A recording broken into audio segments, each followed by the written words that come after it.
In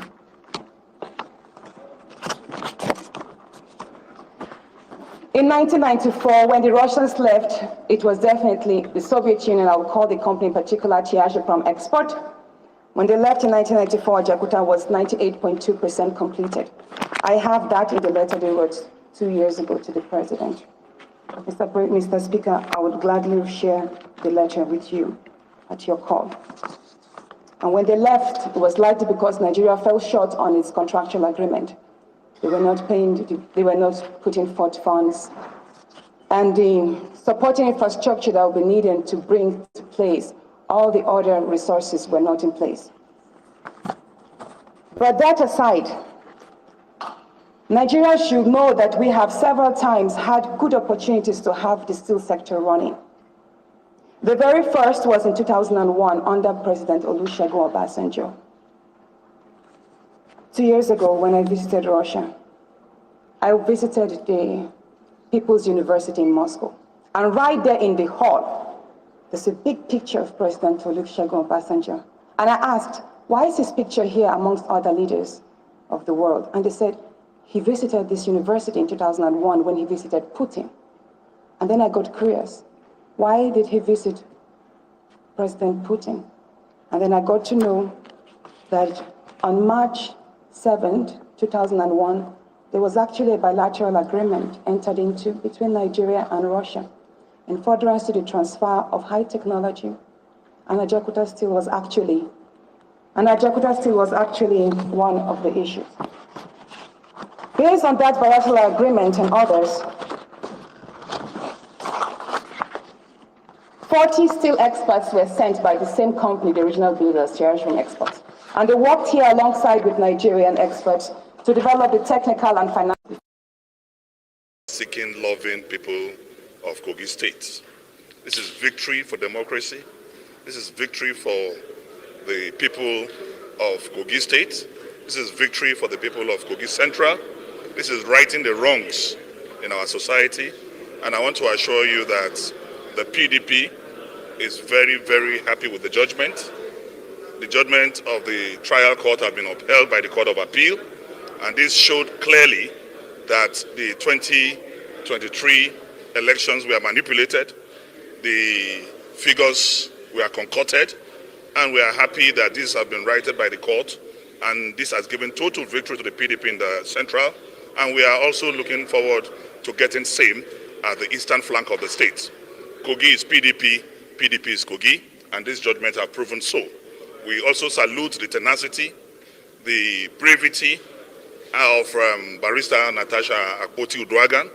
We salute her sagacity, and we pray and hope that she will have a very successful tenure in the Senate, and I can assure you that she's going to make a very wonderful Senator of the Federal Republic. In a few days' time, the gubernatorial election will be conducted in Kogi. Its election on the 11th of November is what the Court of Appeal have just done. It has shown that PDP is the dominant party in Kogi State, and by the grace of God, the PDP will win that elections. We will protect our election, we will protect our electorate, and we call on Kogites not to be afraid, because at the end of the day, every lie has an expiry date, just like the lies of APC in Kogi have expired today. Thank you, sir. Thank you. So is everyone set? We have to get ready. I'm excited to commission the street lights. I'm excited to go home. Kogi Central, here we come. You already, eh? I'll be back before you know it. Come on.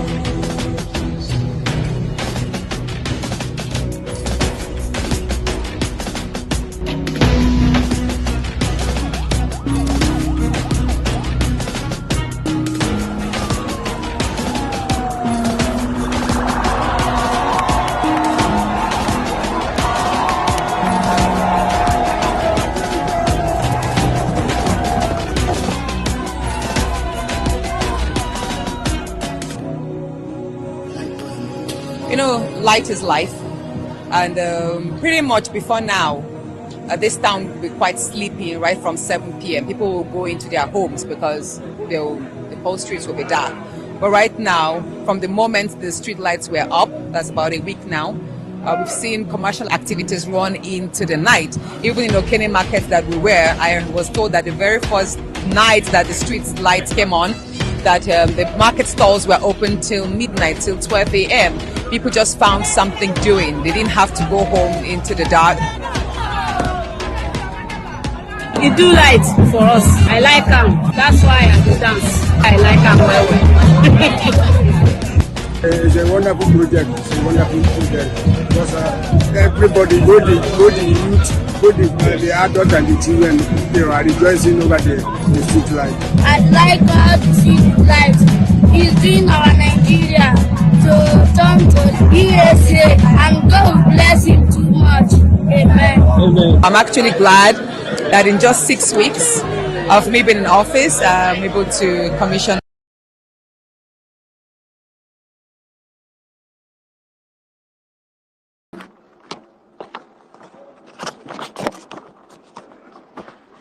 In 1994, when the Russians left, it was definitely the Soviet Union, I would call the company in particular Ajaokuta Export.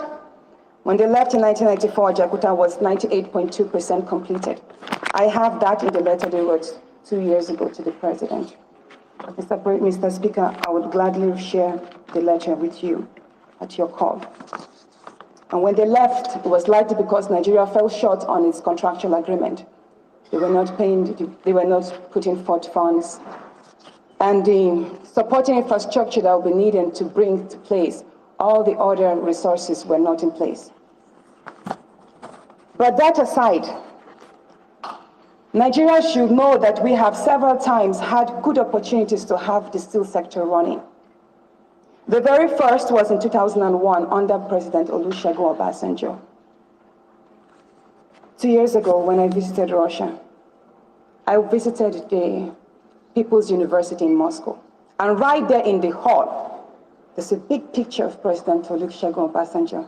And I asked, why is this picture here amongst other leaders of the world? And they said, he visited this university in 2001 when he visited Putin. And then I got curious. Why did he visit President Putin?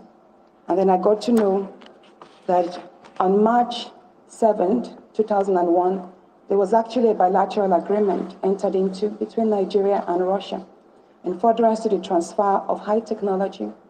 And Ajaokuta Steel was actually one of the issues. Based on that bilateral agreement and others,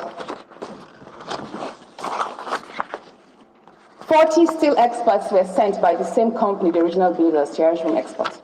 And they worked here alongside with Nigerian experts to develop the technical and financial. Observers are comparing her ascendance in the Nigerian political scene to that of Barack Obama in the United States. Like Obama, whose father was a Kenyan and his mother an American, her father was a Nigerian while her mother was a Ukrainian.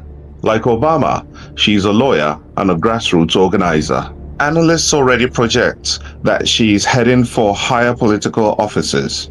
Some conservative analysts are saying her next position will be the governor of Kogi State before becoming the president of Nigeria.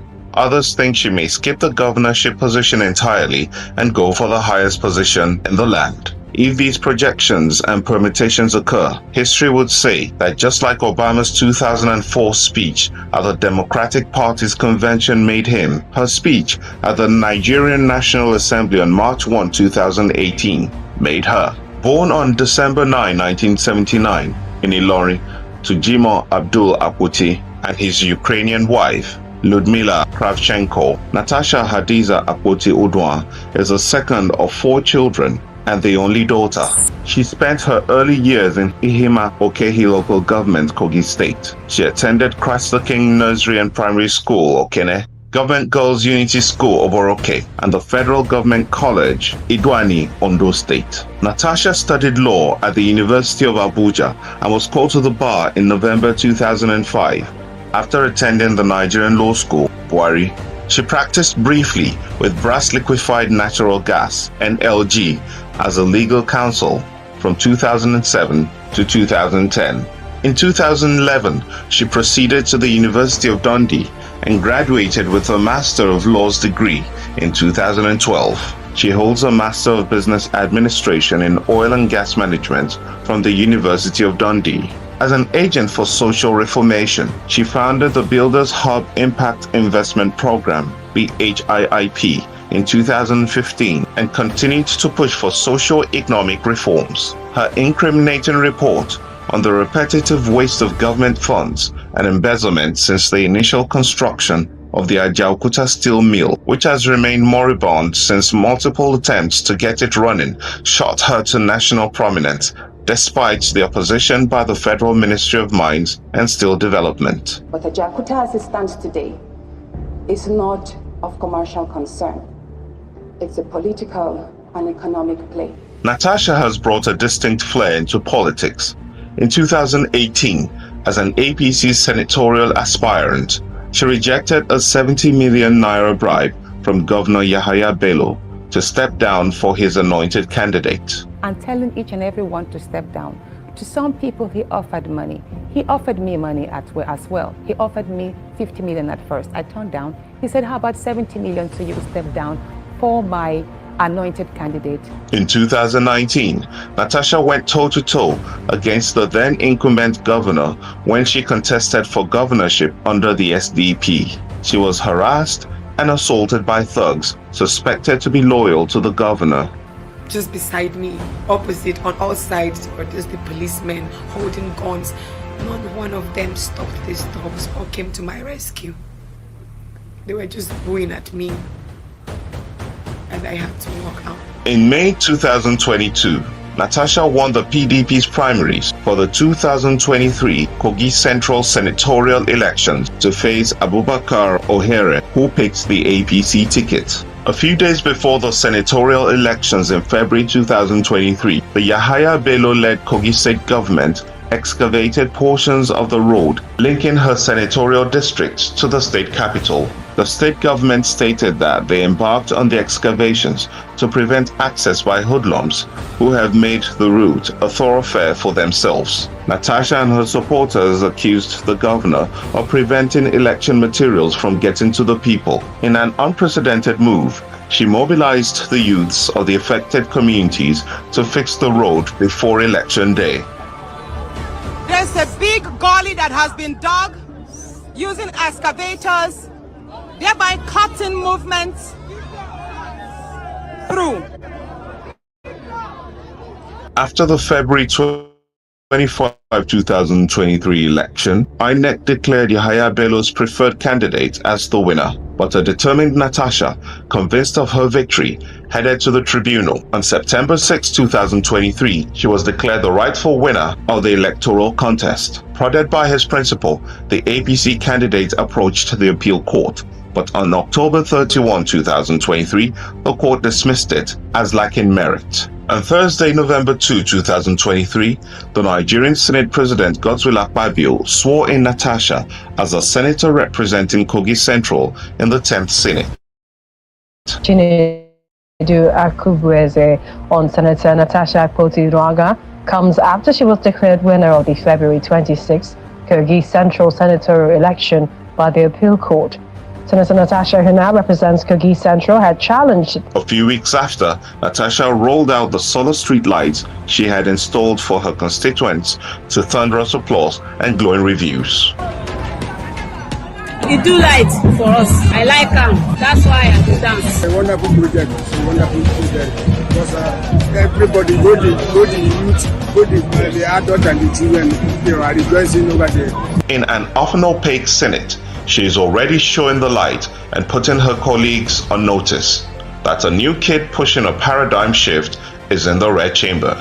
Political observers across Nigeria agree that in her few years of political involvement, Natasha has already displayed what Barack Obama called an audacity of hope. And if she continues on her current path, the Obama comparison may soon become a reality.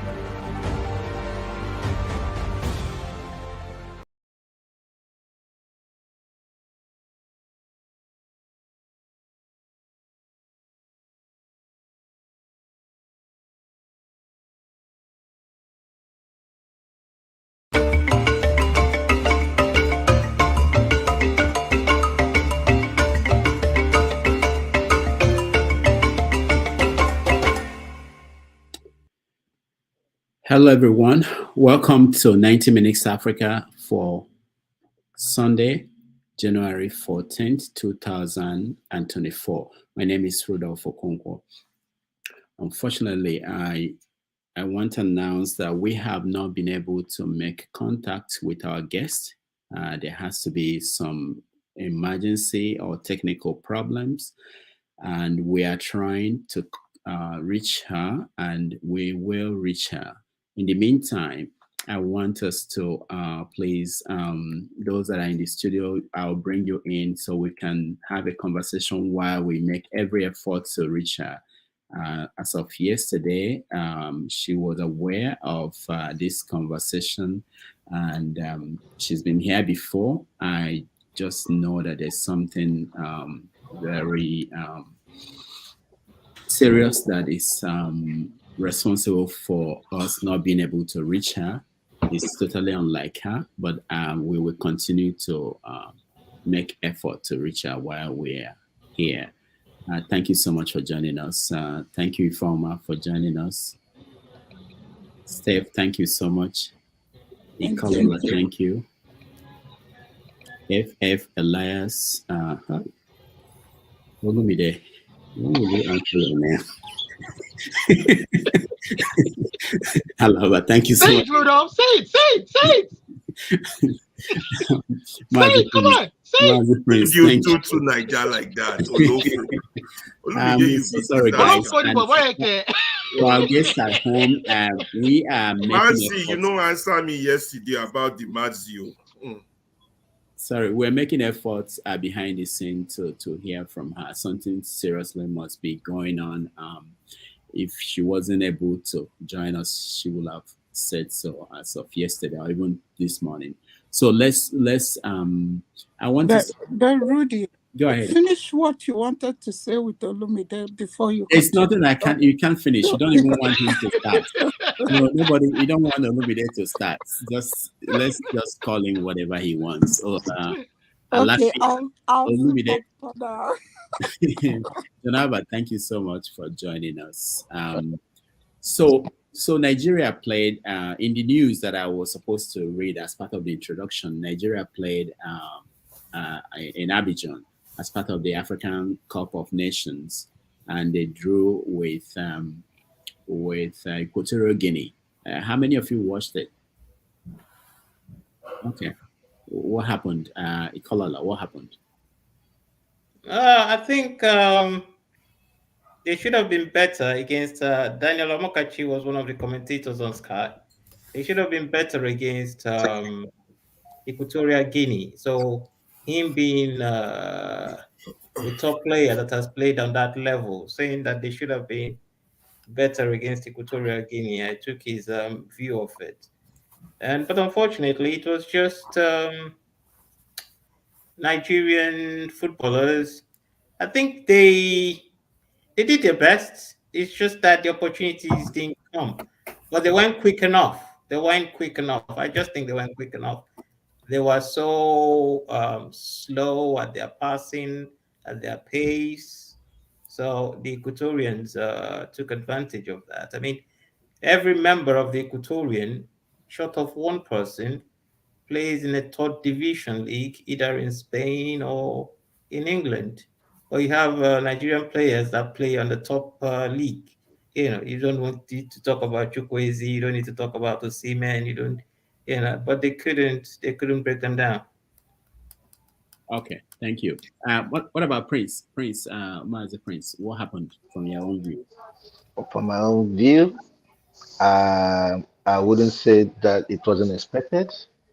I think I am an advocate of people who has been asking that the Super Eagles should be changed from Super Eagle to Super Chicken. Period. That's the name that befits them. Because watching today's game and the game I watched yesterday between Guinea-Bissau and Cote d'Ivoire,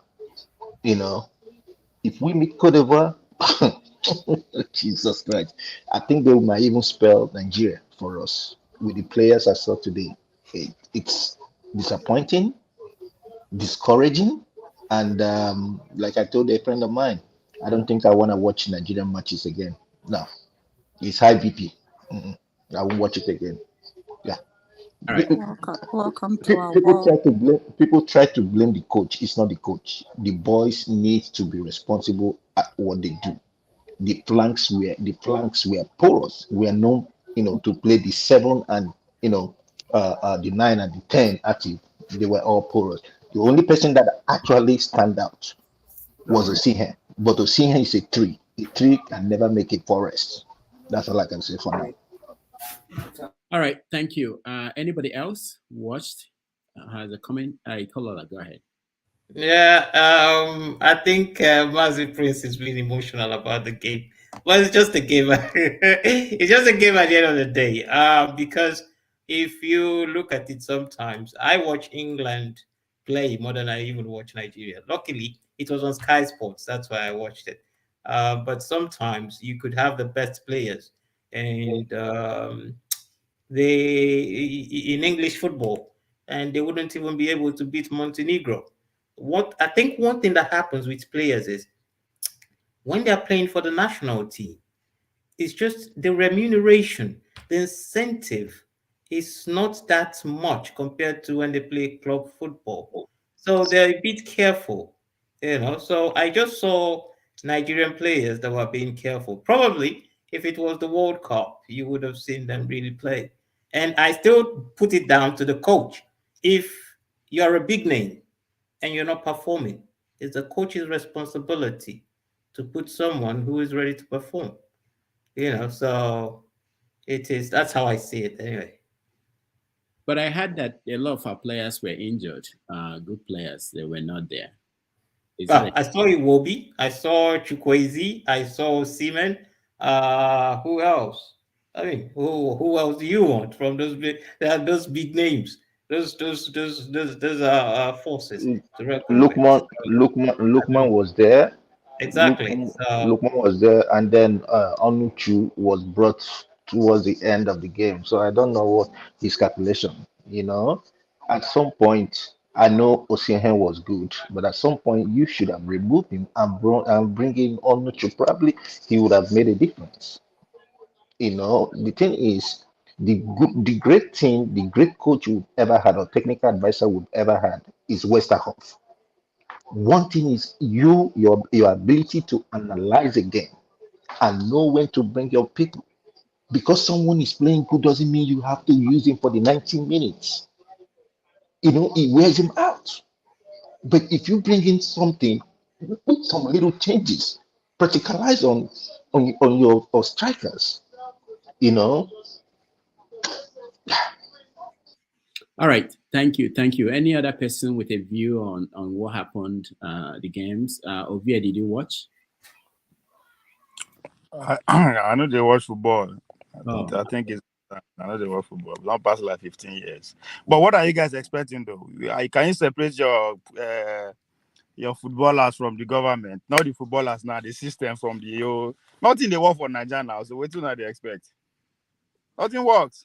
So I don't know what to do. No, I disagree with you. You can. I totally disagree. I totally disagree. Exactly. Hold on, let's hear from Ifoma. Ifoma, go ahead. Okay, Rudy, I'm going to bring all of them back to the States. There was a football game, so let's talk that one, because we're the champs, national football. And who watched it? Michigan. There you go. Yeah, I know Michigan. She's talking about the American football for those who do not live in America here. Michigan. I know why I said that, because you expect us to watch the games overseas, although some of us follow. I used to carry TV to work those days, and they said to me, "Is it that bad?" I said, "Well, you got to know what our boys are doing." But we talk about players, and Prince, what you said, we talk about the coach on coaching. That's why Michigan was able to dismantle Washington, because Washington had the defense. Michigan, University of Michigan was able to dismantle them. And that's what they did to Nick Saban. with Alabama. because So they have Jim Harbaugh. You know that Jim Harbaugh used to be the 49er coach years ago. Yeah. he's dead. He's dead. You guys are analyzing sport in a system that works.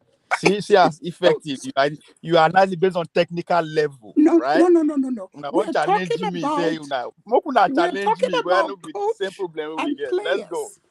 We're talking about coach and players and playing. And in the soccer, there comes a time when you can't have that one player that is running back and forth for 90 minutes, continue to lead the pack.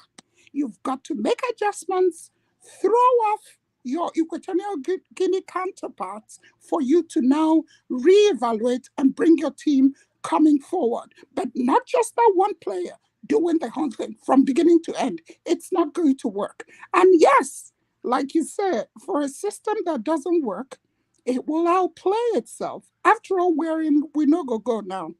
Rudy, let me shut up again. Yeah. You don't have to. Rudolph. Yeah. About the player, because looking at it, the coach, we don't have a good coach. Number one. Number two, Equatorial Guinea, they came with a plan, with a game plan.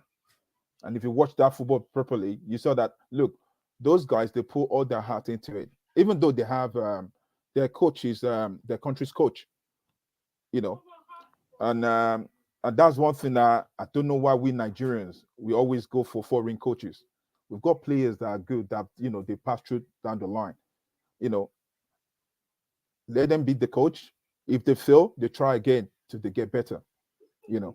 So another thing that I noticed is that those players, if they get injured, Nigeria is not going to pay for their medical bills. And that is why most of them they're very careful. So when those Equatorial Guinea, when they're, you know, going for leg, against the ball, you see Nigerian players lifting their leg so that they don't break their leg. So it's the normal thing, because look, I love my country so much, but how far can you go, for your country? And when you get injured, what's going to happen? So the medical bills and stuff like that. And that's why most of all these clubs, they don't like when it comes to African, Cup of Nations. They don't even want to release some players. Some players will say that, look, they've got injury and they can't attend. Thank you.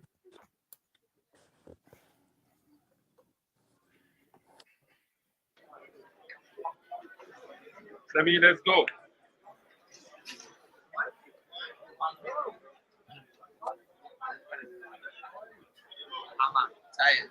From their look alone, you go know say we never ready. Oh my God.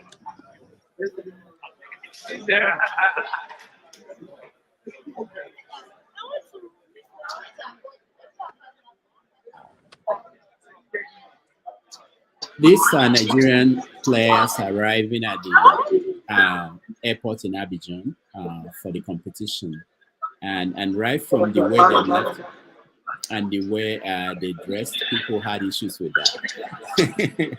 I think that may be giving them bad luck. No discipline. No discipline. Is that Iwobi's dad that just passed across over there? No discipline.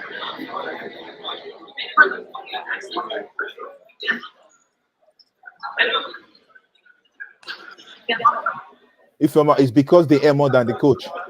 So I was dressed like this about 12 years ago to represent Nigeria. The same thing like this. Cheap people. But what is the problem? What is the problem? I think I'm missing something. What is the problem with the attire? Or somebody explain something to me, please. Okay, Ikola, let me explain it. So, because I'm a Chelsea fan, and if our coaches, if one of our coaches is not doing well, he gets sacked during the previous owner, Abramovich. But now, with the way those, you see, when you're going for a match. Go and check the Egyptians when they go. You see, even in their eyes, they're hungry. It's like as if they're going for war. You understand? Go and check. Ifema was talking about the Michigan just now. If you look before they go onto the field, although that's not soccer, that's American football. Look, everyone is focused on that. When you look at those guys here, you can see that look, everybody is on their own. And on the field, look at the way they play. Osimhen, look, I give that guy the credit, man. He really carried the team, because that goal that he scored is like putting the head, the body, everything just to knock the ball in. Can I chip in something? Have you seen the Brazilians going to play football? When they are leaving, they're always relaxed because they're sure what they're gonna do. Okay. So what with the is Brazilians the that you just mentioned, Eh? With the Brazilians you just mentioned, there's something we call in Brazil, they call it samba. You understand? Their football is a rhythm. Yeah. Nigerian football, we don't have a rhythm. When but I mean, in terms of what I'm asking now is in this clip Rudolph just gave, so people had a problem with it, and I'm saying, what is the problem with it? Because this is what the Brazilians do. They just move on. It's when we get to the field, we show who we are. I know Ikola, but they could have done much better. Okay, what I mean much better is that it's a team comprising of diversity of players. Okay, now they could have allowed them to wear their, kind of like native instead of wearing that color that I don't know what it is. No, Well, wait, I no, think we are being superstitious now, but no, already no offense, no offense, or wear a tracksuit. I feel they're going for sports. Why all that kaftan or look, whatever they call it? I don't know. Prince, Mhm. I don't agree with that. They can wear whatever they want to wear, but it's just that look, it's about being focused. Because look, where they're coming from. If I go to Nigeria now, you won't see me in clothes like this. Yeah, I'll be wearing singlet. Yeah, the inner wear. That's what I wear, and shorts. Because it's so hot. The moment you drop from the airplane and you get to Muritala Mohammed Airport, yeah, you start sweating like this. You understand? So it's like what they're wearing, it's okay for the weather, but it's just that look, when you're going for a sport, look, go and watch when you talked about Westerhoff now, yeah, Westerhoff is the boss, and is whatever he says, they follow. You have to have a leader. Westerhoff is a leader, so it's like the shepherd of the sheep. But right there, that coach to me, I've been saying for several years that look, he's not the best coach. Let's use Nigerian coaches. If we perform woefully, we'll try again. That's the way I feel. Thanks. All right, Jonaba. Oh, he's saying bye-bye, maybe. Oh, Jonaba, yeah, go ahead. Are you moving out? Can you hear me? Yeah, go ahead.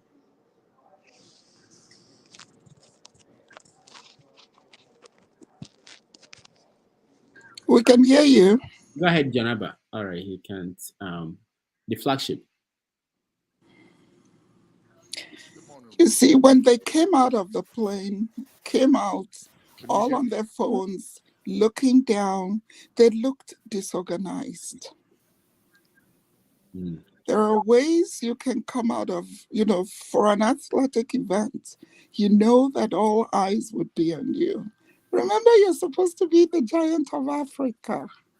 And they know that most of those players are from overseas, plus from Nigeria, of course. And you are a team that people look forward to seeing you guys play. They came out, the body language was what threw me off. I don't care for what they wear. You can wear whatever, but the body language didn't look like they were they were a team. It felt so disjointed. I kept looking, and then I deleted that clip. And I don't remember who else posted it on one of the forums I belong to. And I deleted it again. I said, I don't want to see this. And that's why anytime they're playing, I'm so scared to watch. My heart is pounding. I'm not going to lie to you. Your heart is pounding because sometimes you watch, you say, I don't want to bring them good luck, bad luck, Jared. Let them play. Let me listen to it on the radio. So I'm better off listening to it on the radio and not seeing the visuals. Because then you get mad and you're looking to punch walls. And our walls is cardboard paper. Although we're snowed in, But anyway, that's my take. Not particularly what they were wearing. They didn't look like a team. They didn't look connected. They didn't look.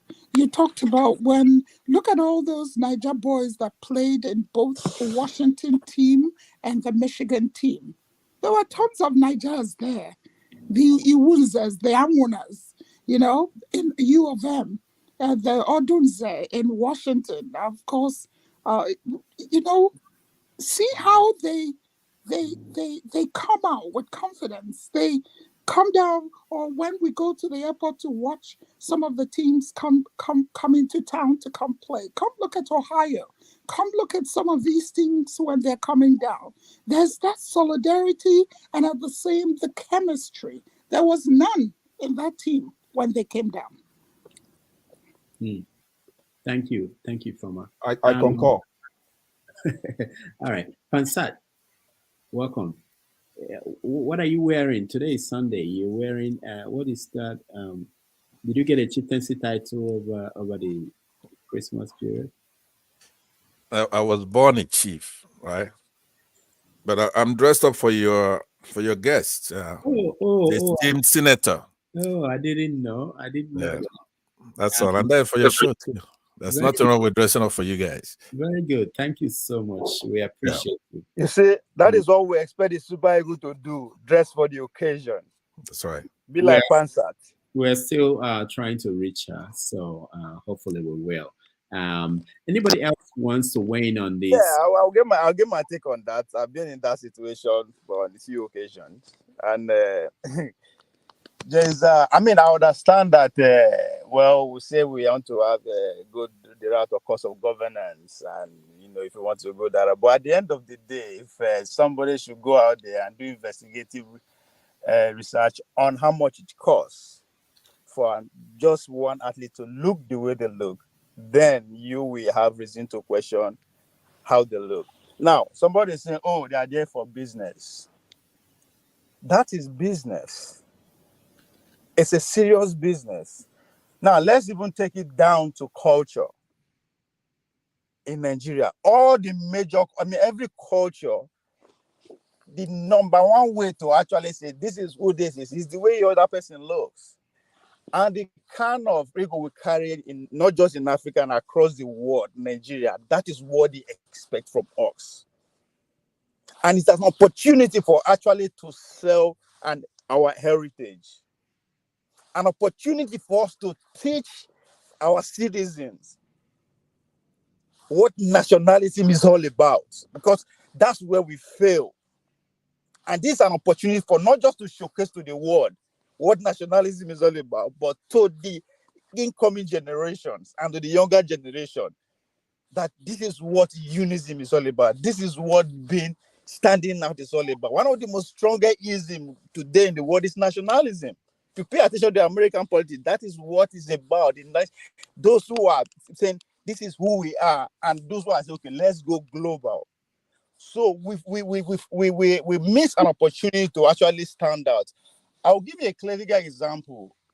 Athens 2004, the Olympics. Gode James is one of our 400-meter runners from Kaduna. He was telling us the story. That was his first time of making the Nigerian national team. As a 400-meter runner, they called them out from the call room to the track. All of them line up. If you know 400 meters, pretty much the number 8 person is ahead of you. So you see whoever is ahead of you completely. Now, when they bring you out of the call room, lead you to the track, they will start on your mark, set, go. While you are coming out of the call room, you are still well suited, complete with your track suit, with your canvas. You're not putting on your racing spikes yet. just the way the Americans were suited. Gordon James, who is our national champion, was carried away just admiring what the Americans were. To the point that they say on your mark, set, this guy is still standing, carried away with what somebody that he wants to compete with, how he look. Why am I saying this? It intimidates your opponent the way you appear. Even if the race no dey your body, just the way you appear intimidates your camp. You don't want to go into a competition with an American. Even if nothing them, but just his appearance alone, there's a reason for that. It demoralizes you. Before you gather yourself, race don't finish. That's exactly what we should be doing. We are rich enough culturally, at every aspect you can define richness, we have it. Why don't we showcase it? I mean, our politicians are displaying it. So it's an opportunity we missed again. And that's why I said, if your government is not working, it trickles down to every aspect of the nationhood. And that's what we are saying. We are not saying, oh, this player, they don't go play well, they go play well. But it goes a long way. Opportunity for us to teach ourselves what nationalism is all, because that's where we are failing, and that's where nobody is patriotic. You can accuse every Nigerian why he or she is not patriotic, but again, you cannot blame that person. We have lost. I remember when I went to Kenya 2010, the same thing. When we come off for stadium, everybody they shout, Baba, Mama. I think they were using phrases that they learned from the old movies to describe us. It gives us it's special. So I'm not saying that, but again, Ovie, if you hold on again, if you want now come, hold on now, let me just round up with this. Again, we go find out how much it costs to kit an average player like that. It's going to millions of naira to dress like that. Who wants the passport? Right. But Ovie, it didn't work on Jamaicans though. The Jamaicans that they dusted the Americans, way back. Do you see Jamaica? Do you see the go and watch the Jamaicans' ceremonial appearance? They put in effort. It's a production when the Jamaicans are coming out for opening ceremony of any event. Just look at it. Forget about performance now. They know they slack. They don't get anything. They know they slack. They go hard. You will not say that Jamaicans be this. Just look at the Ghanaians in this same competition. Go look at the Ghanaians. Just look at the Ghanaians. You can tell the difference between the Ghanaians and Nigerians the way they appear. Sorry, Ovie, can I just quickly? Thank you. Can I just quickly? Because I'm going to go backstage. So I just want to because I kind of noticed everybody made their own assessment, and see, when people like us criticize Nigeria, it is because the system, like Ovie said, is not working.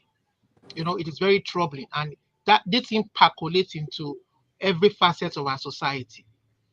Now, I kind of marvel at the candor, the candor and the openness and the sincerity that TA gave about the analysis of the Super Eagles' performance today.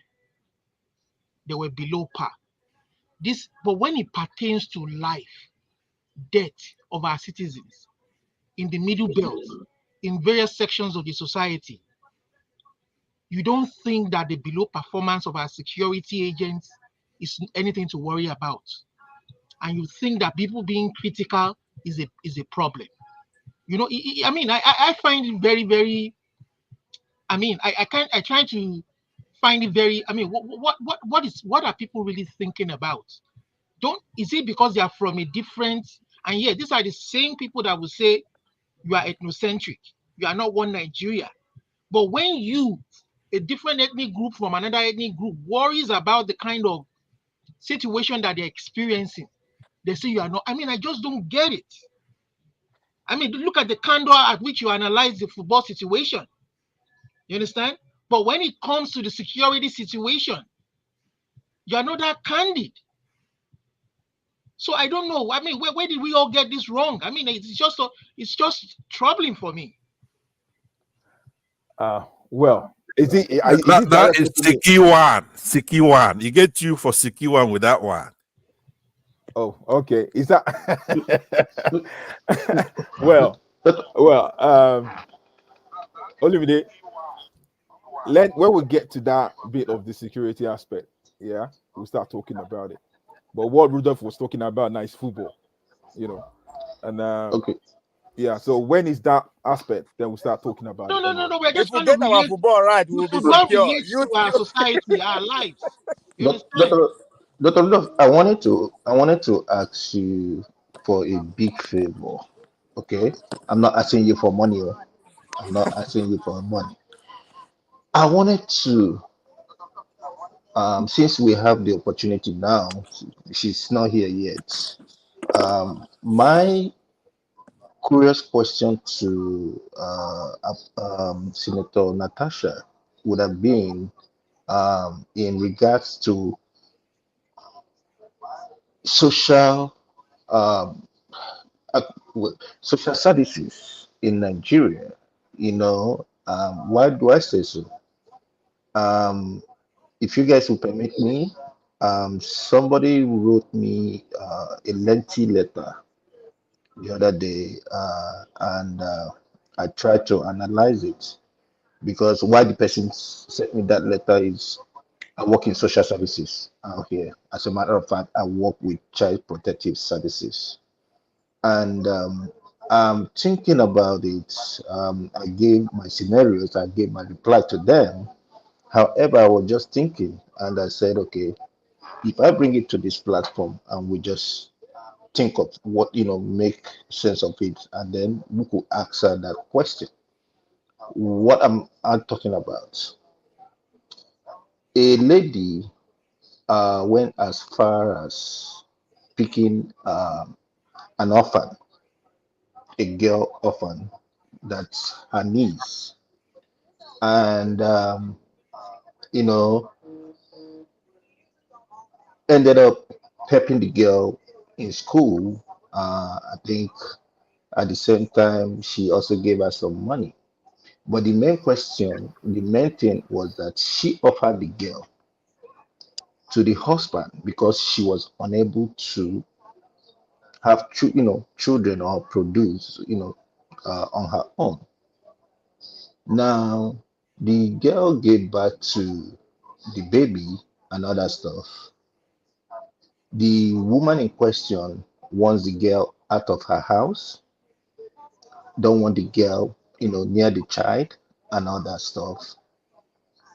And under the premise that they have an agreement and whatever it is.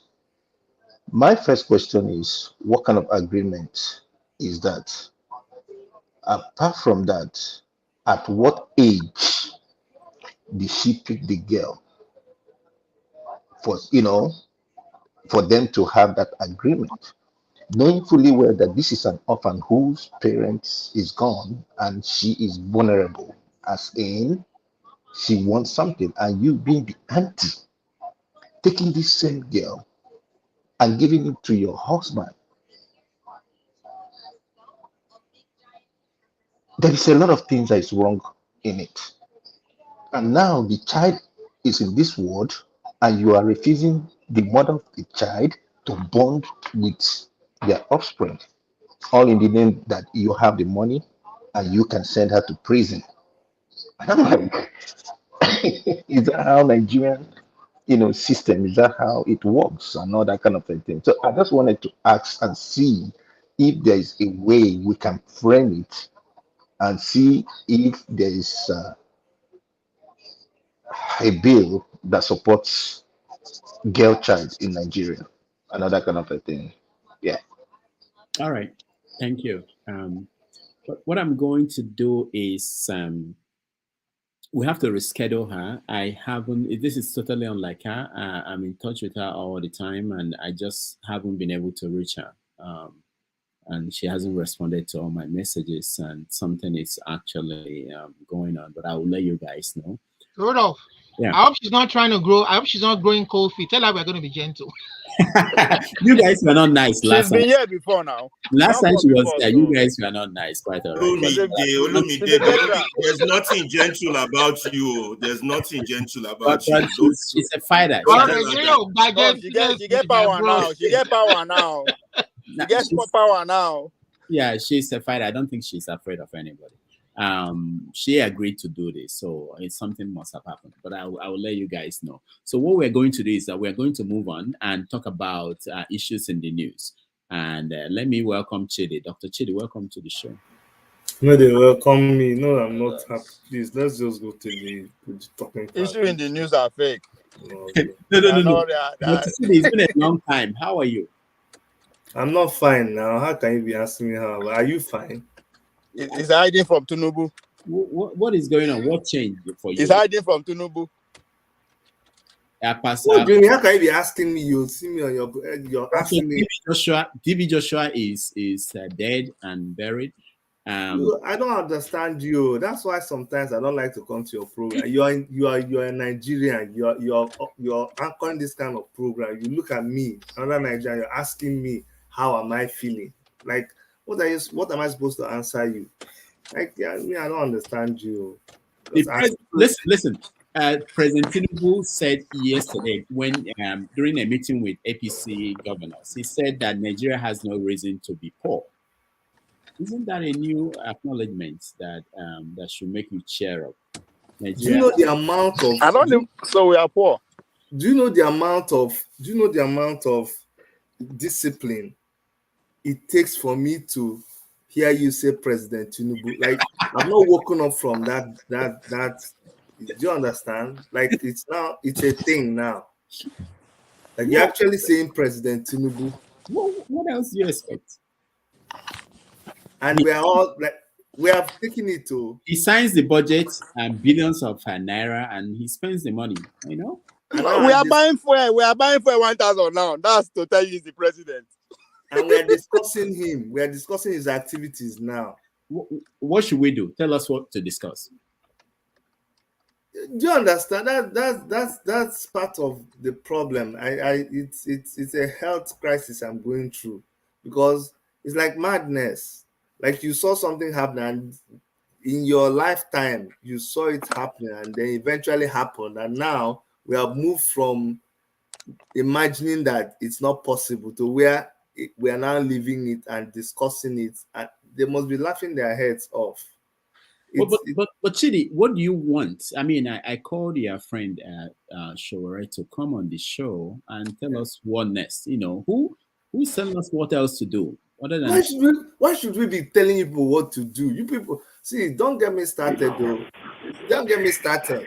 Why you're asking us what to do, but you knew where we were before. You people dragged us through this experiment. You said, look, Chidi, you people relax. Let's go through this way to work. Now, if it was before, about 3 or 4 of your people now will be attacking me. See, as everybody's looking at me. They don't even know what to say again. Everybody don't chop breakfast. Everybody don't shut up. Everybody don't chop up. Everybody, the breakfast don't touch everybody now. Chidi, I don't follow you chop breakfast, so now lunch. But Chidi. So okay, now, what would I what teacher would for do different? Oh, what see? When I say make we no do gara.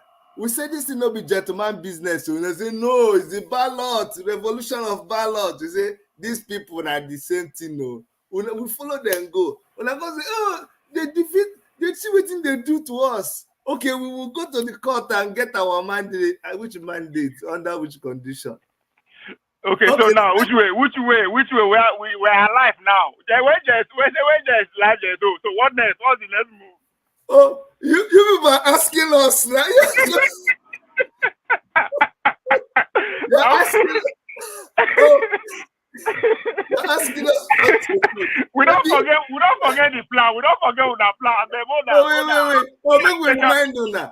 No, memory. Wait now. Should be Peter Obi is activist now with revolutionary and Malema. Motivational speaker. So, You don't get job finally. You people are turning revolutionaries now. You're not doing gentleman again. You people are confusing me now. Where's obedient? Where let's be obedient to Tinubu. Let's just be obedient. That's the Is there anything like that? Yes, now. No, there was. No, there is now. Abba. Okay.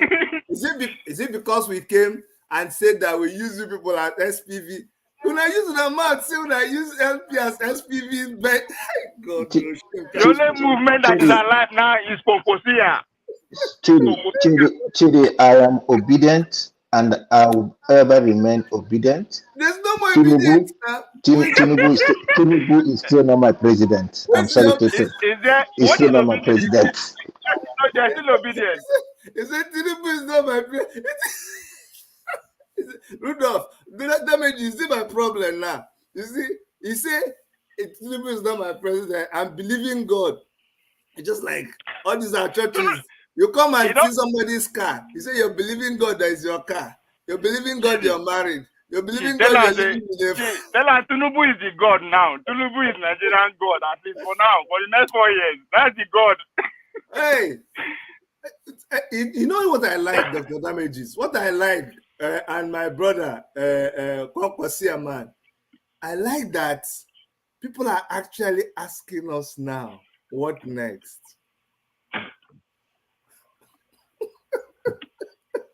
And it's a chance to seize that opportunity.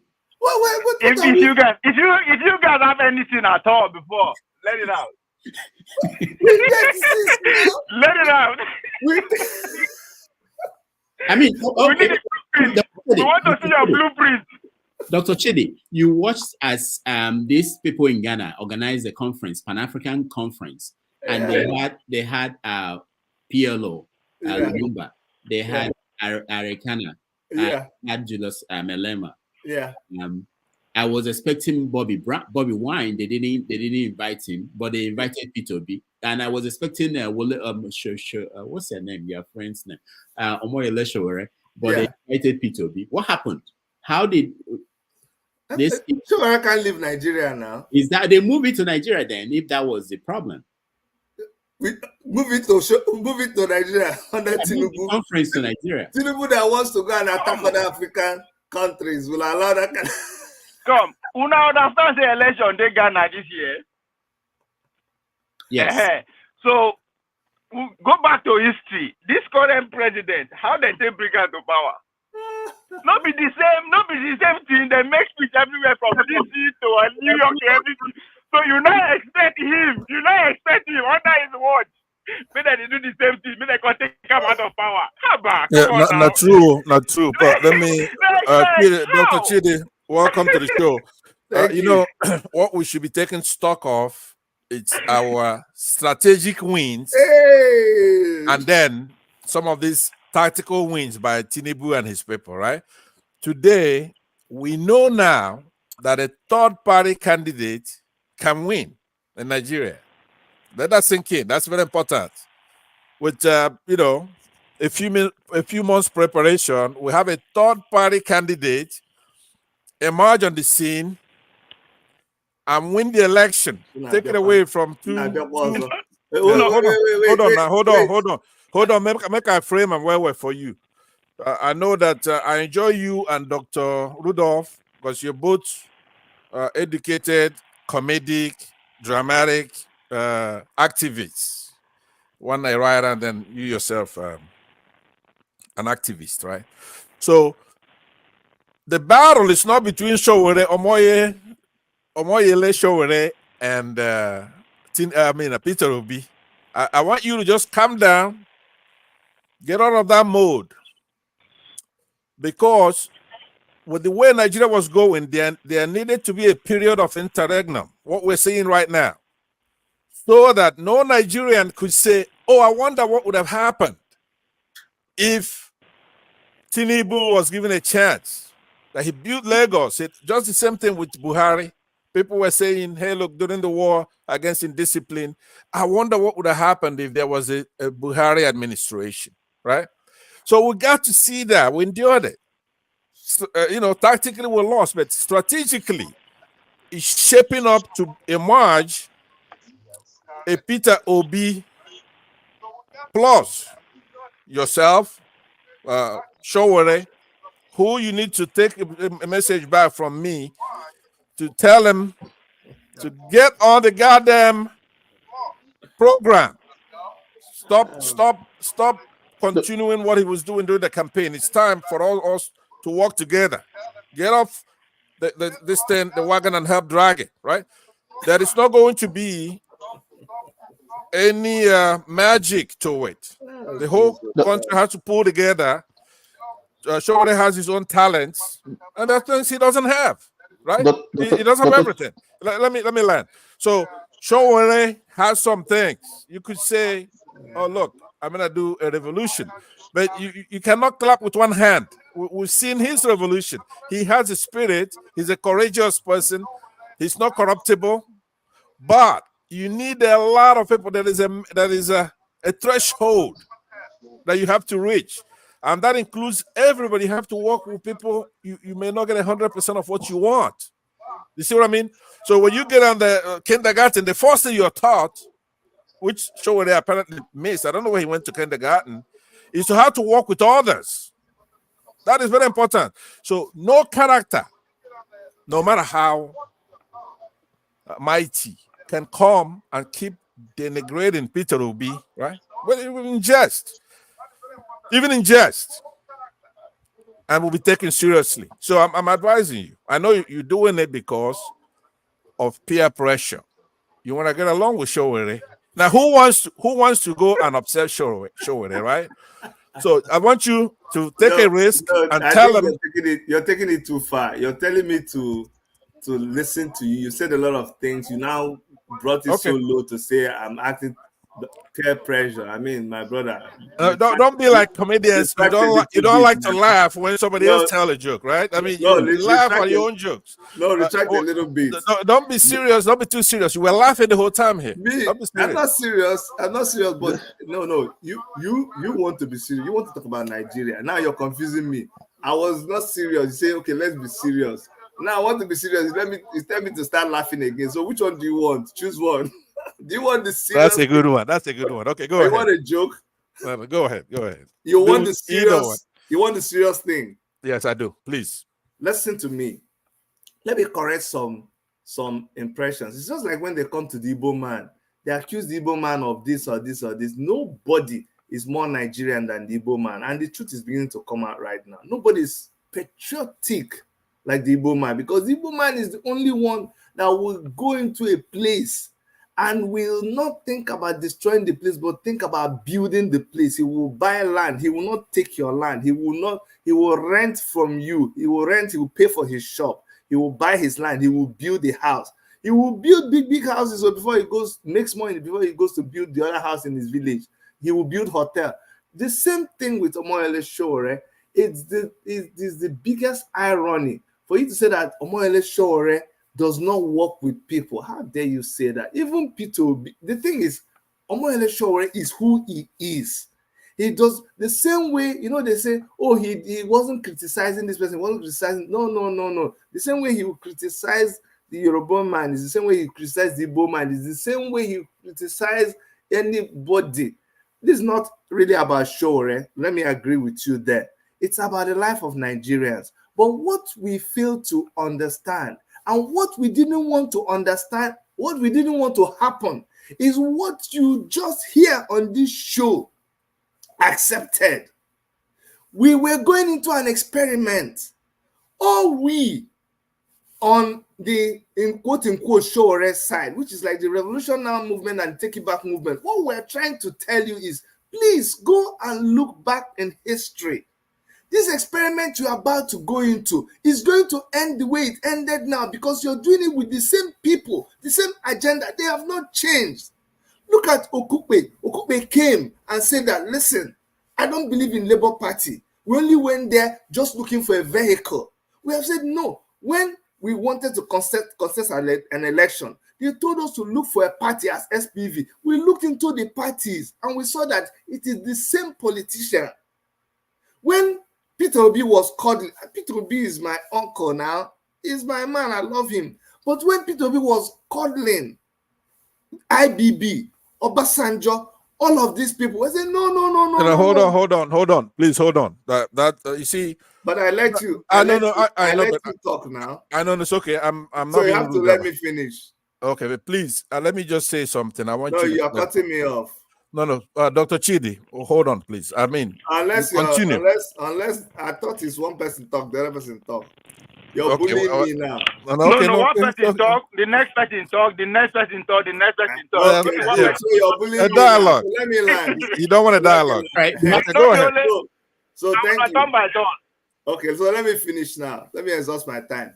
So now we went into the experiment, and you have now agreed that yes, if we didn't go through this experiment, people will not know. They would have been saying, what if we had gone into this thing? So you know what we did? We don't run, go they wait for now. Because this is what we said will happen. So now, what I agree with you is this.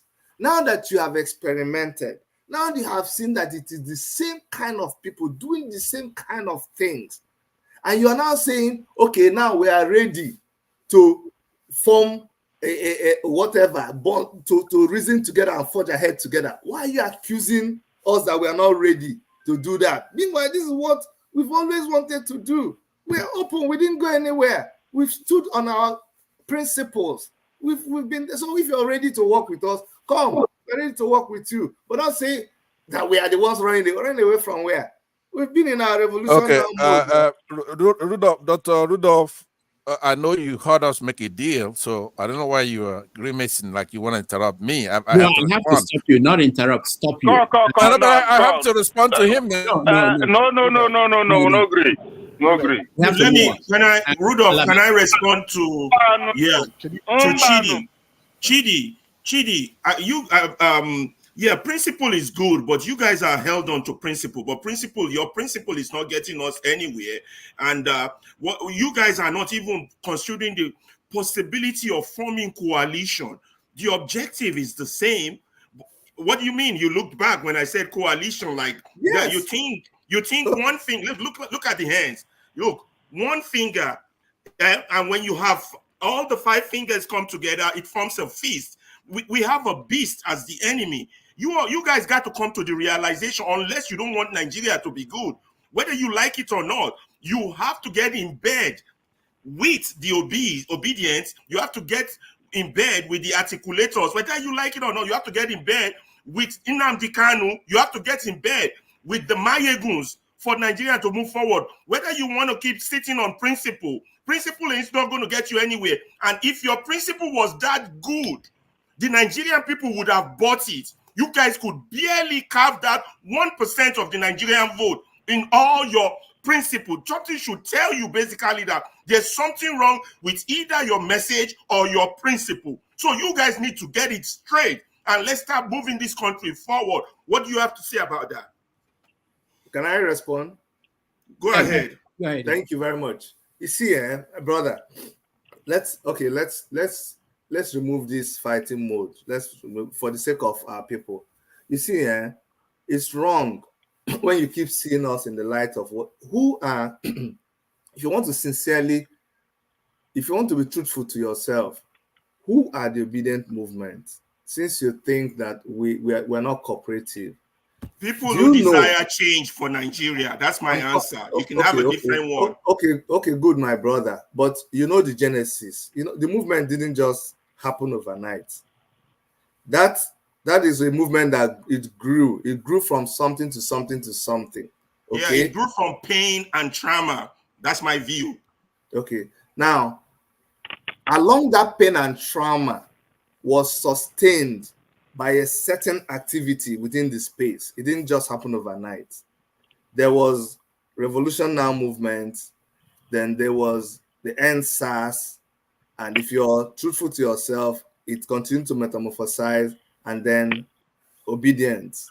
Now, what we were trying to say then was that you see these young people, you see any movement that you see within that political space was a movement that came out of a struggle, of activism, of restlessness. We started getting a little bit worried. when you took these young, energetic young men and you told them that, listen, it is the way, it's the politics way. So when this bed that we went to lie with these people don't give a hoot about the young people. They don't give a hoot. They are just politicians. Now that they've all come up, even from Labour Party, don't you misunderstand. It's just the way we think that make you misunderstand us. All the people that came out of Labour Party right now and went into the house, are you hearing them talk? They've all just melted into politicians. Look, I'm not saying all of them, but I'm trying to tell you your answer that is focused. I don't mean to interrupt you. Your answer is focused on individual, and I think that is the Nigerian mistake. You guys, the Shorowe revolutionary, you also focused on individual. We've been in the struggle for so long, so we deserve the reward of our struggle. The same thing, the politicians like Obi and all the rest, Obedient, for example, Obi himself, right? For example, they believe in the system of individualism, whereby, you know, I'm a good man, or I haven't stolen, I could use that to get to the ticket. But that's the mistake we are making. Our problem is not individual. That's why your revolutionary now ideology is not selling to the Nigerian people. Our problem is systemic, it's the system. And if none of you comes to that realization that we have a systemic failure, and it's the system that we need to fight in a collective fist, you understand? We'll continue to go around in circles and still let me add to that before you respond. Then I will be leaving shortly. The system consists of individuals. Yeah, hold on. I agree, Ovie. I agree, Ovie. But if you understand, you got to compartmentalize the system. So where the power lies. Let me tag on. That's the discussion, Ovie. That's the discussion I want to have with you, because I have been pushing where the power lies, and you came up with a very good position on it, and I need you to repeat that position, and we talk more about it. I don't know whether you know my hold position on. On where the power lies. Dr. Let Chancellor say something, and that's what we need to talk about. Ferreira makes a lot of points. First of all, I don't even know the basis on which, first of all, you're laying all this your foundation on. What is it that you're against with the obedient movement? Let me put it. That's rhetorical. Well, we've not been fighting the system. No, but it's not. Listen. No. When Peter B was not there, who were we fighting? Yes. Now you make some statements. It's but funny. But listen. You were not fighting the system. You were condemning the peace system. There's a difference between it. You got to be very specific with vocabulary. I just asked you a You question. were condemning the system. Fighting the system is a totally different ball game, and you have to understand that. Ferreira, my brother, when Obedience were not there, when Peter B was not there, who were we fighting? You were fighting. I want to land now. I beg, make a land now so that Dr. Chidi could answer to all that. Yours. Ferreira, I don't want you to make it. I'm trying for you not to make it Obi versus the show. No, I understand. That's why I moved back. You didn't answer my Passat. You didn't let him answer the question. I just asked you, and that's what I'm removing. I'm removing Obi from the picture. You knew you've been there. I remove Obi. I remove Obedient, and I asked you because you say it's individual. Who were we? Since you think we were not fighting the system, who were we fighting? No, but nobody said that. You now were fighting individuals, and I can give you your answer. Which individual?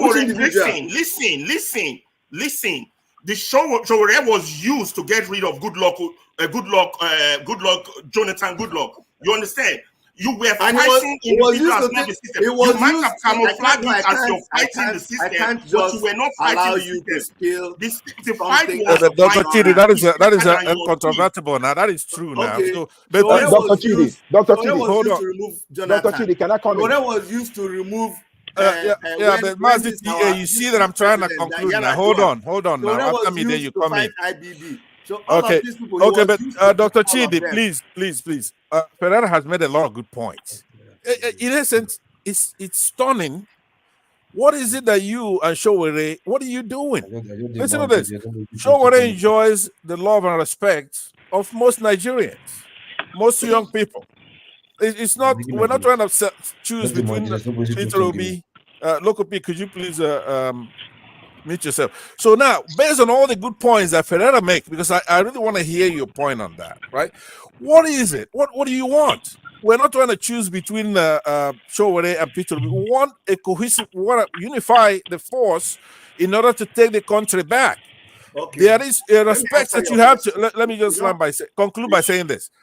You cannot come out in public, for example, and try to badmouth Peter Obi or try to, make a moral equivalence or try to use Showore who cannot shine Peter Obi's shoes, right? Peter Obi has been a governor. He's humble, right? He's running an election concurrently, simultaneously with the. Hold on. Simultaneously. No. They ran an election together, right? They ran an election, and Peter Obi won 12 states, including Lagos, including Abuja. So you have somebody who did not win a single precinct, and you want to make the debate between those two. Try to make it like they're the same. They're not the same thing. Because I really need your way. I want to state my what I'm saying is that it's Obi is working with to see somebody. Aren't you seeing? Yeah, hold on, man. I'm almost done. I'm saying, why don't make it about Obi? Let's not make it about individuals. We're losing. Hold on. Let me make mine. Even though you made yours, Pansad. Let him talk. Let Chidi talk. Hold on now. Ferrari. Hold on. I'm almost done. I'm asking him. Pansa trying to be succinct about it. Because it's a lot. The point is a lot. That's why. He just recognized me. Now give me a little. Let me advise you a little bit now. Yeah. You don't come. That's why I asked you before. What kind of discussion do you want? And then we could go either way. Now I chose serious one. You said it wasn't about individuals. I thought you really wanted to know what next. But now I'm a Showore supporter. I'm a member of the Revolution Now and TIB. And then you say Showore who cannot shine Peter Obi's shoes. And you forget when you're saying that, you forget Peter Obi saying Showore, if not for you, maybe I wouldn't have recovered my governorship. Guys, we're dealing on frivolities. Let's take I didn't say, hold on. I say make a land now. Make a land. The reason why I said that is when next you have me, to talk with you, and you really want to discuss hard topic, then remove all those kind of talk. Okay, I actually prefer. Ferrari, please, hold your horses. I hear you. Can we get situated? Can I land now? I hear you. I agree. No, you just landed now. I said fine. I'm conceding that point. So that we can have order. We need the point of order. I'm not gonna be here too long now. When everybody's talking, nobody's talking. I'm not hearing. We have not even started the show yet. Take over and get the show started. Ovie, that is, and also Lokopi. All those are noise making. He knows what to do. So just keep your mouth shut. Who knows what to do? The forefather is the. See, okay, let's allow. Sometimes you are asking him questions and you are insulting him, and if you want to bring people on Obi's side, that's not the way to do it. Insulting people is not going to get you anywhere. Okay, hold on. I'm not Obi. We don't want to discuss Obi. We have not started the show yet. Start the show, please. The system. Okay. You guys are derailing. Let's start the show. Let's Chidi talk. Let's Ovie talk. Ferrari. Get used to me talking. Ferrari, let's not be shouting. He just recognized me. So keep your mouth. I'll send people backstage now. You will have to be a little bit more civil here. So what is the show about? Somebody saying I should start the show. The show was supposed to be because we are supposed to have here. We are supposed to have again. Now we don't have again. So if you rule that I should speak, you have to insist. You have to insist that I speak, right? So now you don't rule. You introduce something. Talk about. Introduce something which is. Let's start the normal. To a normal show. Okay. Set your standards, set your principles, whatever. Let's get it in order. Yeah, I don't want to go with this argument about. You have to remove Ovie from the show, please. Remove Ovie from the show, please. Okay, so from what I see of Akpoti anyway, she is very, very. I don't know whether any of you know about the fact that she's chasing down these Ajaokuta Steel Development this plant issue. That's her main one. Look, are you trying to end the conversation between me and Dr. Chidi here? Yes, because you're fighting now. Wait a minute. Wait a minute. Look, forefathers, hold on. Don't end that conversation. If we want a solution for Nigeria, and they these are start things we interrupting need to me, talk about. why should you then make it like it's the equivalent and then you take away my right? Pastor, because you are going on forever. I'll give you can mute him and let Chidi talk. I'm not going Don't on forever. change the conversation. Restore peace. Let me land and I'll be out of here, right? I'm getting irritated here. Ask your questions, please. Okay, ask your question. please. And okay, now, Dr. Chidi, like I was saying, in that last election, even though it was rigged, Peter Obi won. I don't know if you. I mean, you know that Peter Obi won 12 states, including Abuja and Lagos. I may have won the election, and that Showore did not win a single precinct, not even his own precinct, right? So it's not an equal thing. That's what I'm trying to say. I don't mean to disrespect you. We love Showore. When he was down, I know how much I fought to make sure that he was released from that prison. I'm not trying to blow my own horn here. I did a lot of work there on the ground. So I know his strengths, I know his weaknesses. One of them was elucidated by Ferrari, who said that he fought Jonathan because he lacked judgment. He didn't know the difference between Buhari and Jonathan, a Democrat.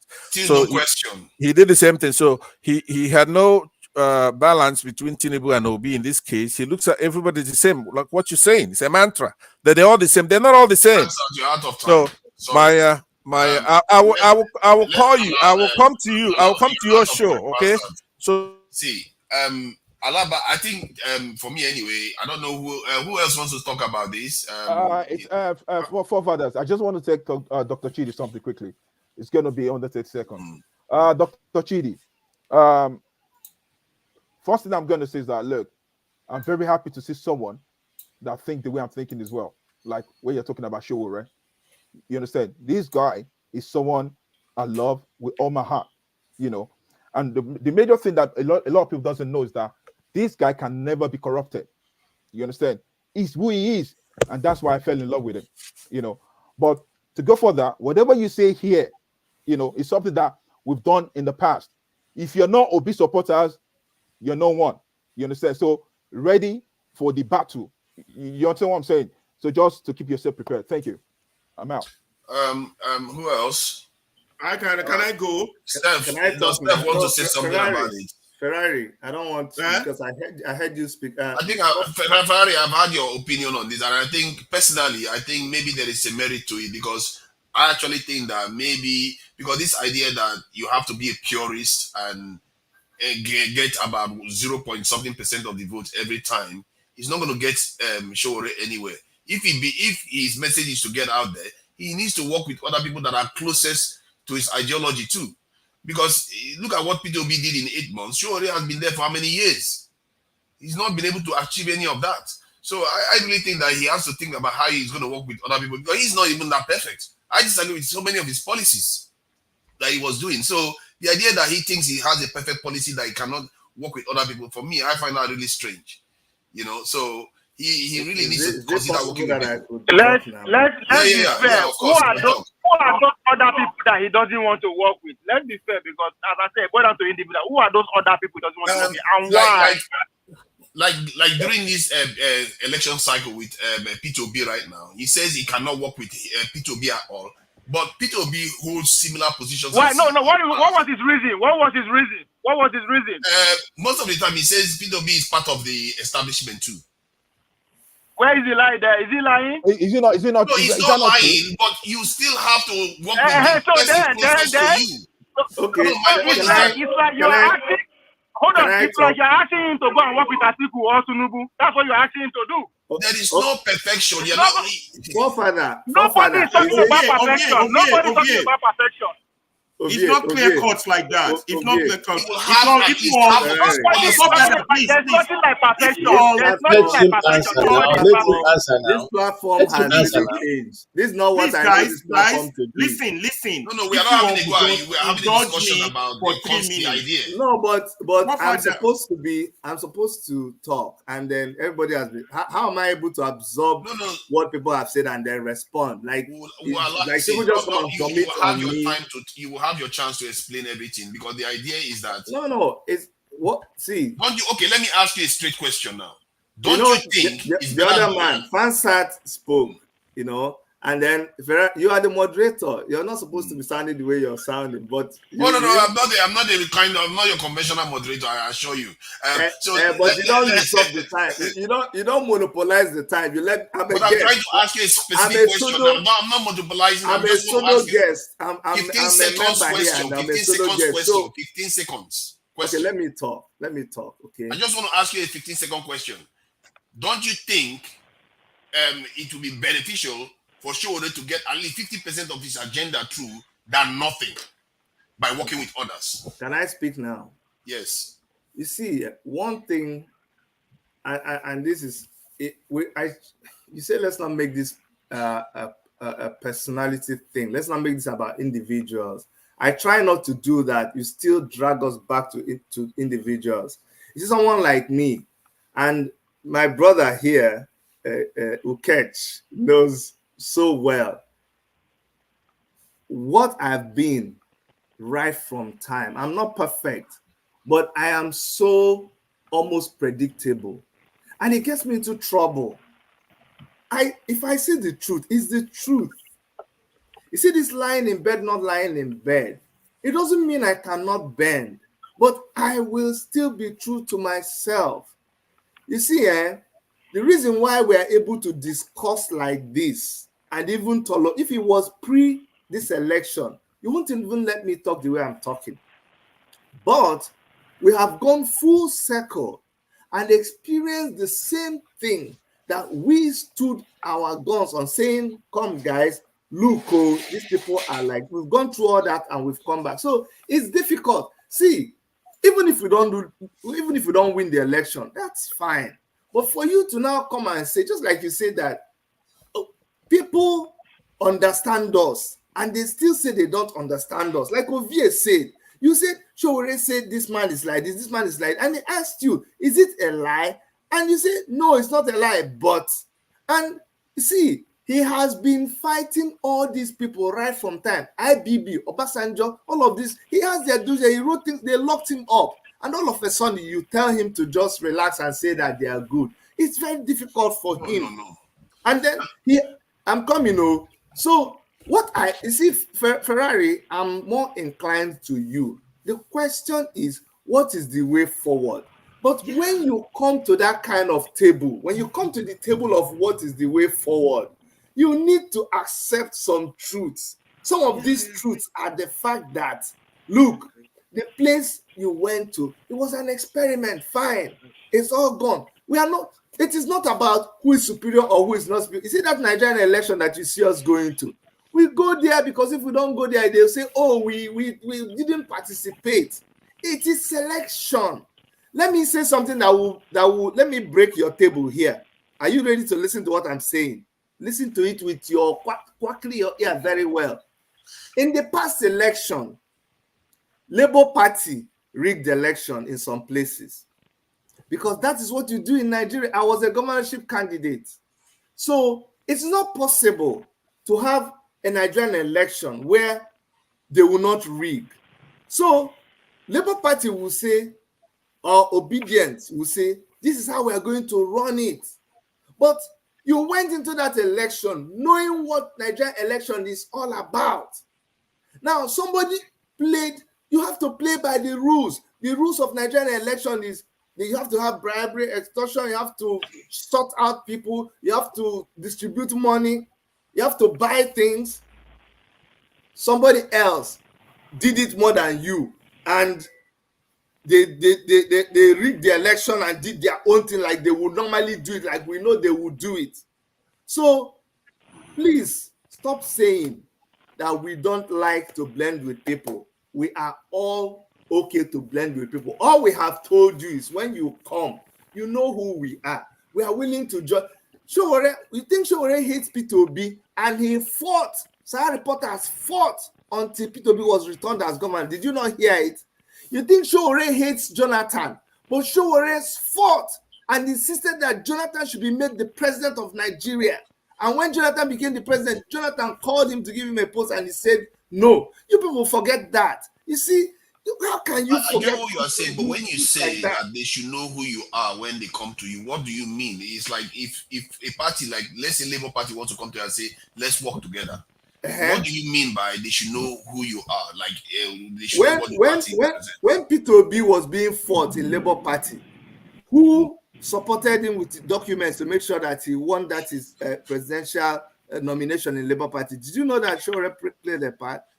Okay, I agree with that. I'm not disputing that, but when you say, what is your condition for working with people? Agree and you turn around and say we are not cooperative now. No, okay, now then what is your condition for working with people? Can I add, please? Hold on, I'm trying to get somewhere here. Good question. Let me answer your question. Our condition for working with people is that you and I, the people, must recognize the power we have as the people and stop going to these altars that these people have built and going to bow down for them and telling them that without them we cannot take over our country. That is our condition. Come out from them. Let us join together as the people. We must not tell IBB after what he did in Nigeria that except he's involved, that who told him that except he's involved. We are not going to work with that. Okay, but if you look at it practically, but the message is not getting resolved. I'm trying to get him somewhere. Please let me just ask him this last one. Did you get the results? Did you get very close to? Did you get it? You have they to. Still played their game. Dr. Chidi, they just want Showore to use Gbajue. That's all. Forefathers. You are not doing what you are accusing Passat of doing. Sure, you know that. Yeah, that's about 4 questions. My question doesn't take long. 15 seconds. Your 15 seconds is always 15. I've been watching you since 15. But I'm asking, okay, you want to ask questions? Let me go. No. I mean, come on, man. I'm trying to get somewhere. Is this not supposed to be? Is it not supposed to be all of us engaging? Some of us are just You are professors are complaining. And you are doing what ask incisive questions. Ask questions. Go ahead. But you're doing what Pansat is doing. I'm asking questions. Pansat is talking. Dr. Chidi, my question is this. Okay. I don't have anything against you for supporting Showore. Everybody have their choice. But being, the person I am at this age, pretty much Showore and I are age mates.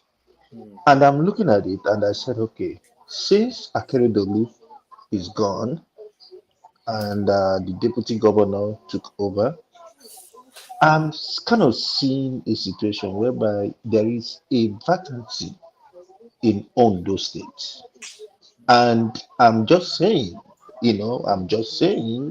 probably you could say hypothetically, is there a possibility that Showore can add to his CV and just try Ondo State? If he does well, believe you me, I'll be the number one person. As a matter of fact, I will put my, little resources I have to it. Without cutting you short, let me tell you what you fail to understand. We are not politicians looking for a post. We are activists that had to come into the Nigerian political space because people chided us, challenged us. Remember when we were taking back movement? That's how we started. We were just opposing the system. We were chastising the system. We were trying to be the watchdog of the system. That's what we were doing. They say we too talk. We should come and become part of the thing. Come and follow and contest. We will win on our own terms. We are not, does everybody have to become local government chairman and governor before you become president? Is that how it works? Okay, if I'm not, I'm just asking you. No, no, no, no. It's not. It's not how it was. But Okay, you know, good. It doesn't work that way. Listen to me, my brother. Listen to me, my brother. Everybody, see, everybody has the way they believe. It's all about belief. When you're making a move, you look at yourself and you say, "This is me. This is what I'm capable of doing," and you step into that business. I took a very, very dangerous risk in a business right now. It was so dangerous, and my wife was having sleepless nights, but it was a leap of faith. And guess what? After so much torturing, it's paying me back now. I didn't have to start 1, 2, 3. Honestly, if that is what Shore thinks he can do, then leave it for him. Don't come and tell him he must be this, because that's not the way it works. It doesn't work like that. Okay, let me end my question. Do you know that somebody like what is his name? The guy in Abia State.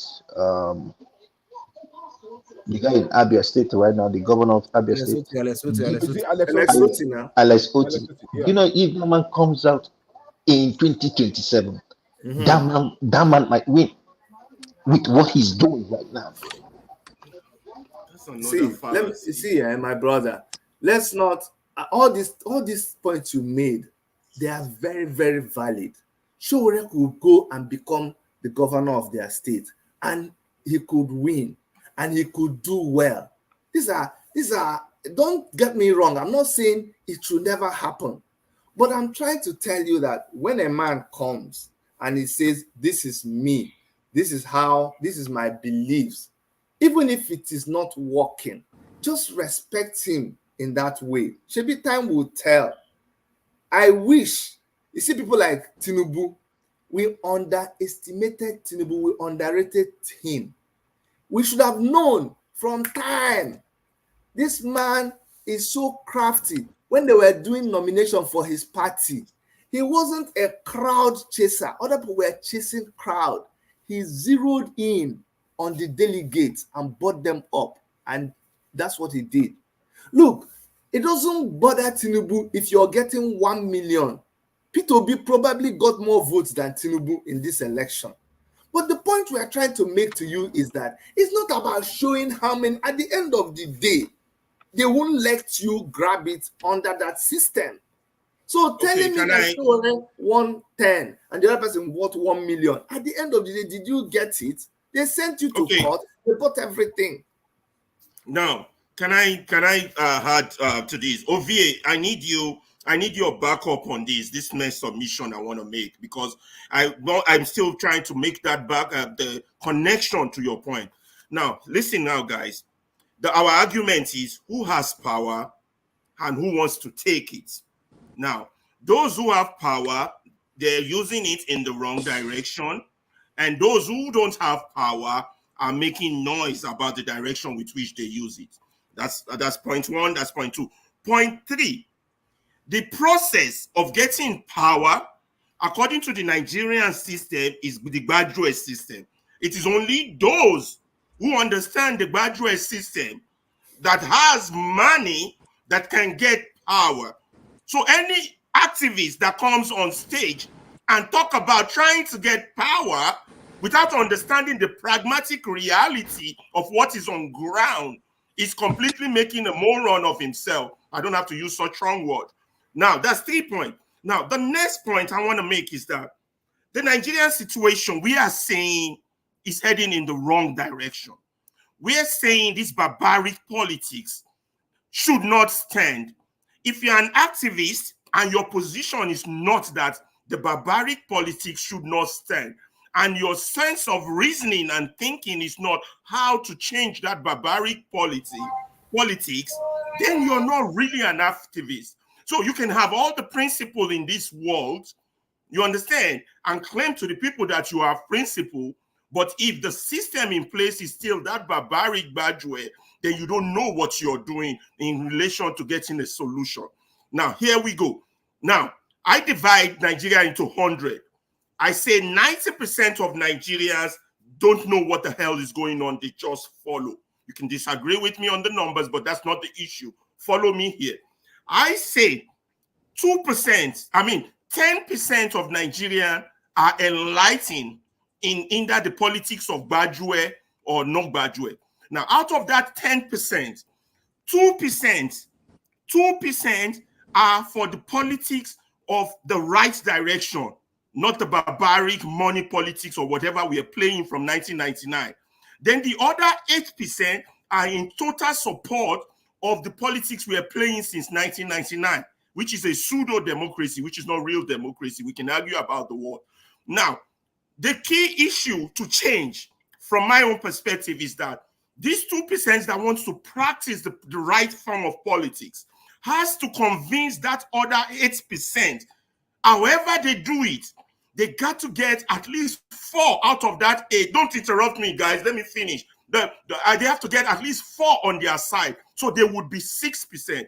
Now, if they are 6% out of that 10, the 6% would be able to critically move the country in a different direction. Now, listen, Ovie made a submission like 2 or 3 days ago or a week ago that critically connects with my argument to change. Now, before I touch on Ovie's comment, the likes of Pat Utomi, Obi, and Showore, Utomi, particularly in his last interview, are now beginning to regret that what they have found together was a mess from his last interview. They should have known this since 1999, that what we had was not a democracy, but a permanent coup d'etat. A permanent coup d'etat by the ruling elite against the masses. So, Ovie, in his submission, now connect the key point for anybody who desires change. Those who have power, who are they? And Ovie can continue from there and he can answer it. Who are the people who have power during the Babangida era and Abacha era? Who are the people who have power now? That is the key to the connection. Once you know the people who have power, then you know who you target. Not target as in oppose, who you talk to, who you compromise, who you convince, who you get to. But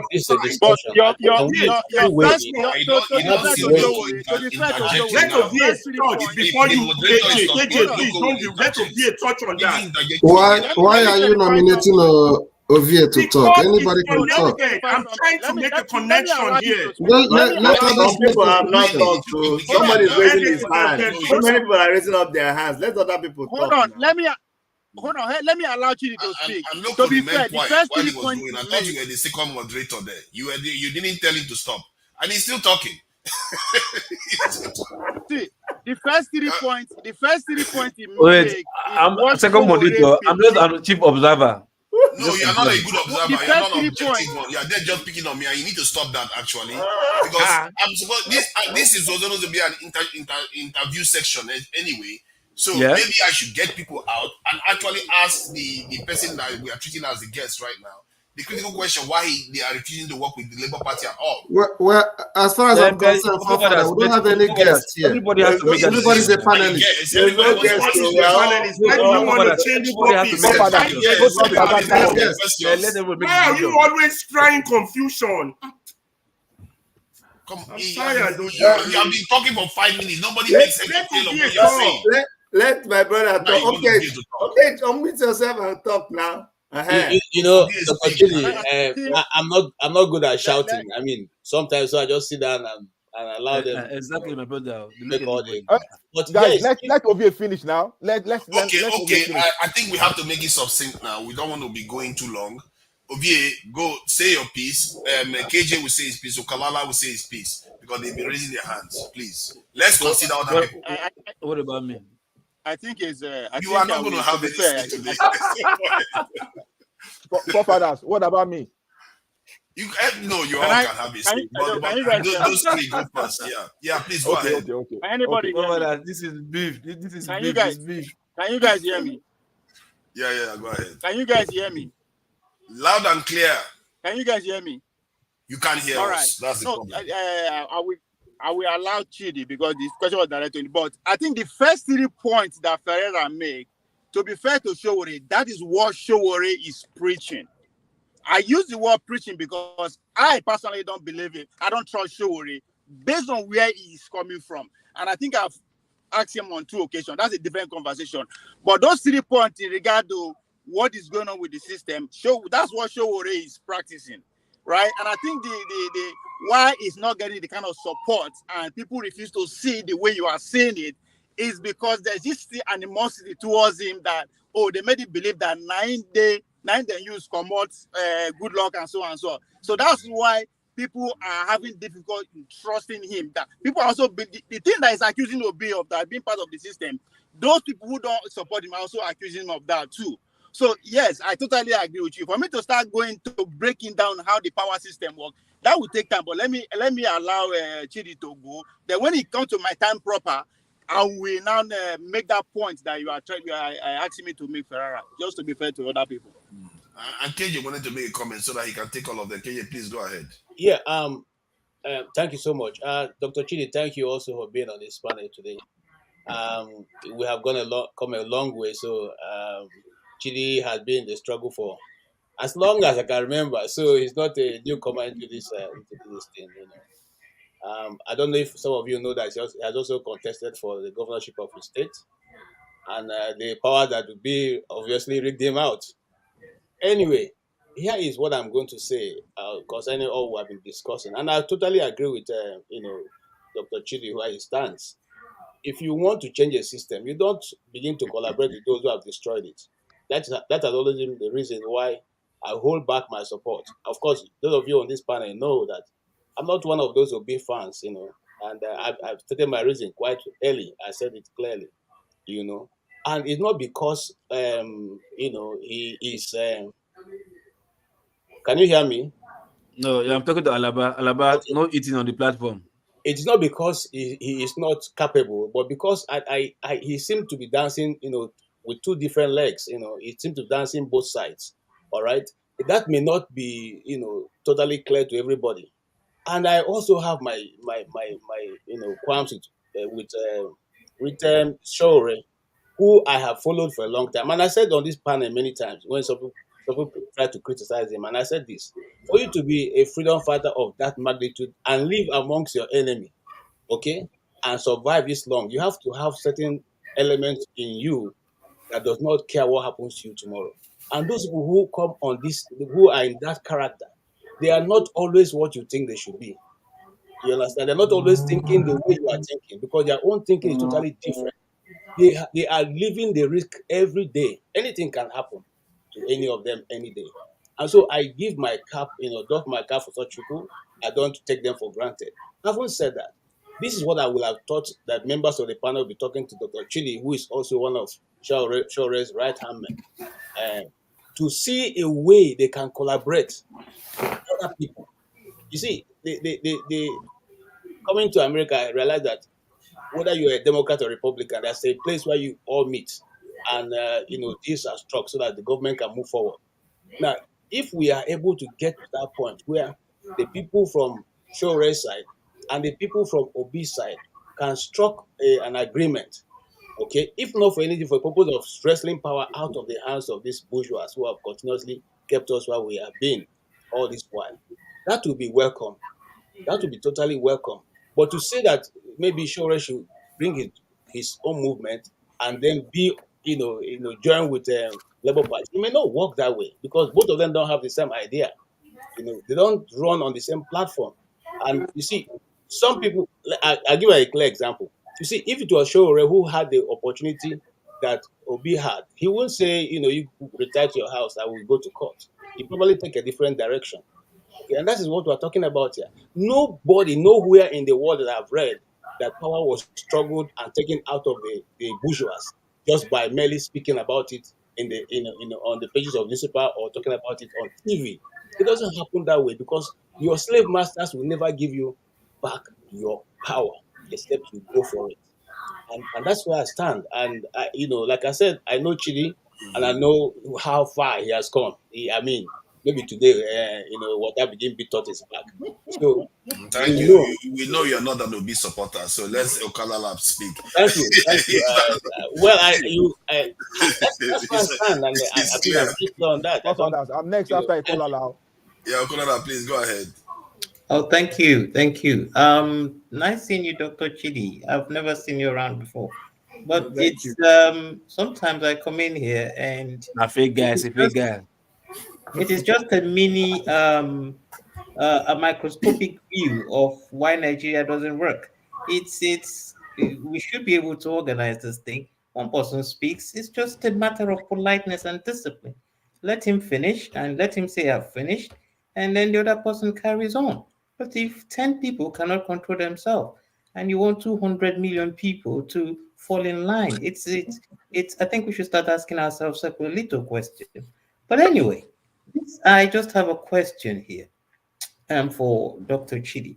I think what you're saying is there is a corrupt system that you want to change, and then you believe that you shouldn't be part of that corrupt system to be able to change it. Is that what you're saying? Yes or no, please? Oh, you want me to take your own differently? No. I just want a yes or no answer so I can get the conversation between you and Ferreira. I mean, so please give me a yes or no answer from what I asked you. What's your question again? Right. You are saying what you're trying to imply by why you cannot work with the other parties is because they are part of a corrupt system, and you believe to be able to change a corrupt system, you shouldn't be part of it. Is that what you're saying? What I'm saying, and I need you to help me here because I think I'm intelligent sometimes, but sometimes my brain really fails me. So there's this group of armed robbers that came to my house and they killed my child and they took my property. And now, you know, I had a limousine. They took my limousine, and now I have a bicycle. They live in very big, beautiful houses, and I'm trying to get back my property. And they say, "Listen, Chidi, the only way you can become a man, the only way you can become anything is that you have to first of all come to your house that used to be yours, and now we're living in it right now. You need to come with your bicycle to where we park our car and beg us, and we now need to work together to think or to talk about those are things that we stole." Okay. And my question, yeah. So what I'm trying to paint that picture. That may be what you're really. Yeah. I get what you're saying now. So your question to me now is that, Chidi, are you trying to say that in order for you to really make sense out of everything, you have to stop saying that armed robber is No. You really have to go to his house and bow No. down. I don't have a view on what you're saying. I just want to understand what you're saying.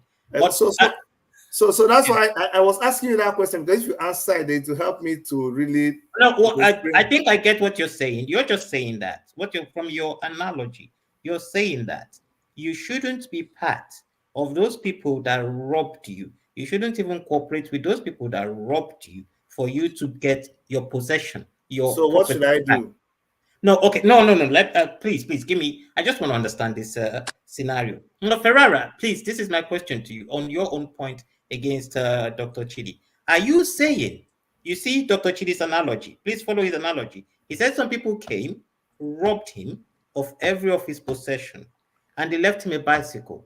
And these people are saying, "Come to us. We will dialogue so that you can have part of your property back." Are you saying he should give some ground and talk to these people such that he could have at least part of his properties back? Is that what you are saying, Ferreira, please? In politics, there are no absolutes. If you stay absolute, you're not going to get anywhere.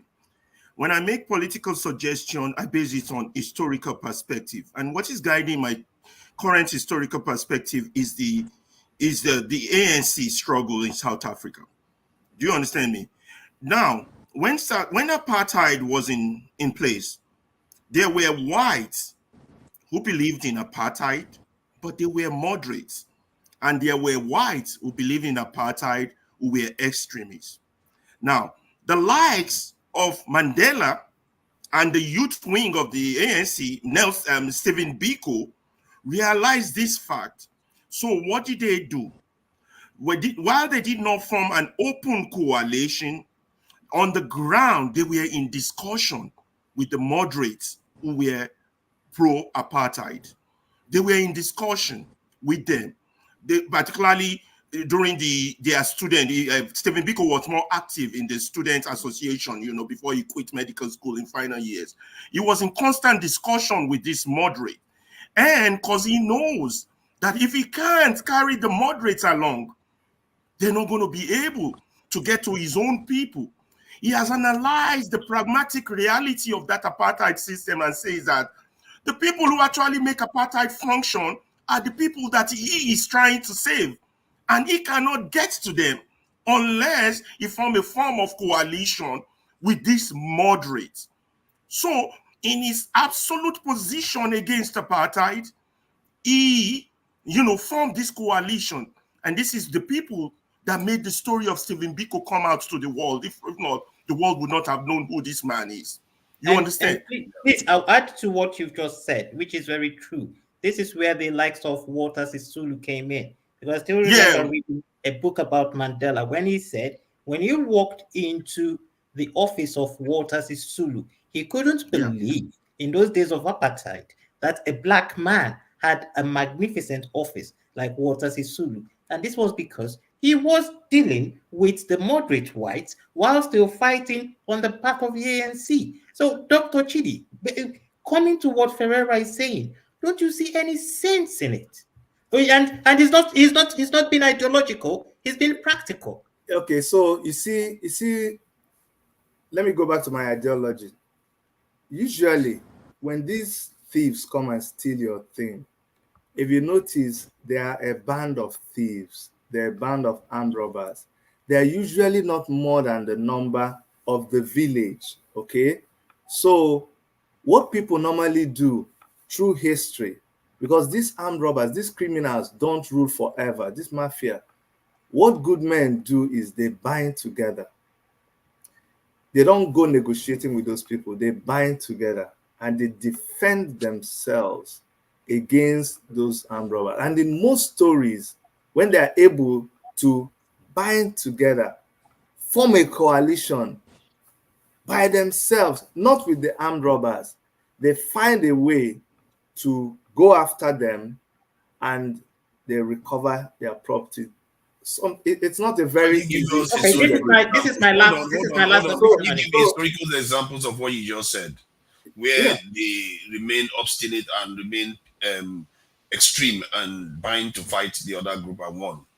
So what I'm trying to say, that's a very good question, please. Yeah, because you like in life and Ferrari, let me agree with you. There are no absolutes, and in the way we have always functioned, you don't know us. Well, which kind of absolutes which absolute you want to be in Nigeria? No, we're actually the most flexible. Let me tell you what happened. It's when you lose a battle that people come and begin to advise you and say you should have done that, you should have done that. When we did NSAS, there was no script. It was an uprising. We didn't go to sit with the people who were our enemies. We didn't go to sit with those armed robbers. We had an uprising. When we formed a coalition, we formed a coalition amongst ourselves. We didn't form a coalition with anybody. It was a clear division. It was us and them. And they knew it. And we fought. I'm coming. I don't want to lose this thought. And we came very close. You can never tell me that the NSAS was a mistake because we never had time to negotiate with anybody. It was not scripted. Everybody was acting based on their feeling, and that was real. That was not based on any political ideology. It was simply, we no agree. All the politicians, even Tinubu, they were hiding. But it was just by a stroke of fate. The things that happened. Had NSAS continued beyond the 20th of October, we would have been telling a different story. So don't always say that the only way out is by negotiating with these people. It doesn't work that way. And what we have been saying, if you don't understand it today. That P2B, I don't have anything wrong with him. All we were trying to say at the inception of the Labour Party thing was because before even P2B joined Labour Party, Showore had said, you see these Labour Party people, you people are not good people, no. You people, you just stay there and you're waiting for somebody to just come and use you. That was way before P2B came into the scene. So I want you to understand. Yeah, but the answers process. Let me finish, please. Let me finish. See, well, I need you to, because a lot of people don't understand us. I can ask him question, but I can't. I get it. No. I just want him to finish. That's all. When this was happening, it wasn't about P2B. It was about, look, this Labour Party you're going into. Look at the kind of people that they mix with. And when I was part of the people, let me reveal something for you here. We set up a committee, and this committee involved the people at the early stage of P2B's team. I brought them in, and I brought in Shore's team. And we were in a WhatsApp group. Let me let you know. And we're supposed to bring 2 of them in. Okay, please. And let me say this so that you understand. Do you know the bone of contention? The bone of contention was this. The obedience. You guys, yes, we came out of the struggle. We know you, you know us. But you see, this tagging along with these other people, it will be difficult for us to work with that, with that arrangement. And so once they refused and said, no, it's either you work with us and these people or nothing. That's why we said, no, we can't go that way. It doesn't Just matter. one last thing. It's my turn now. One last thing and I'll shut up. Father asked you a question. He said, show us a practical situation where a hard line has ever won. You didn't answer that. Where a what? Forefather, is that what you asked him? Yes, the idea of not working with other people. Not working where it works. Hold on to the extreme position and gone on to win. So please. Not compromising with other people. Okay, so please, my brother. When did we? It looks like you're not listening to me. When did we ever say we are not working with people? When you come to a negotiating table with someone, don't you come there telling the person that this is what we come with, though, and the person comes with his own. We had that talk. Somebody says, this is me. I am willing to work with you, but these people that you are connected with, I can't work with you when you're connected with them, and you're saying no. But the question is, you are refusing to compromise. The question is, where has you? Because clearly the examples they gave of South Africa, and I know so many cases in the UK where if you don't compromise, you don't get to even have 50% of your agenda fulfilled. Your followers need results. What are you compromising? We're talking about Nigeria. Exactly. You see, Nigeria. But those people that are dying of insecurity, those people that are dying in hospital, those people are dying on the bad roads, they are not going to thank you for not trying to get to somewhere and succeed at something for them. Father, look at the Fulani herdsmen crisis today. You know how many times they've gone to give them money. Sure, you hear somewhere like Erufai talking. You know all that mess. Should be compromise. Did it solve the problem? See, stop accusing us that we are people who don't like to work with people who don't work. Chidi, sorry, that is not compromise. That is not. It doesn't correlate with working with. That's not compromise. Thank you, everyone. I'll give it to Fofana. You've answered my question. Is my turn now. I know your view. I've had Verera's view. It's a please keep it coordinated so everyone can learn from everyone. Although I don't really buy your opinion as it is. It's more of an ideology, Dr. Chidi. It's like you haven't answered Fofana's question. And it doesn't take anything away from your stance. I mean, someone has to have a stance at some point in life, but we have to be practical. So this is where I agree with Ferreira as well. We have to see you know the thing is you're going to leave this place misquoting me. This idea of we don't collaborate, it's something that you just made up. will you come? So if people are negotiating and there's a breakdown in the negotiation, you only want to look at it from one side. You would, okay, let me tell you something. You would have been happy if we abandoned AAC and we just became Labour Party. And after the election, what happens? You would have been happy with that. Okay, right now, P2B is... Chidi, can I support your argument? Yeah. No, but Chidi, finish. No, you guys still mic on this program. Thank you, everyone. I will listen on the background. Okay, if you are done, let's say Showore doesn't collaborate, don't follow Nigerian politics, and it's disappointing.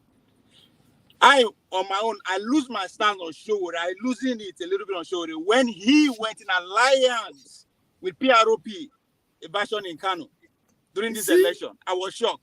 It's not that he doesn't collaborate. It's the fact that he doesn't collaborate with the people that you want him to collaborate with. And he has a reason. That's the point. Obi is not the only Nigerian. Obi is not the only Nigerian that is capable to turn Nigeria around. There are other Nigerians that he is ready to work with. If he's not ready to work with anybody at all, then you can accuse him. He's making moves with his party. So the people we're collaborating with, he's not working with Konkoso. He's not working with Konkoso. I think your point is misplaced. The reason why your point is misplaced is because what people are saying is that you need to work with people that have a chance of getting your policies implemented. Did you get anything? What you are saying is collaborating with people that are not going to give you any chance to fulfill your policies. Father, it's you. It's it is what you are saying, not what people are saying. I'm also a people. I'm also a people. This year, Father, you will agree for you. Jimmy, you shouldn't worry about this argument that Fofa is exposing, because that's what they always say with the Igbos. Before Igbo man should be a president, he has to have a handshake across the Niger. If they're not collaborating with the other people, you have to work with people.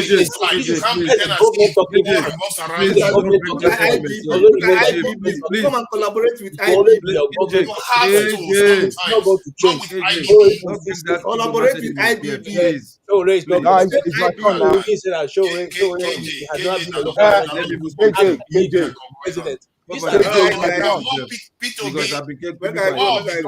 I know, Dr. Chidi, don't go yet. You can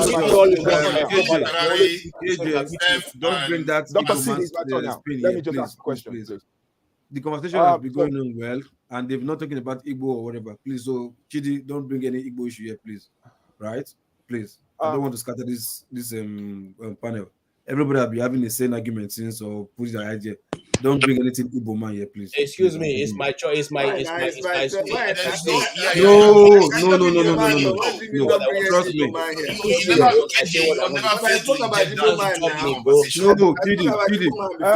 Mazi, let's see how Mazi. Hold on, Chidi. You be speaking since, right? You be speaking. Everybody be bringing ideas, collaboration, right? So good. At least sometimes you guys will like other people speak. But where I'm close with what's called KJ, it was like that's what I'm saying. And when an Igbo man, please. People have been speaking. Chidi, I know KJ. I know where they go. You understand? If somebody is big Igbo man, you must be the Holy Spirit. You know where I'm going. Look, brother. Please, we know ourselves in this channel. Chidi, hold on now. We know ourselves on this channel. Why is that you cannot deal with a simple truth? You don't. No, it's about truth. You always say this thing all the time. It's not about truth. Dr. Chidi. Can I ask Dr. Chidi a question? Can I ask Dr. Chidi a question? Can I ask Dr. Chidi a question? Okay, Steph, I'll give you just 30 seconds. It's my turn now. Okay. Dr. Chidi, Yes, my brother. Given the kind of person some of us believe that Showore is, because this question is based on what Father asked you, or some other people have asked you, based on collaboration. Yeah. And also the same thing Ferreira talked. Given the kind of person Nigerians believe Showore to be, do you think that if Showore, you're not hearing me? Talk for yourself. You say Nigerians, which is you now, is what you believe him to be. No, when I say Nigerians, at least 3 people are Nigerians. Okay. So, what I'm saying? Don't say some Nigerians, don't say all Nigerians. But they are Nigerians. Continue. For 10. Okay, continue. Yeah. And you have also said that he's incorruptible, right? He's people that said it now. People said it here, not even me. He's very confident and he doesn't give a damn. Do you think that if he's able to collaborate the way Forefather said or Ferrari said, with other people that are less corruptible like him, and he became a president of Nigeria, is he going to change who he is? So you see, I think you know the answer to this question. No? If you look at somebody's trajectory, the trajectory of somebody's behavior from time, you can be able to say, and that's how you do experiments now. You say based on A, B, C, D, you can say that this is how E will be. If Shore has confronted, you see, people tend to they develop amnesia when they want to talk about Shore. Oh, you're not answering my question. I'm answering your question. Is he going to make him to be a corruptible person? He will not now. So if he's not going to be, what is that reason why he can't build that alliance with those people that perceivably corrupt and get into power and hold swear and change things? No. Maybe before I answer you wrongly, you're asking that if Showore gets into collaboration with people who are corrupt, that when he gets there, will he change him? And my answer is supposed to be no. Let me go back. Showore did not get into collaboration with those people in the first place. So your it's a good question. You say your answer is supposed to be no. So if he's not going to be corrupt, he can still do his agenda for the people. Then why is he? Why does he not hold his nose and collaborate with people? His question, he was throwing a curve. That is a very good question. No, Chidi, trust me, it's a very good question. No. He catch me, but I come on. I didn't get his question. Now they let somebody hear the question. That's why we don't like to collaborate with you. That's why we don't collaborate with you. There's an interview with IBB rented an interview. KJ, you spoken already now. KJ, watch. You've had your phone now. KJ, okay. You know we've given you a lot of You time. always like to call KJ because you know I'm against your Yeah, against me don't be. Yeah, against me don't be. Steph, you know the problem. Problem is this, Showore. You see, if I say this, you may misunderstand it. Showore died so many years ago, and it's something that we've all cried. Those close to we've all cried about this. Showore doesn't. Any day he's alive, he just celebrates it. He has one small bag that is packed, and when you call him, he says, "Chidi." If I say, "Okay, bros, we'll go talk later now," I will call it. Say, "Chidi, whatever you want to say it now," because you don't know whether the next time you're calling me, I may not be there. And those were the days they will arrest him, and he said, "Look, whatever, let's discuss it now." They could shoot me. They could arrest. So you don't understand how that kind of person thinks. He's not after. He mustn't be the president of Nigeria. He mustn't. If he doesn't get there, so be it. But you are asking him. There are things he will never compromise. Showore will never go into an agreement with IBB. He will never. He will be dead before he does that. So I don't know why you keep flogging a dead horse. It will not happen. He will collaborate. If you say something now, let me say something quickly. See, let me just say one thing. In 15 seconds. See, Showore, whoever 15 seconds. Time me now. Time me. See, you are talking more than 15 seconds. Just time me. 15 seconds. See, this is what they do. 15 seconds. Showore, see. Showore has to understand that the true nature of public life is the greater good. It's not about him. This thing that you're talking about him, it's about the greater good. It's not about him.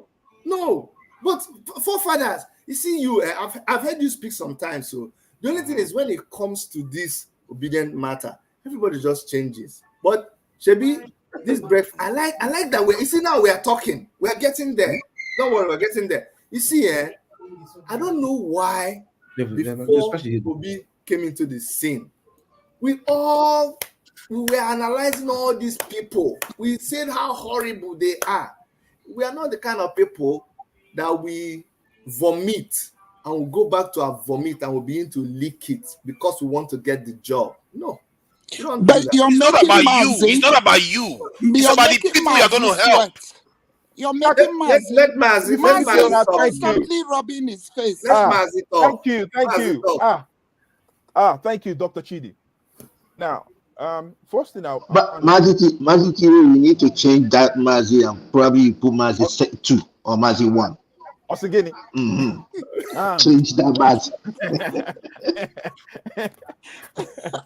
FOC number 4. So now let's get to the point. See, the first thing that when I knew about Sowore, it was somebody that was close to Abiola back then. He told me then that look, Abiola called him Akonda. Do you guys know what Akonda means?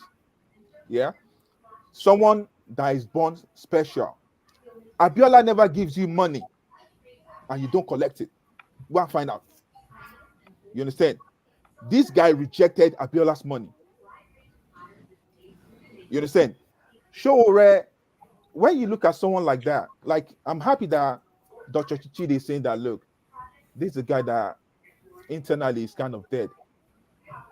I understand where other people are coming from, where you're talking about collaboration.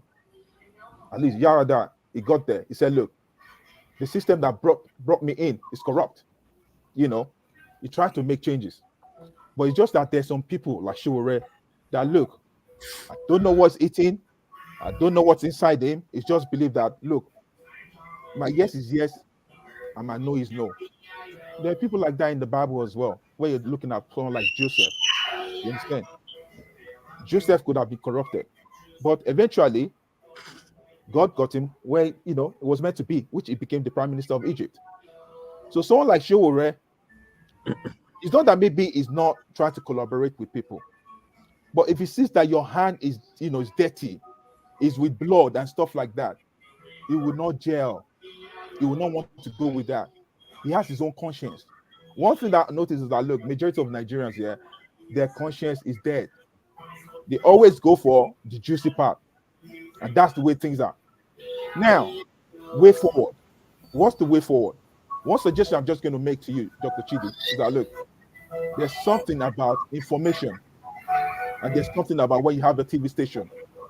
That's the first thing you guys should be working towards to. How you can move your information to the rural areas. Let people know what you stand for.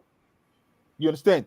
When people started hearing a lot about this guy, I'm telling you, people will move. They will gel with him. But a lot of people don't know about. They always, when they hear Sowore, it's about trouble. He wants to turn Nigeria upside down. Revolution. Exactly. Your information needs to go further. I'm not talking about all this internet information. Internet information does its own things as well. Fine. But look, the rural people, there's some people that their heart is still pure. I'm surprised. This is my first time I'm seeing you, Dr. Chidi. I would like to you. And if someone like you could not be the governor of the state, tell me the person that is there, is he better than you? There are some people that you will give money and they'll still go with their conscience. So it's high time you start. Look, if you look at Trump today, Trump got that. If I know you'll back me up on this. Look, a lot of people sponsored Trump. Those money being sponsored is used for broadcasting 24/7, Fox News, here and there. People, when you open the TV in the state, it's Trump. In the hotel, it's Trump. If you have something like that, invest. You need to invest and you need money. With Nigeria, without money, no way. I'm not talking about bribing people now. I'm talking about getting your information forward. Why do you think some TVCs, Tinubu has TVC? Is to get the information forward. There are some people out there that they need to hear about this guy and project him out there. And look, by God's grace, he will be president and Nigeria will turn around for good. Thank you. I'm out. Thank you. Let me respond to what you have just said. You see, let me remind people again. That, and some people have a big issue against what I'm going to say. We did not start up as a political party. Nigeria was going on. We were tired of what was going on in Nigeria, and we started the Take It Back movement to just take power back to the people and give it to whoever wants to be. It's almost like we entered into politics by accident. Me that went to run for governor in Enugu State. You think I just went and gathered my money and said, Chidi, you don't land. Now I'm going to run for governor. No. Let me give you a little secret here. It was when they push us, this kind of suggestions that people are suggesting, do you think you will not make anything? No, because once politics start, nobody will hear you. But if there is somebody as a candidate, then when they are doing debates, you will be able to debate. We took that advice. And we now started pushing show. We were looking for a party to put him so that we can make him presidential. So that collaboration you're talking about, listen, we went round all the parties, PDP, all of them, to try, because now we are trying to blend. They say we are too stubborn. Say, okay, let's listen to the people. That was what we decided with Dr. Malcolm and all Fabi and all of that. We came to these people and they sat us down. That is what opened our eyes to see. A lot of you don't understand Nigeria politics. So they will sit you down and they will give you the rules and regulations. They will give you lists, like when you're going to marry a woman now. When you see that list, oh boy, you will understand the shit that you're inside. That was what scared. We're like, is this what is going on? There's no way we can be part of this. We can't. We can't go and soil our hand in blood. Because you want to negotiate with somebody and say, Chidi, we'll give you this power, but we need to kill somebody. Well, it's okay. And they say, for the sake of the people, let me just follow and kill. Because if I kill, then I become the president, then I'll save the people. It doesn't work with us like that. We couldn't handle it. And we said the only way to do this, the only way to do this was to form our own party so that we can tell this story, show the people what we're talking about. But it didn't say you need to kill anybody before you can join political parties. Because of the things you're insinuating here, you have to substantiate it. Let me quickly round up. Dr. Forefather. You see, if somebody just told you that I run for governorship of my state, what you don't know, so don't even go there. Under which party? No, then tell us. People don't know. That's my whole point. Tell us instead of insinuating stuff. Under which party do you run?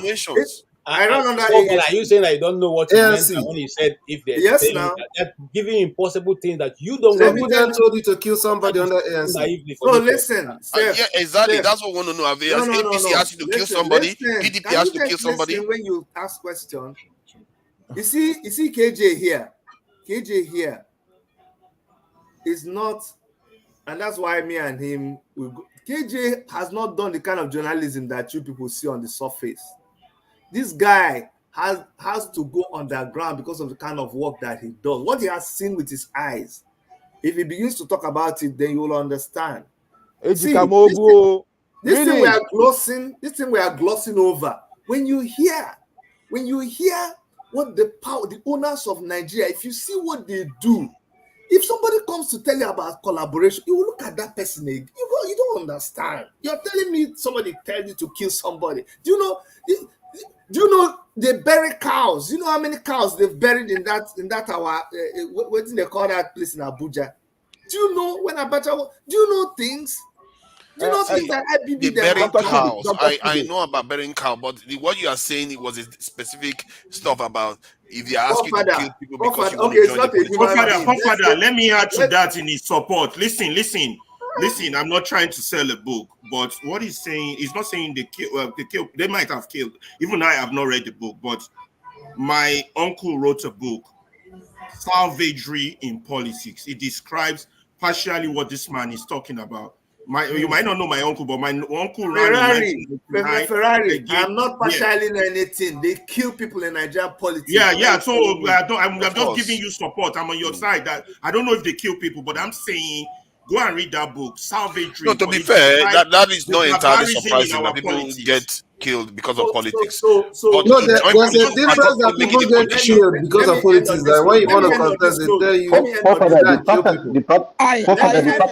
me end on this. Not that you don't do a pushback to what he's saying. I'm just carrying that the pattern you guys are using here is the one for the night shift. It's not the day shift you guys are doing. This is my final statement, and I'll keep quiet. Okay, please, Chidi, let Dr. Chidi, if your man hasn't said anything. My final submission. But look at Dr. Chidi, just hold on, please. The lady hasn't said anything, and ladies do have priority. Please go ahead, Informer. Thank you. Well, look at the states. Look at the states. Look what's happening.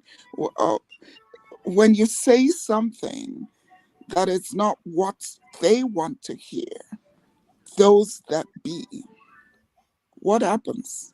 They're threatening judges, Supreme Court justices. Is it not politics? So we know all those things happen. We know that a lot of things happen on the ground in Nigeria. What members of this team is saying that sometimes it's not good to drop words without substantiating or pointing. But also we know that some have to work the grassroots as an underground and don't want to reveal too much. You talked about an incident about burying cows. Of course, people know about that because it became news.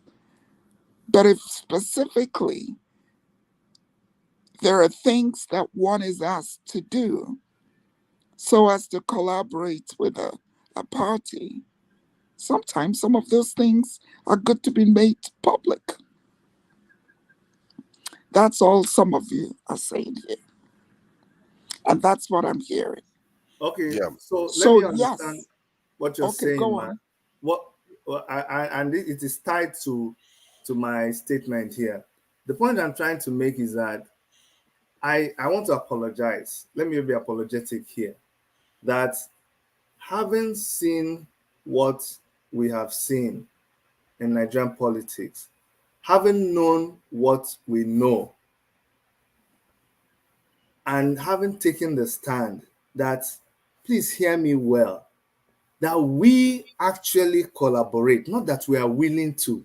We collaborate with people whose ideology is in sync, and not just ideology, our way of thinking, which is like ideology too. We collaborate with them, and we are not willing to collaborate in the manner that people expect us to collaborate with the people who we have identified to belong to a certain class and to be the mastermind and the architects of what is still happening to us. It is difficult, and we are not about to change that. So if that makes anybody categorize us as stubborn, unbending, so be it. But I apologize ahead of time. I don't think it's going to change anything. In summary, this may not be our time. This may not be our turn. Tomorrow, if that kind of stand, because he wins in some places. No, the guy that left said I didn't answer Fofadar's question. Where has taken a stand like that won? It won in NSAS. NSAS is one of the biggest victories. NSAS was a chaotic movement that resulted in them getting everything they wanted. That wasn't a political movement. With this, we are talking about the political movement. No, but NSAS was going to see. Let me tell you something also. I want, when you are thinking about Nigeria, think about Nigeria as Nigeria. Don't compare apples and onions. Where Nigeria is right now is why we are talking and thinking the way we are thinking. Had we come out of NSAS, the way we'll be talking about, there will still be election. All of us will still be contesting against each other. All of us that were in the NSAS together. That is when we'll be discussing politics the way you're discussing right now. But we are trying to say that, unfortunately, we have not sanitized that system yet. So the mode we are in, we are not ready for the mode you were wanting us to be in. We cannot. It is selection. Nothing will come out of it. My problem is that when I hear the policies. I read the manifesto of the Showore party, and they seem to still be in a kind of pressure group or NGO mode. Opposition, not opposition party, even like NGO mode, instead of being in a kind of you want to take over the state mode. No, you don't see that. You know why, in the Father? Let me school you on that. When the basic salary for a Nigerian was 15,000, we proposed 100,000. People looked at our manifesto and said, "These guys are so unrealistic." When government is just trying to raise it to 30,000, Showore said 100,000. Today, you can't even be talking of 100,000. When you read our manifesto and you saw Showore saying, "Do you know that we could have just invested in Mariana?" They say Showore they smoke Igbo. Now Mariana is $1 billion thing. So that's it looks like we're joking. It doesn't look like we're joking. The criticism of Showore was based on the information at the time. He didn't, if there had been, he qualified it in the document that, petrol price will go up, so you have to increase the price, the minimum wage to 100,000. We'll say it's ingenious. But he didn't do that. No, we did. I read the last one that he wrote, and his security policy was so alarming to me when I read it. Because all he was talking about was training the soldiers to be human rights for this thing. Follow human rights. When Showore said that he was going to destroy Barra, see, the thing is, when people told you, when people told you that cars will be moving around with battery, it always looks like they're stupid. When they told you that like drones will be around now and we won't have to use cranes, it all sounded stupid. So if you're going to accuse us of coming with ideas that are futuristic, guilty as charged. Because when we're saying this, that's not what I'm doing at all. It didn't make sense. But Dr. Chidi, just to back you up on that, I'm saying that Showore Commission policy was very, very on. I just want to chip in this one. See, he commissioned a house here without electricity in Ikorodu. You understand? Just like a prototype. I watched it. You understand? So this guy's got idea, no doubt. But what I'm telling you is that, look, people in Arochukwu doesn't know Showore. You understand? You need to bring your, if you go to, what's it called? In the corner, they don't know Showore. But all these people, do you know how far the SAR report, do you know how powerful it was back then on information? See, Mazi, it's not going to matter. See, that's how Gani Fawemi, people knew Gani Fawemi, yet he didn't get the vote. Because people instinctually know when you are ready for government. They instinctually know. And Showore wasn't sending those signals. So was Gani not sending those signals. Forefather, can you wait for Mazi to finish what you were saying? Yeah. No, he said it before already. That's why he said that they should go over the government. He said it before already. He has said it before.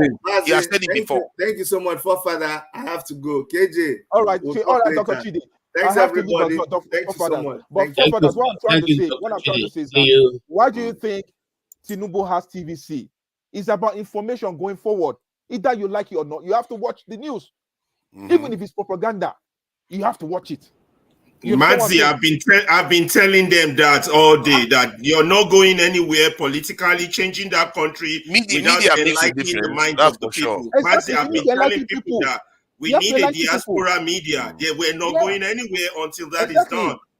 You see all this when he started Sahara Reporter, he should have continued with more Sahara Reporter, not joining politics. And sometimes you gotta do the donors things to be on the news. If you don't do those donors things, you won't be on the news. And that's what people see and they say, who the hell, forgive my language, is this? Who are these people? So yes, you know, they need to be, because look, information goes a long way. It is true watching Dr. Damages here, and I saw Forefathers, and he was arguing with a lot of people, and that's why I joined this show. You understand that? Look, and so it's because of me you joined this show, and they are trying to shut me up. All these people.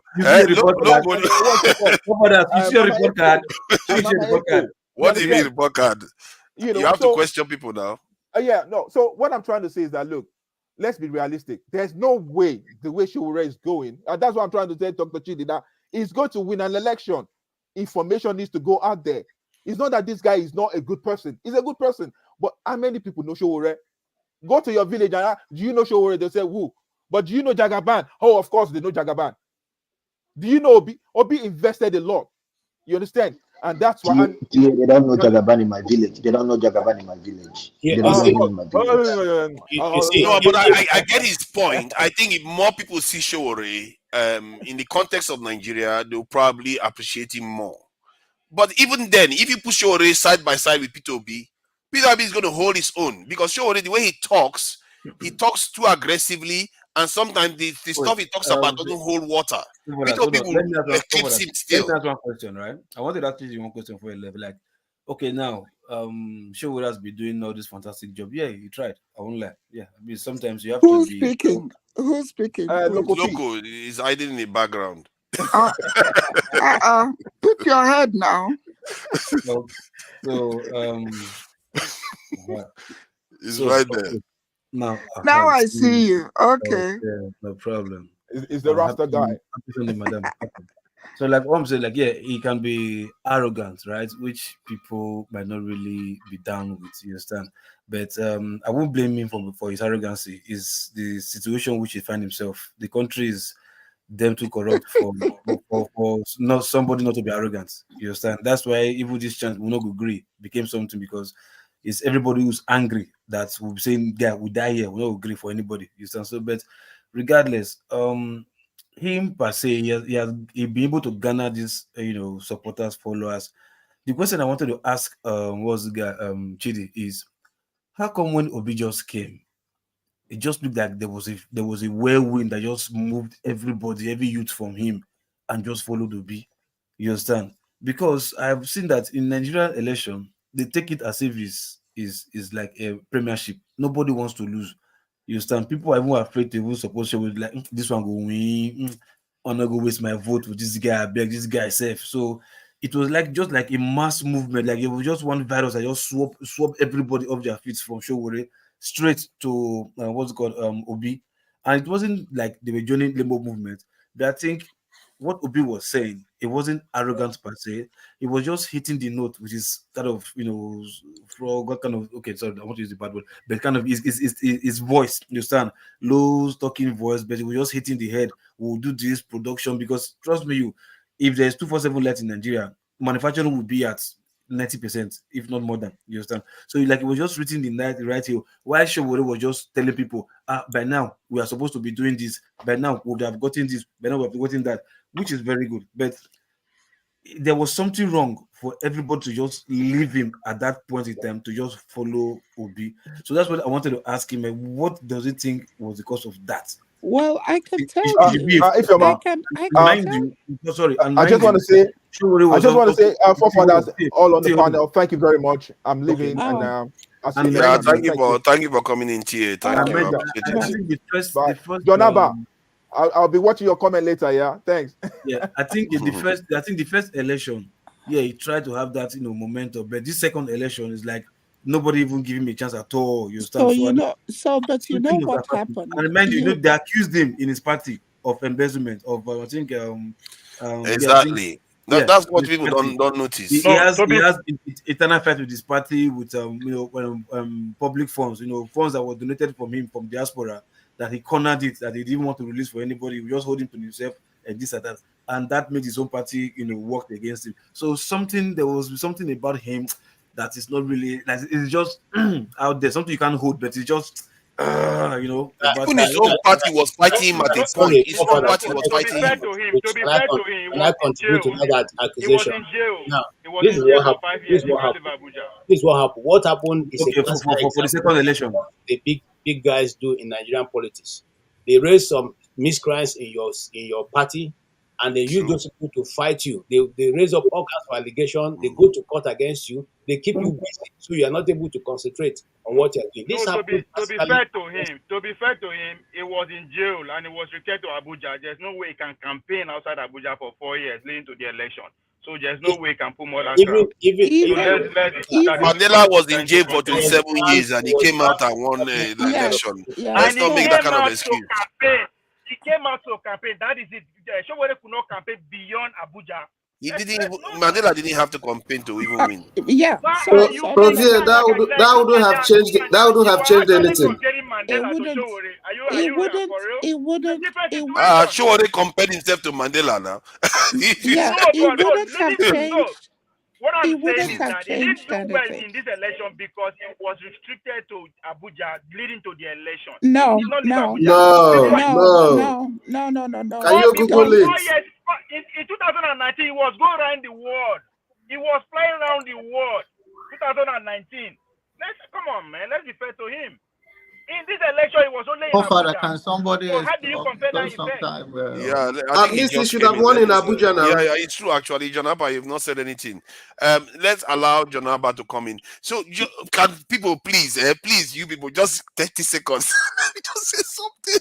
You guys are troubling me. See what Loco was saying. What I was thinking was that P2B came out from PDP without anybody backing him from PDP. He didn't take all PDP members with him. He was empty then. Showore could have come with his infrastructure and his people, went into work with this in P2B, and they would have been in charge right now. But he was busy holding in his nose and staying away from P2B.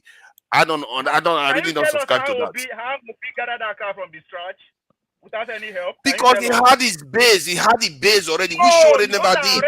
Which base? Which is the southeast. P2B had the southeastern base. Don't compare it. No, sir.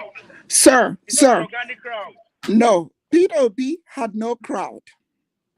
P2B had tenure and leadership skills that he showed during his administration. Yeah. And everyone knew. I'll give him that. And everyone knew he didn't touch a dime. And everyone knew he left money. Even when they were saying he chopped money, he ignored them.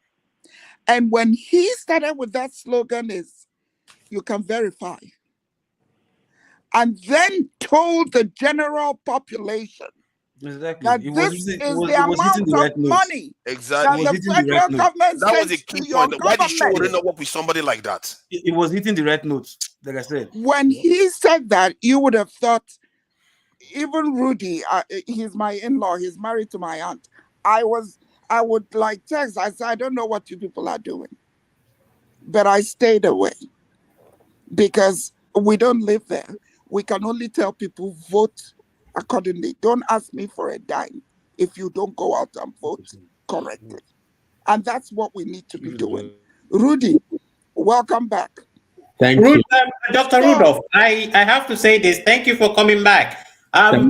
This I wanted to listen to Jonaba. I've been waiting here to hear what he has to say. Because I mean, people should be given the room. It's have your say. It's have your say for the sake of Christ. Give people. Forefathers took up moderation so that he can run the show. He was asking for 30 seconds. He'll go on for 3 minutes. Please. We need a way. Forefathers didn't do nothing wrong today, please. Don't mind him. He just didn't do nothing wrong today. What is wrong with you? Totally true. Just maligning my good reputation. What is wrong with you? I mean, you're not allowing all just kind of attitude. It's not helpful. All right, I just wanted to come in and once again apologize for our guest not showing up. It's due to circumstances beyond her control. We announced the new dates that she will come back. The good news is that on Sunday or probably Saturday, I'll confirm this on Wednesday, the Labour Party chairman will join us. So those who have been looking for who to talk to about what happened in the election, you have the Labour Party chairman joining us. I will announce a particular day. He's going to check his calendar by Wednesday and let me know whether it will be on Saturday or on Sunday. I like politicians. Sorry, which of the chairman? Wait. Is it, hold on now, Oje. Is it Apapa? Is he Apapa or That's a good one. Which one? Is it Apapa? It's Abure. Look, she has the looking with one eye. She has the looking with one eye. And the looking with one eye. All right. So, unfortunately, I'm still under the weather a little bit, so I will leave you guys to continue your conversation, and I will see you on Saturday. I told you to move to Texas where you can enjoy weather. You want to stay there and die like that? What are you insinuating? What are you telling my in-law? What did you just say? You want me to fight? Oh, you mean John Abba? Yes, I'm telling Abba. What's he telling Ogo? Don't mind John Abba. You don't know I'm here. I think he's under the weather in New York. And his wife is there taking care of him. My aunt is there taking care of him. What are you insinuating? That he should move to Texas? He will move with his family. I'm not separating them. All right. See you guys. Thank you very much. I will see you next week. All righty. All right. Thank you. I think what I listened to some of the conversation is interesting that you hear from other people that, and I completely understand those that believe that Sowore should whether cooperate or collaborate with whether Obi or any other party. But then we don't speak from his own pain, and we don't even have empathy about what Sowore has gone through that made him who he is. And when you don't do that, then you are taking all that has been through for granted. There is no Nigerian campaigning for president, including those that have served in Nigerian army, even the Buhari, that have been through what Sowore has been through under the oppressive regime of Abacha till this day. So when you don't see his pain, that you just want him for who he is to cave. I mean, there is what is called principle. Like Chidi said, he doesn't have to win. And if Nigerian people miss the opportunity, or if it's not opportunity, let it be. We have to take a stand in life. They say a good name is better than riches. But we all know Nigerian politics, how diabolical it is. Even not only in Nigeria, around the world. If we are not being honest to ourselves, our own is no different. But because of the lawlessness in Nigeria, make our own worse. So we should look at Sowore issue, and it's really to work with people he chooses to work with that they share the same value. But if he say, I'm not going this direction, and you can't cave him. Of course, you guys, I'm close to him. So it's not like I'm just saying that I can suggest to him it's left for him. But you have heard from Chidi himself that Sowore live 1 minute at a time. That's the measure of a man. That's the measure of a man. So whether we see him, I don't want to speak about Obi thing. Obi issue is that it's a memento that falls his way. That's how life falls. And he came to the spotlight. It's not new in politics. He served you have a governor of Anambra for 8 years. And then he came to run as a presidential running mate with Atiku. So, and his message resonated with Nigerians, and he gathered that momentum. Let it be. And if he turn out to, if he becomes the president of Nigeria because he was able to work that, then that is his own moment. Every one of us have our own shining moment. And did you say he was running mate with Atiku? Yes. He was picked as a running mate to Atiku. You guys don't know that? No, you should say he was picked. Somebody that he was picked as a running mate of Atiku. He was not running mate to Atiku. What are you guys talking about? Are you talking about P2B? Yes. I think he was a running mate for Yes. So what are you thinking about, man? He's working for Atiku currently. So, madam, you don't know that? Also, the point I'm making is that he have that chance to become come to the spotlight while we talk about Sowore struggles or his not meeting up. But then I don't really care so much about that. It's about don't condemn him for him not to cave or not to do. Can I ask you a question? Yeah. Yeah, the question is, let's say P2B got into office and he says, Showore, you care about corruption, I'll give you free hand in charge of corruption in my administration. Should Showore take it up? Do you know that he was a good luck Jonathan offered him a position under his administration and he turned it down? You see, that's the problem. Yeah, he either wants everything or nothing. Listen to me. I think is that we don't have patience in this life. That sometimes once time come and the very time we want something, and if it is not what you want, then we think there is no more hope. We have talked about Mandela. Mandela stayed in prison for 27 good years, right? So the 27 good years, there are a lot of things that have happened before he came. Okay, let me ask John a question. No, right? pass. Hold on. You have not even finished answering the last question. I know you. Me and you have a different. I've been here for a long time. Can you wait for a long time? So they can give you. No, I didn't go for a long time. John, no. Okay, well, make a statement. So they can give you. Just came in. Come on. I was here and I gave people a chance to come and talk. So yeah. Please. Why not allow you finish talking? Then you ask your question. And I said to John should take down questions. John, ever continue, please. And take it back. And another thing that in the party, there are things that some of us hold back here.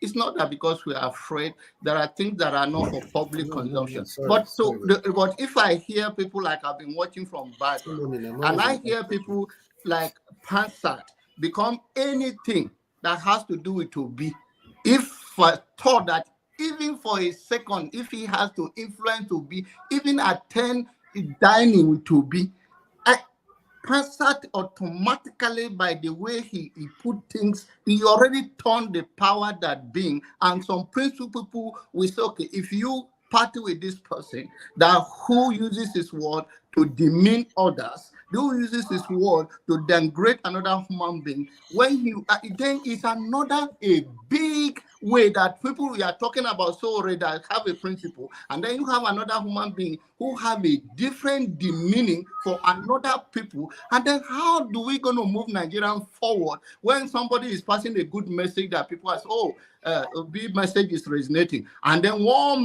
I don't want to use some word here. One person will come to another one and say, oh, the other people doesn't exist. This person not even up to a shoe left. You see, this is the stupid pride of us that you think a whole human being is less than another human being on what? Yeah, that's okay. Let me respond. Then he talked about me. Let me respond. He talked about me. Let me respond. I'm here to respond. If anyone else wants to say something, I don't want Pastor to say something. He's just going to start an argument now. Okay, Pastor, please go ahead. Thank you very much. Now there is this hubris, right, about insult being when you tell somebody to shut up or you're not up to somebody tying your shoe, right?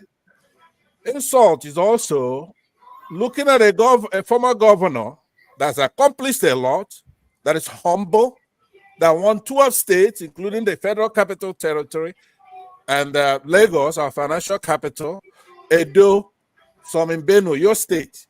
And after all those accomplishments, right? And you have the nerve to get on here and keep pitting him against somebody who ran in the same election simultaneously. And probably if you sum up all his win in the last 2 election cycles, right? He didn't win a single precinct, not even his own state. So that's not an insult, right? And you have the gall to always denigrating people from the Southeast. They're supposed to fall on the ground before you vote for him. Or I'm supposed to be speaking for Peter Obi. Did I tell you I'm Peter Obi? Did I say I'm a gentleman that's going to take your bullshit all the time? You over there and they're kidnapping your people in Benue State. You come up here. No, hold on. Look, I said true Nigerian. Look, I'm almost done. So be quiet, okay? Be quiet. He just insulted me. You said nothing about it, right? Wow. Insult is not just shut up. I would like to say something. Let me give me time to say something. Let me Egos, please. Don't worry, after Pansat. Yeah. So I'll take a couple of minutes to say this, right? When we're here, we had an eloquent Chidi Dr. Chidi. He made an admission. He said, hey, look, I bet you Peter Obi won the most votes in that election. He admitted it right here in front of everybody. You didn't seize on that. When Ferrari made a lot of points, instead of letting him respond to those important points, everybody wants to chime in, talking nonsense all the time. As an angry Nigerian who is very upset about what's going on in this country. John Abba, what you see one Southeasterner that's not going to take your crap. It's better than Angel Gabriel in order to move the country forward. Well, you think everybody from the Southeast is going to be your boy? I don't know what you are talking about. So when you we're not all the same. I'm not Peter Obi. I'm an angry Nigerian. You cannot be, but you are a spoiler. I'm not a spoiler. Just don't vote for him. Right? Your word does not make whatever you are saying. Doesn't make no sense. Yes, ma'am. You know, you guys take a deep breath. We're having a brotherly and sisterly conversation. No. And all of us at the back of our heads want a stable, progressive Nigeria, a home that we all want to go back to and live. There's no need doing this fight here. There's no need for it. No, my brother. Yes. All right. Out of respect for you, I still can see your face. I would like to say something. I would like to say something because it's more than 1 hour. No, here's my face. I'm a handsome man. Don't worry about that.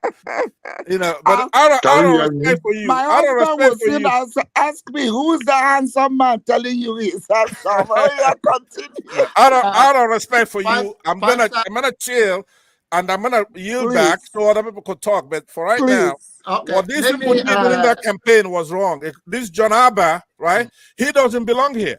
He needs to go to his You are the one that doesn't come on, man. Answer, come on. Enough of this, man. Allow other people to speak. It's okay. Let me respond to Pastor and leave. Okay, then no, Igbo Pastor, you're not responding. No, it's not in a battle. I am used to Pansat.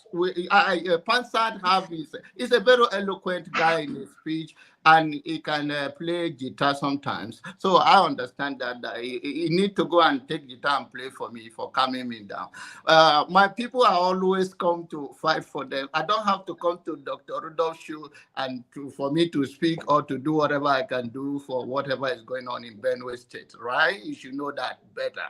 So when you and I, we have that conversation on issue, until you live up to that standard of turn the mirror on yourself and you say, okay, I'm so of age. If my children see me saying this, am I okay with it? Then me and you will have a conversation. Thank you.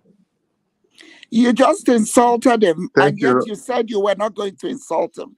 But that last statement was uncalled for. No, I say what I mean to say that there are things he says here that if the children or everybody listen to him, cussing people out, if they tell him it's okay, then I'm okay with it. Because some of those degrading and talking and cussing people, it make no sense.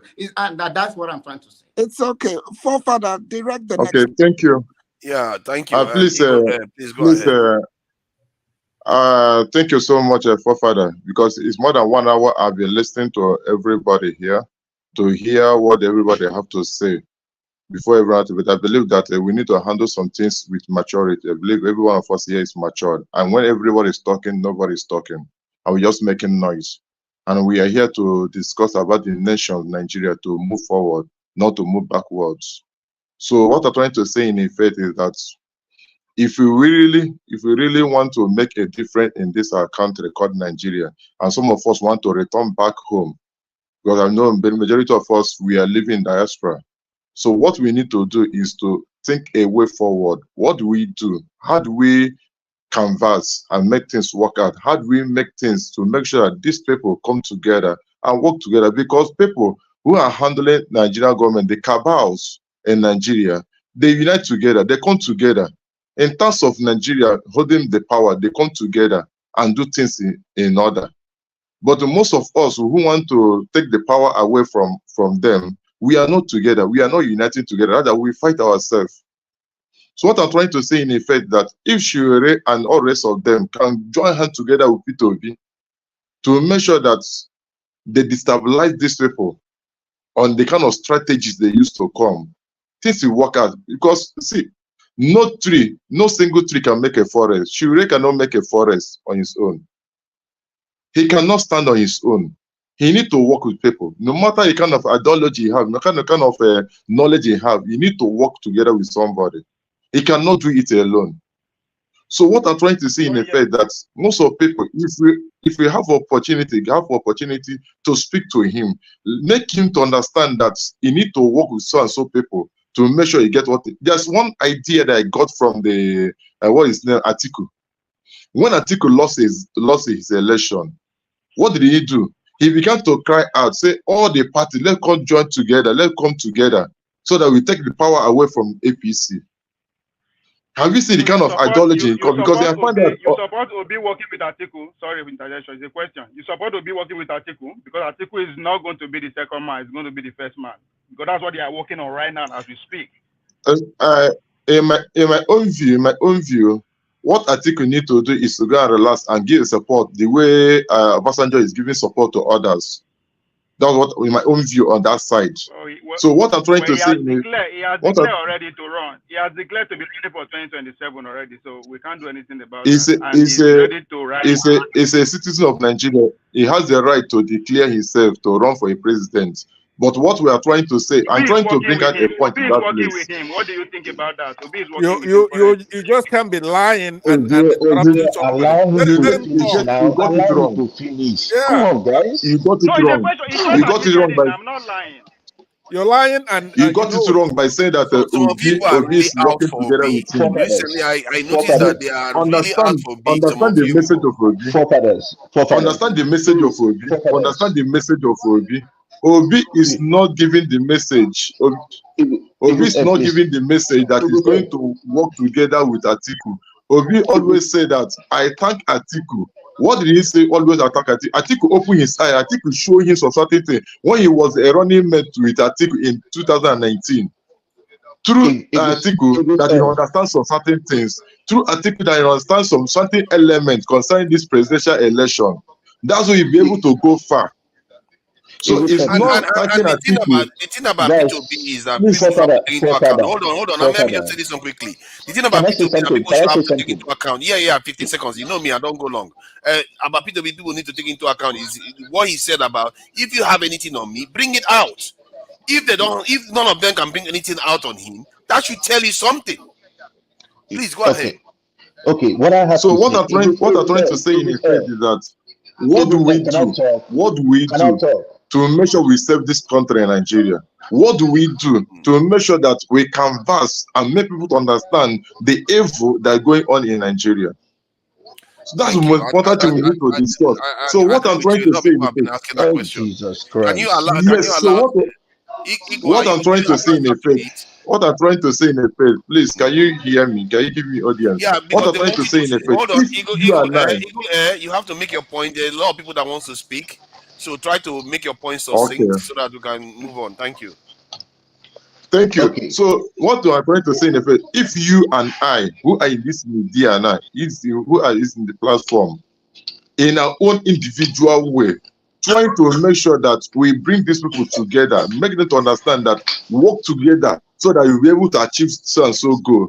But to stay away from so and so, it's not easy in Nigeria to win an election in Nigeria. But you and I have a duty. Like somebody like Aisha Yusuf, she always stand on the right side and give direct comments to make sure that this so and so thing works so and so place, so that things work out for all. But if we keep on handling things individually, we can never achieve it. So please, Mr. Che, that is supporting Shure, should advise him to tell him that a tree cannot make a forest. He should look a platform to collaborate with Obi and all the rest of them to make sure that they take the power away from these people. Without that, there's no way they can achieve that. Shure can be making noise from here to the next 10 years. He will not get anywhere. So he need to work with somebody that is more higher than him, somebody that is more knowledgeable than him, somebody that have more leg than him, so that two of them can work together and achieve their goal to make sure they save this country in Nigeria that we love so much. Thank you.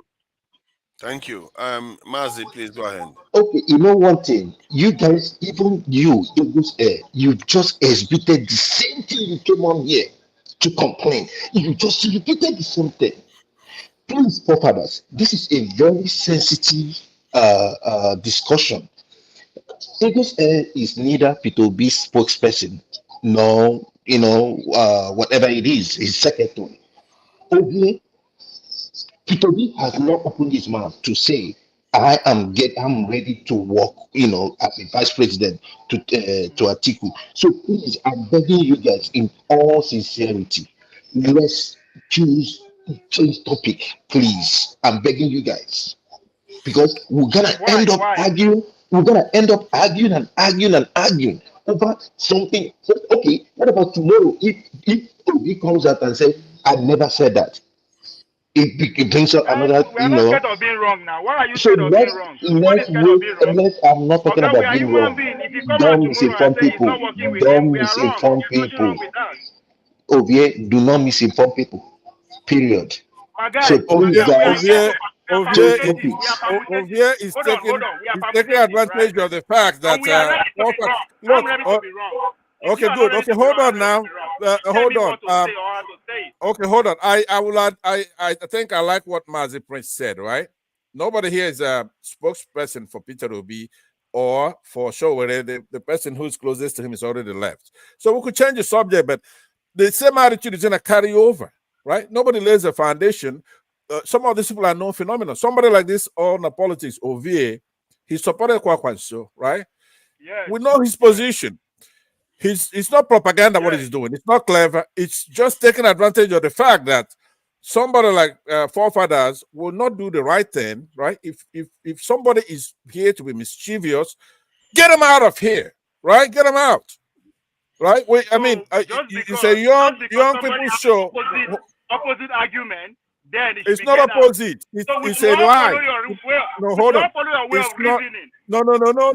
You have to. The judgment is true or false, right? If you're coming here, and what is the truth? What is the let truth? me land now. Let me tell you. Don't be disruptive. Let me tell you the difference, right? If you're coming here all the time to be disruptive and to lie on Peter Obi or any other actor, then you should be removed from this platform. It's not anti. You're not arguing against me. It's not a opposition opinion. Whenever you can laugh, can't you? let me yield it back to you. If you want change the subject, if you're not going to change the subject, they will continue. But look at his face, right? Look at his face. You know Ovie's face. He has a show. Is that his demeanor? He's here to be disruptive. Look at his face. It's not a truth. You're lying. You're a liar. Okay. Panther, I think. No, but you're not a good moderator. I'm saying that I live. You're the very first guy I met on this show. Get off my back, man. Get off my back. You'll be trying to malign me all this while. Let's allow Cool to say something. Welcome, Cool. Welcome, Cool. Thank you for coming in. It's been a while. I've not seen you in a while. I don't know. Maybe you are enjoying Christmas or something. So what do you think about what you've had so far? Welcome. You're muted. We can't hear you. Your mic somehow is not coming through. Still not coming through. You may want to go out and come back in again. All right. So, okay. So while we are having all this discussion, it's not helping these people. There is something that I heard happen in Abuja recently. If we look at this, how is all these discussions helping these people? And this is my concern with people absolutists that don't care that it is either their way or the highway. In the meantime, people are suffering and dying because you simply refuse to work with other people. At least, personally, I believe that P2B, yes, he may be part of the establishment to an extent, but it's also not extremely on the outside of the establishment. What's his name? Shore could have moved in the early days when P2B became a candidate and started looking at working with him. But instead, he just left him alone. Then P2B went on to do almost everything by himself. Kwankwaso didn't help him. Nobody helped him. Let's discuss terms of working with each other. What do you think is going to be the agreement between these two people? What are they ready to sacrifice? Because it's about governance, right? If I'm going to work with you, I have to come with my terms. Hey, water resources, I'm going to be in charge. Petroleum resources, you are going to be. That is how this negotiation will take place. So what do you think these two people can agree and disagree on when they finally, let's just say, oh, they're finally in charge of Nigeria? How do you think they will work That's a together? dumb Because question. All now politics. Hold on, Panzer. Hold on, Panzer. Come on, Panzer. Hold on. No, Stop blocking no, that's not the conversation enough. point. No, see, Panzer. Because Don't answer Panzer. Don't answer Panzer. Work together, right? They give us that people should work together. I'm saying why they don't want to work with that. These are the reasons. So I'm agreeing with those people that are saying that they should work together. Fine, let them work together. But what do you think is going to be the agreement? Because that working together is on the surface. Actually working together is the agreement that they're going to have together. Who is going to control who? Because it's about power. Right? Yeah, hold on now. Hold on. Let me say something. We know one area that Showore is very passionate about, which is corruption, isn't it? If he's passionate about corruption, if he came out openly and said, I negotiated with P2B and P2B refused to give me control of corruption, people will back him. But he didn't do that. He didn't try. Corruption is a political word. It's bogus. You have to be very specific. When you say corrupt, in terms of going after corrupt people. He believes Peter Obi is corrupt. So yeah, but now he has to exempt Peter Obi now. Now he has because he has to work with Peter Obi to fight the others. Because if Peter Obi was going to give him this thing. Father, let's look beyond Peter Obi because he is saying it is not just Peter Obi now, it's people, everybody around Peter Obi. I'm not speaking for him, I'm just paraphrasing how he thinks, why he doesn't want to work with it. It's not just about that him because Peter Obi is coming with a team of people that me and you not know everybody, right? Now, I am not saying this is exacting. We are just putting situation into perspective here, right? So he is not saying Obi. Yes, he can say yes, or he can work with Obi. I understand Obi. I know I can work with it. What about so and so? Who is coming with Obi? Because it's going to be hundreds of people that will work. He didn't have that many people when he started. He didn't have that many people. Sure, they could have put most of his people in place to just as much as Peter Obi's people. He could have. He had a chance to. Most people didn't believe Obi was going to do well. Maybe that's why he didn't do that. He didn't believe Obi was going to do well. But look at how far Obi went within how many months. He believes Obi is the part of the system. That's what he keeps insisting on. That is his belief. But he didn't try. If he said he tried to talk to him and he wanted Obi to do this and Peter Obi refused, I would have given him the benefit of the doubt. No, but if he didn't try, I don't know why we're saying this, but he didn't try. Have the same crowd, though. And Obi have the same crowd. Let us look at Obi's selection. Who was Obi's DG? Obi's DG was the guy who had worked all the while throughout all this time. Okay, do you think that kind of person, Ajaokuta, is free of corruption in Nigeria? Okay. Those are the people running the so-called Labour Party. And you wanted somebody who has earned his life and put his life on the line, who sleeps every day not knowing whether he wake up tomorrow, to now begin to collaborate with this because he wants position. You will ask, no, that's not what we are saying. He will demand his position. Let me conclude. You will talk. Peter Obi will work with Abacha. What are you talking about? Hold on, sir. But what will that be? What will be the result? Show when they're working with Obi will not lead to any result. Now they have the same crowd. So what will be the difference? Interview that was done by someone with General Babangida, some months, about a week ago or thereabout. Now the interview, he was saying that Babangida was saying he tried everything possible to call the friendship between him and the late Tai Sholari. And Tai Sholari, walking through Alice Akinjide, refused. Because even at the last moment when he was supposed to meet with Tai Sholari, at the last dying minute, Tai Sholari called it off. And the question is that he sat down and said to himself, if he meets this man and the man brings a very strong argument, he may have to change his life stand. And he wasn't ready for that. So he refused to be friends with IBB or his government until he went to the grave. These are people who are standing on, who have principles. They stand on by their principles. It does not matter whether you accept their principle or not. That's what they believe. Okay, That's what they build their I lives get on. you, And but you I really fail to respect some people. accept See, them the way they are. for me, what I always believe, and I think all the greatest leaders in the world, that if you look at them, their focus is on the people, not about your personal interests. You go wherever you need to go to help your people. That is what I believe. And in Nigeria, we tend to see people that believe in themselves too much. Father, please, I don't interject you, but I want you to please go ahead. understand what you're saying, right? What you are saying is for the greater good of the society. Now that you see that the Nigerians are suffering, like what you the picture you have put on this on the platform right now, that now I want you to do it for them, not for yourself, but for the sake of these people. Do it. Put down your principle, put down your ego, put down whatever, and do it to serve the people. Now, I understand you from that version, but I am not sorry. You are not sorry. He hold on to his own principle and he say, I am not going that way. And now, the other thing I want to bring to your attention is that the Nigerian youth and all Nigerians, let me tell you frankly, that I don't want to talk on personal issue. Everyone that have suffered for Nigeria, they are nowhere to be found. What they go down in the grave with is their integrity, and they die for it. Their integrity is not helping the people. No, it's not. The point I'm trying to tell you is that the point I'm trying to tell you that it's not an issue, and the issue is that there are other people that he say he can work with, but on this platform, what I'm hearing is that he must work with Obi. He doesn't have to. He doesn't. No, he doesn't have to. Please, it's not a mandatory. It's not a mandatory.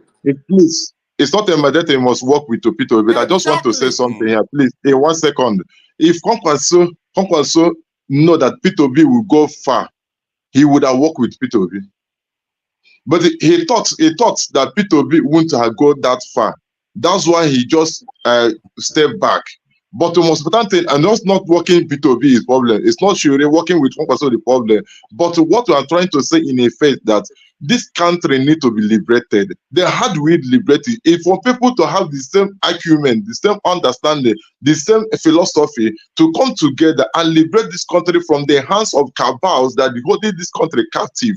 That's the most important thing. Whoever you want to work together with and save this country is most important. Okay, my brother, please, Ferrari, I'm not trying to take over because your hand has been up. But to my brother that is Ego Air. Now, for your dressing, I know you are dressed for Sunday, and God bless you. I think you pray for all of us. But the same you. This is winter time. This is winter time here in India. The winter is so much. Allow new people to come in and you know, whenever you want to say something, you are allowed to say something. So you guys are looking from one angle, right? What Konkoso said is, yes, if you work with Konkoso, you guys are looking at the positive side. What is the probability that the North will support that ticket? That is what Konkoso concern is. And that speaks deep to beyond what we are seeing. It still go back to the ruling class and the ruling elite, and how the political structure currently is being put together in terms of the power hierarchy, right? Good. If Konkoso now decides to go and join Obi, the vote from the south side is already guaranteed. What is the probability that the North will support that ticket, knowing that it is not their son on top of the ticket? That is the argument that the Konkoso was making at that point, but it was overshadowed with when he said that, oh, nobody is going to vote for Obi from the North. We interpreted it directly without actually not taking out the nuances into the politics that we practice in Nigeria into context, right? What is the probability that if Obi from the South is on top of that ticket, that he will still get the same enthusiasm from the North as he gets from the South? Yeah, it's debatable. I think it's debatable. We don't know that because it never happened. So I get your point on that. Wole hasn't said anything in Ferrari. Please allow Wole say something. Thank you, forefathers. I greet everyone. I just want to quickly say one or two things. I do appreciate the fact that we all love Nigeria, one way or the other. And if we truly do, that is, well, I don't know everybody's mind, but if you truly love Nigeria and you want Nigerians to be great, that's why people take their time to come here to see what the solution could be. But one thing two things I actually pick from our meeting on this platform is one, we tend to kind of argue with ourselves. We tend to deviate from the real problem and how we're going to solve the problem. And the way I look at it is these people that are ruining Nigeria, they have their strategy. And I keep saying this, I'm very, very consistent about this, that the people that throw all these things for us to talk about, they are busy planning what they're going to do in 2027 and beyond. So tomorrow is going to be another story. We'll come here to discuss, we'll deliberate about it. And the way I look at it is when you look at people arguing about Man City is going to beat Man U, Man U is going to beat Chelsea, Chelsea is going to be, oh, I'm Arsenal, I'm this. The people who are actually playing the ball on the field, I'm not sure if they argue like the way we do. And the people who, the spectators, actually know how to play the football than the players. They know who the referee should remove, who should be there. And at the end of the day, no, it's 11 against 11. But the other 11, what are they playing? Do they really plan before they come to the field? Or they just want to come and start analyzing after 2-0? So that is the thing I always want us to think about. Are we having any strategy? Like someone mentioned here earlier on, that do we have a platform where we can educate people, we can orientate them? It's like saying corruption. Corruption is in every fabric, in every family.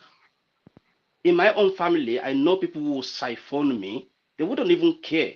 You send them to go and buy you a bread of 500 naira and you give them 1,000. They will come back to you and say, oh, the madam say, I don't have change. So it's everywhere. It has eaten into Since our your fabric. uncle came to power, no bread for 1,000 again. If you had followed my submission on this platform, if you can pull the plug in your eyes before you pull anybody's plug. I asked him about a few weeks ago and say, if my uncle send me to university to go and study law and I become a judge, and now there was a investigation that my uncle was part of those who embezzled the state money, and the punishment or the term is to either hang him or send him to life imprisonment, and I'm the judge, what would I do? So, and he answered the question brilliantly. How many people would do that?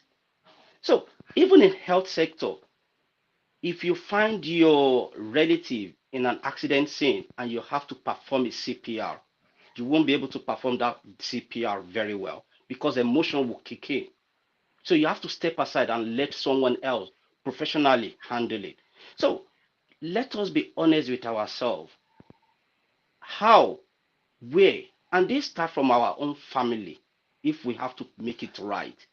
If you see somebody who is doing wrong thing in your family, are you able to stand up to them and say, look, wrong is wrong? Don't let us kind of paint it in a way that, oh, it's my own child. Like as Yoruba will say during Tinubu regime, when Yoruba say, hey, it's a Yoruba, where do we get ourselves now? Even the Yoruba that want to put the beads in another man's waist, are they not suffering now? It's affecting every single one of us. So how are we going to get rid of these people? Should be our target. 2027 will come, and then these people, they've already strategized, they've already done everything they're going to do. Wiki, is it malaria or cancer? Is it not still there? So, they keep fooling us. Before you know it now, okay, Boala came. So these people, they know how to play us. It's we that we allow ourselves to be played. We are many in numbers, but we don't know the power of the numbers. But how do we do it? If I educate 5, 6 people in my family and say, look, don't do this. If Mr. Labar did the same thing, KJ did the same thing. Before we know it, people will, open up. They will open their senses. All these countries we fly to, they probably have gone through all these things Nigeria is going through. But because some strong men stay behind and say, look, we're going to make this country great. Look, Ukraine, for example. How Ukraine will stand up to Russia? Because all the men stood back. They sent all the kids and the women elsewhere. People have to fly from abroad to come and fight for their country. Is it me that I'll go to Nigeria to go and die? So A wise man will die at the back of the foolish man, he get as he be. So we need to, if we truly mean, he will fight and run away, save his life to fight for another day. We should be strategizing. We should be thinking of, okay, this is our enemy. What can we do? Don't let us continue to dwell on, is it Obi that is going to rescue us, or is it Showore, or is it... Yeah, even Forefather could be the one that will rescue Nigeria, but he will be ready to sacrifice. But is he ready, or is he just going to get there? Because I always wonder why good people will get to this power place and then they become bad. What is it? It could be his wife that say, oh, now you become a governor.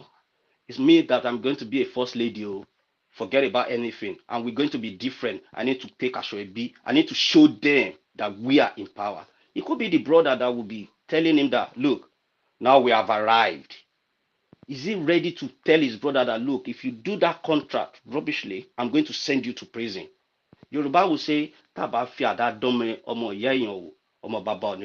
it means is, if you don't treat your brother from the same mother in the right way, your step brother from another father wouldn't be scared of you.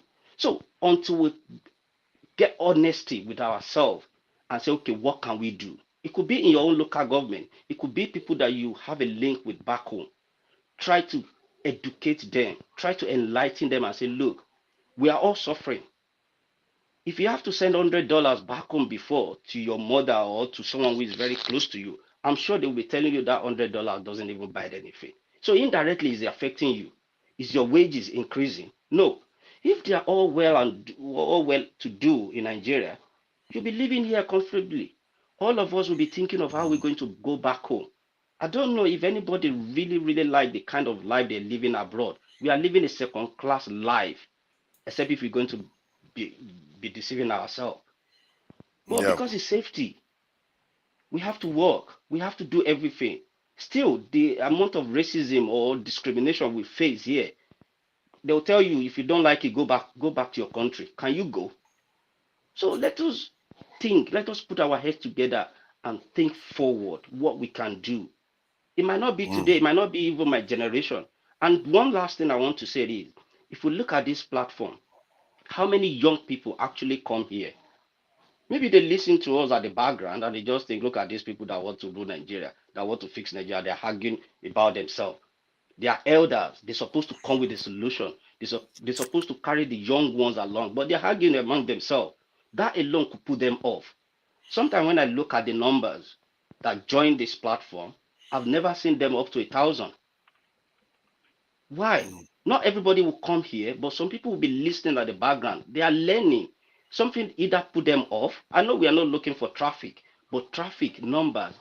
That is how we educate people. But if you are not showing the right vibes, if we are not showing the right what will I call it? We are not showing the right way for them to follow. Direction, They will right look at us like direction. we are the same. Right direction. Thank you. So that is one thing I want us to always have at the back of our mind, that whatever I'm saying today, internet doesn't forget. If someone play this recording in 2 years down the line, they will hear, no, that guy, we can trust him. No, that guy is not trustable. So that's the way I want us to look at it. Please, if Nigeria is better, we'll all be glad. We don't have to be a second-class citizen somewhere else. We are blessed, but we don't know how blessed we are. And it's you and I that is destroying the country, nothing else. Oyinbo might have their own hand on that ground, but if I want to come and repair your house and I'm a thief, wouldn't you be suspicious? Like, wait a minute, have you fixed your own house? You're coming to fix my house? No, they play. So please, people, I respect every single one of us. I know we leave things we can do and come here, but let us know the reason why we are here. God willing. Well, thank you.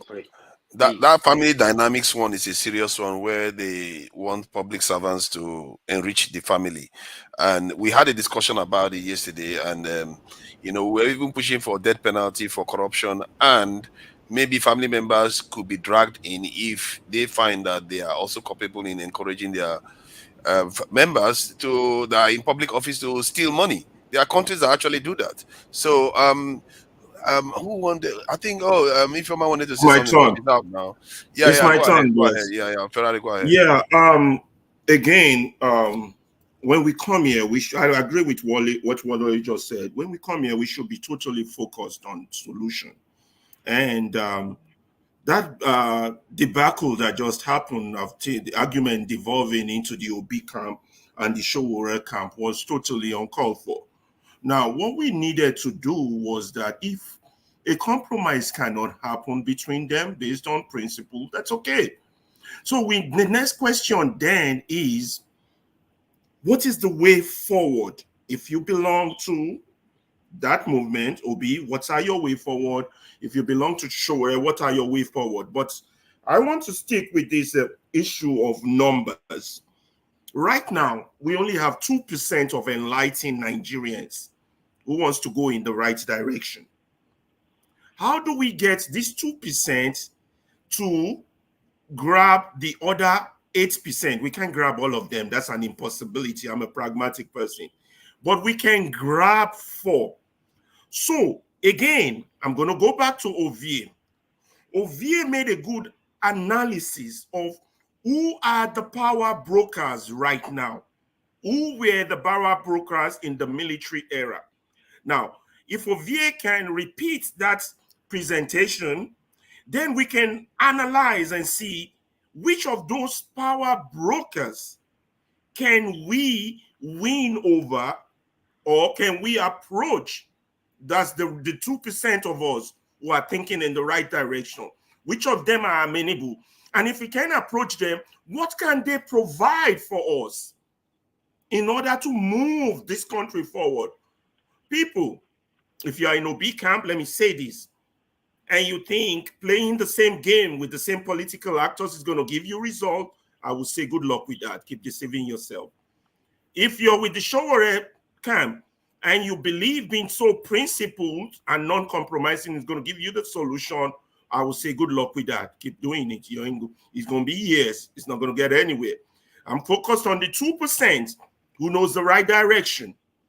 You understand? How do we get the other 4%? But when we say those 4%, we're talking about the elite, those who owns power. You know, I know Rudolph is among them. He eats with the elites. Ovie like to antagonize him. But Ovie, when you make a presentation, please stay away from the attack on the Obi and stay away from the attack, because that just leads us into argument. It doesn't deal with the solution. You understand? The only reason I'm interested in Ovie's presentation is that it's part of the solution. Just like I push that the media is part of the solution. No, not the media. The diaspora. The diaspora, we all here, we're part of the solution. So we learn from each other. When Ovie made that presentation, I would say, oh my God, this boy is hitting the nail on the head. When any of you here hit the nail on the head, I want more so that I can connect the dots and we can educate. Like you said, Wale, people are listening.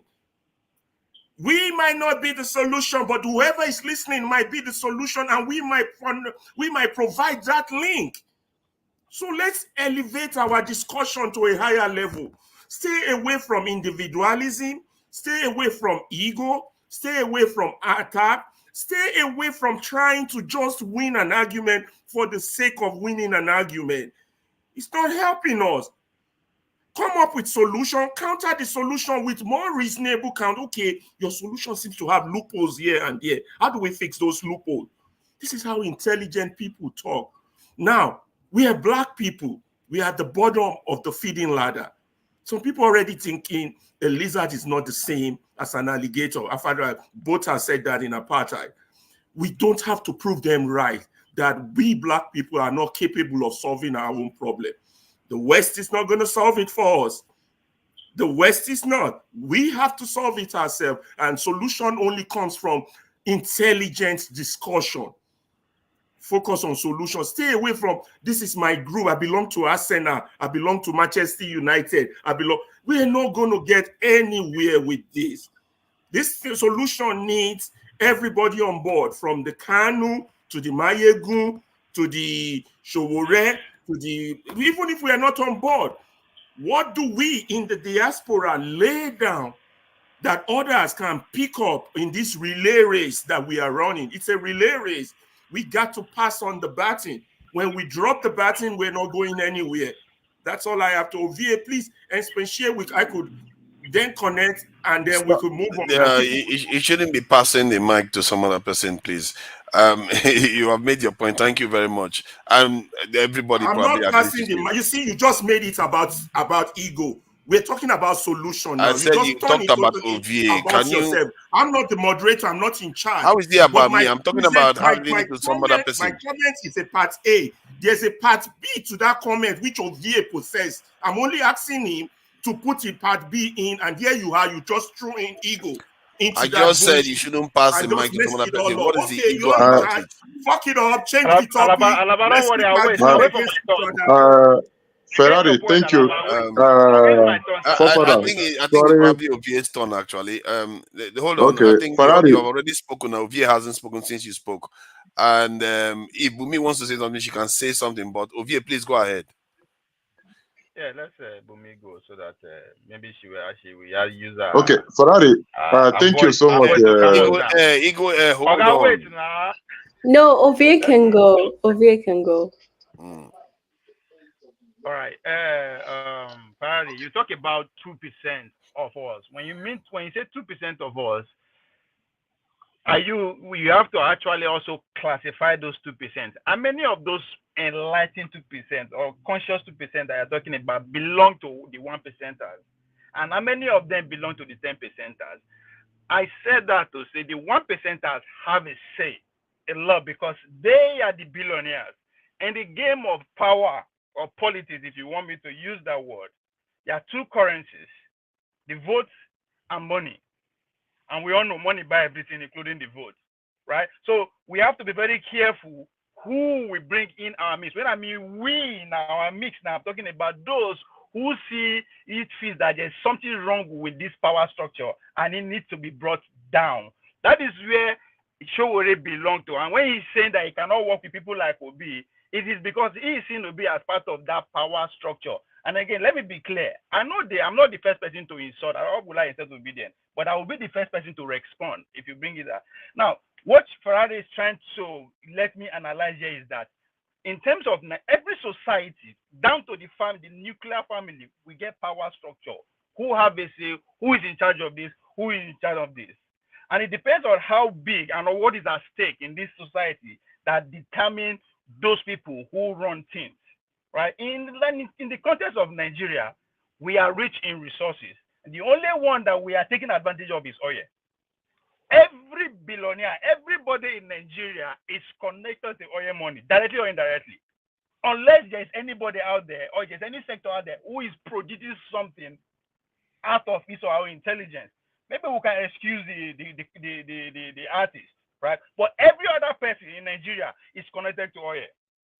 Either you are a businessman, your business is indirectly connected to oil. Now you can shout up Dangote who is producing this and that. Now we will come to that too, because if the Nigerian system is not geared towards oil, the man will not be where he is today. But that's a different conversation. Now talking about where the power lies, for the past 40 years or more, it is the military, whether we like it or not.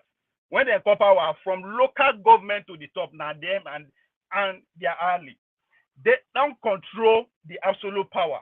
They go through the people called the credential elite. Those people who serve as bank heads, who serve as industrialists, those people who it is what they study in universities that give them the power that they control. Again, within the same Nigeria, we have the traditional rulers. We can, yes, the current political system has relegated them to the backside, but they still use a lot of power because we are still very much attached to who we are. That's why tribalism and other is very, very lucrative within our midst. So you have to also bring those people too into the conversation. Then you have to now come to the business class. Because as I said in Nigeria, we don't have people who are producing out of the ordinary. What do I mean by that? If you go to other culture, come to America, you're talking about the Silicon Valley. right? They don't care about oil. It is their technological advances that give them their money and their power. And that is what is happening in America today.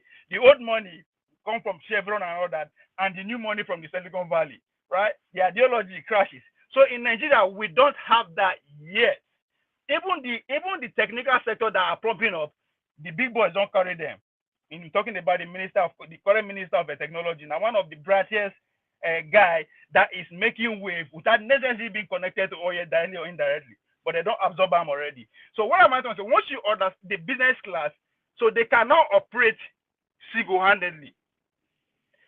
That's why I go back to, if you get any billionaire, if you get uncle, auntie, neighbor who is a billionaire, he or she has political allegiance.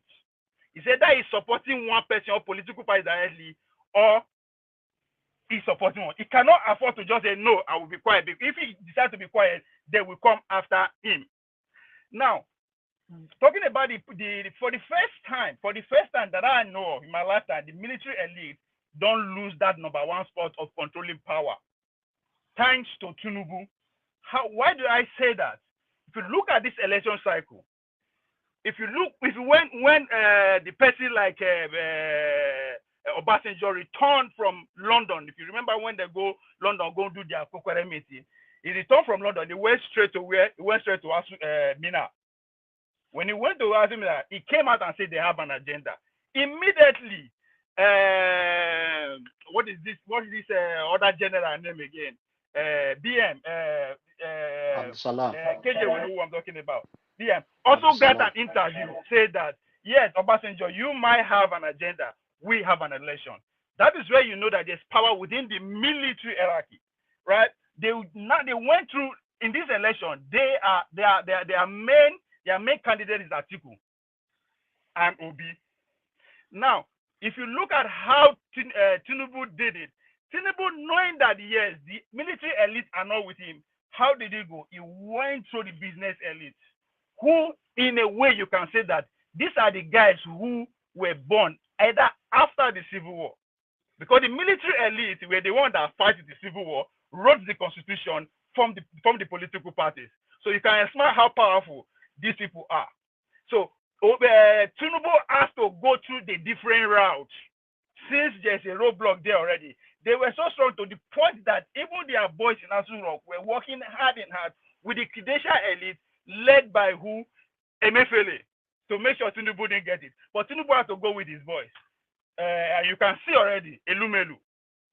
Before the election, for the very first time in our lifetime, Elumelu complained, the same complaint that we are seeing, that the oil is being stolen away. Why is he crying all of a sudden? So you can start, there's even within the business, there's a crack already. So Tinubu has to go with them, Elumelu them, with them Bua. You ask me, business elite, where is Dangote sitting here? Dangote is an old cargo. His money go all the way back to the 20s and 30s. Go and listen to Dan Tata recent interview. He said his first private jet was in 1963. 1963, his uncle already have a private jet. So they also are working intangibly. They are more favored with the military elite. And you see what is happening to him. Who would have believed that EFCC will visit Dangote headquarters in our whole lifetime, right? Because his allegiance was largely towards that military elite, and they've loved the upper echelon of power. So it is the credential class now that is leading in collaboration with the business class. Credential class is led by Tinubu because yes, he says in our talk, but whether I like it or not, it's a professional, he's an accountant. He went through that route before he formed his own political party and get to where he is. So if we have any people that we want to work with at all, he's the military elite. How do we identify them to make sure we don't compromise so much? Because that's what Chowore is scared of. How much are you ready to compromise to work with the military elite? Now, how do I make this more in the practice, things that have happened before? Because the story I'm painting is not something that is not already out there. Arab Spring. Are we in a class? Are we in a class? It's too long. Yeah, try to keep it brief so that I'm succinct. Like I said, we have to try to make it sharp. Okay. Let me just close. The Arab Spring that we all lost so much, it was because the military guys lost power. How did they lose power? Mubarak, who was in power for a very long time, through the military elite, he decided to groom his own son, not through the military elite, but through the physician class, trying to make sure his sons take over. And that is where that whole thing started. That's why when the Mubarak family and the military elite lost power, who comes in? It will see the Arab brothers who are organizing on the ground. And that is where those who are saying we should collaborate. We are collaborating, but are we educating people on the ground? So even when those who get the grassroots, which is the Arab brothers, gain power, they could not govern for more than 1 term before the military gang up again and take over power. And I'm saying this, if Tinubu must lose power, we have to find a way to work with the military elite. But how far can we give to them, since the fact that the current structure is rallying around them? I hope I get to your point. Thank you. Who is next? Let's see. I've been raising my finger. I've been raising my finger, but Bumi can go. Maybe go ahead. And Bumi knows Mazi, she can speak your anytime. camera well, Mazi. You know what?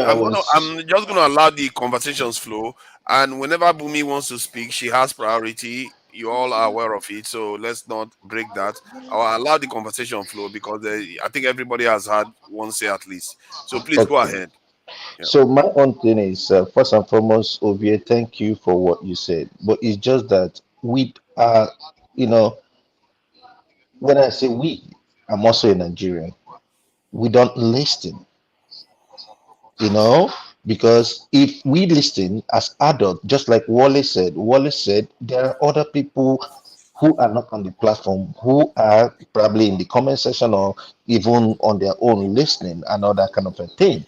And we go into argument based on the fact that whatever we are discussing is not what is not even what is in vogue right now. But thank you for the education. You really tried. A little bit, Wale, I want to poke into what you said about CPR. For the fact that I'm not a professional doesn't mean I cannot give someone a CPR. As a matter of fact, it's been encouraged. Whatever you do, be you a teacher, be you a social worker, or whatever it is, it's encouraged. You learn that you could be in a situation whereby somebody needs that. You have to be doing it until the ambulance comes, for you to get out. That's just by the side. Um, um, uh, Ferrari, you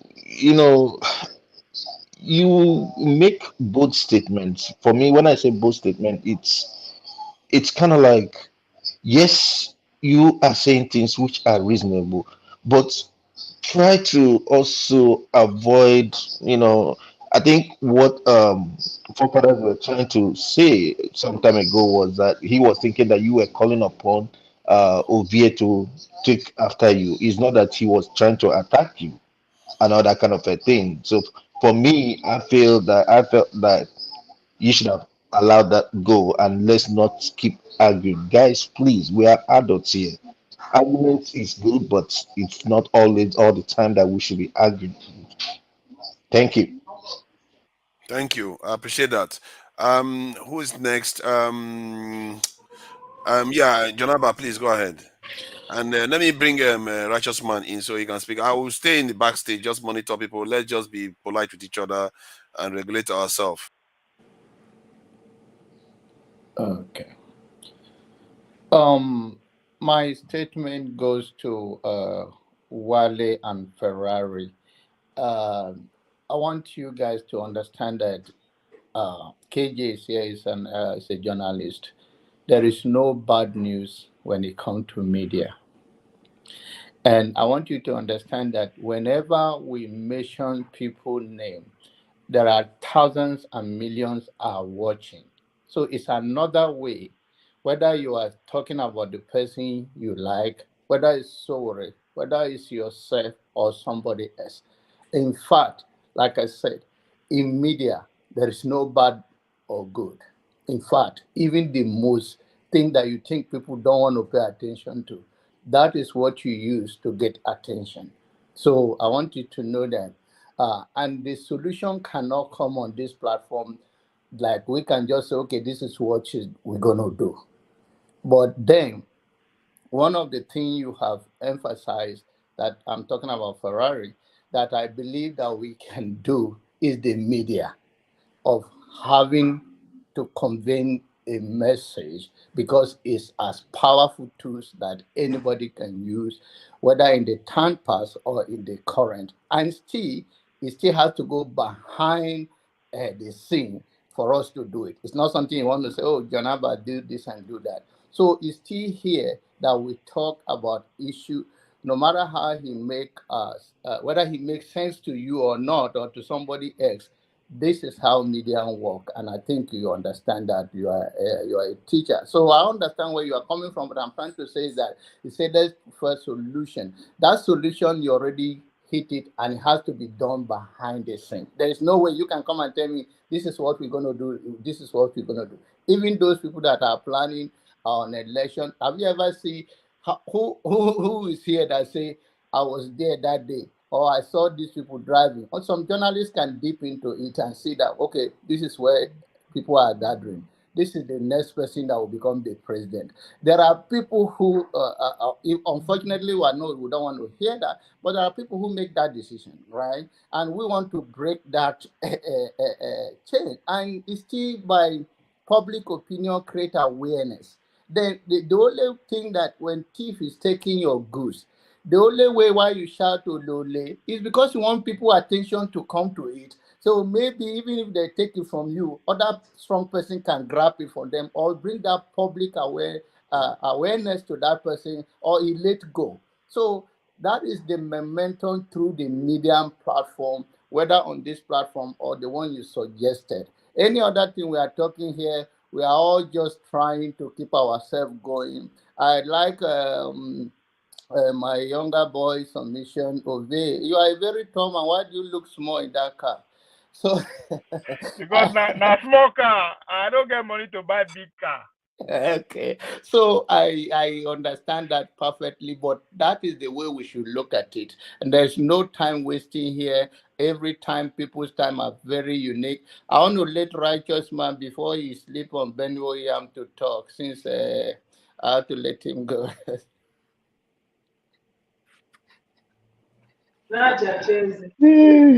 Jonathan, happy Sunday. Yes, sir.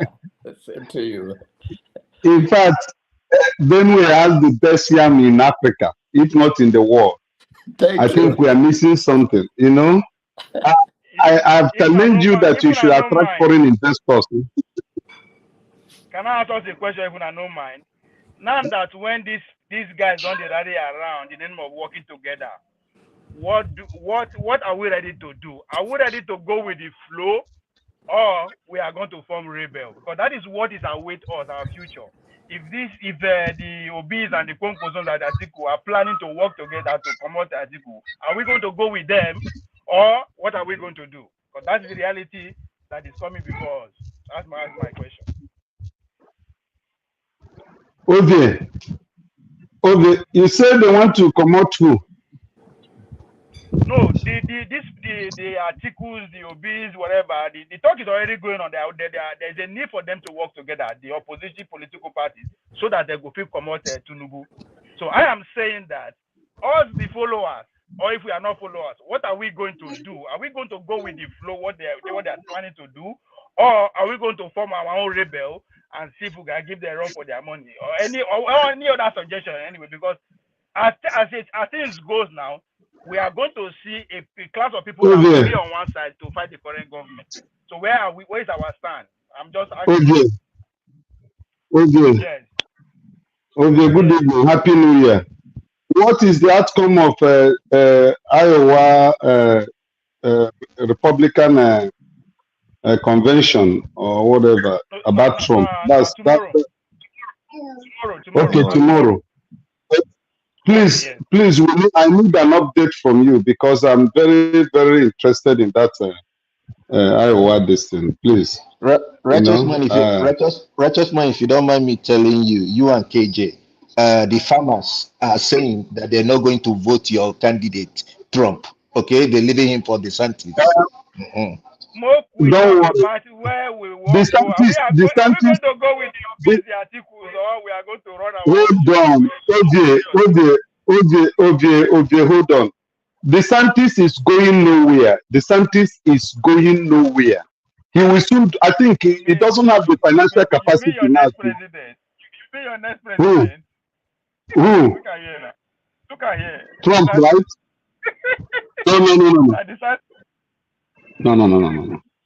No. This one, he get big mouth. He doesn't. He plays a very premature, amateur politics. Mr. Righteous Man. Mr. Righteous Man. Give me a second though. Hold on. One thing you should know is that in American politics, the Democrats, right, can vote DeSantis in some of the in some of the states, but thereby they want to kind of like make it in such a way that Trump will not come. DeSantis coming out, he will not get it because we already know. So don't even say that yet. What about your party? What about Democrat? We never get candidates. What about Righteous Man? The only thing you can say. Listen, my brother, I always enjoy your submissions. The only thing is that most times you find it difficult to agree with other people, but you have excellent submission. I respect your intellectual capacity. Thank you, sir. It's always good to stand alone. I have never been afraid of standing alone, so I always will stand alone. Thank you. Yes, when I went to primary school, I thought you are Liverpool. I was born in Benue. I went to primary school in Benue. Me and my sister were the only Igbo people who were in that school, and we stood alone. And I've always stood alone. How can you be born in Benue and you are an Igbo man?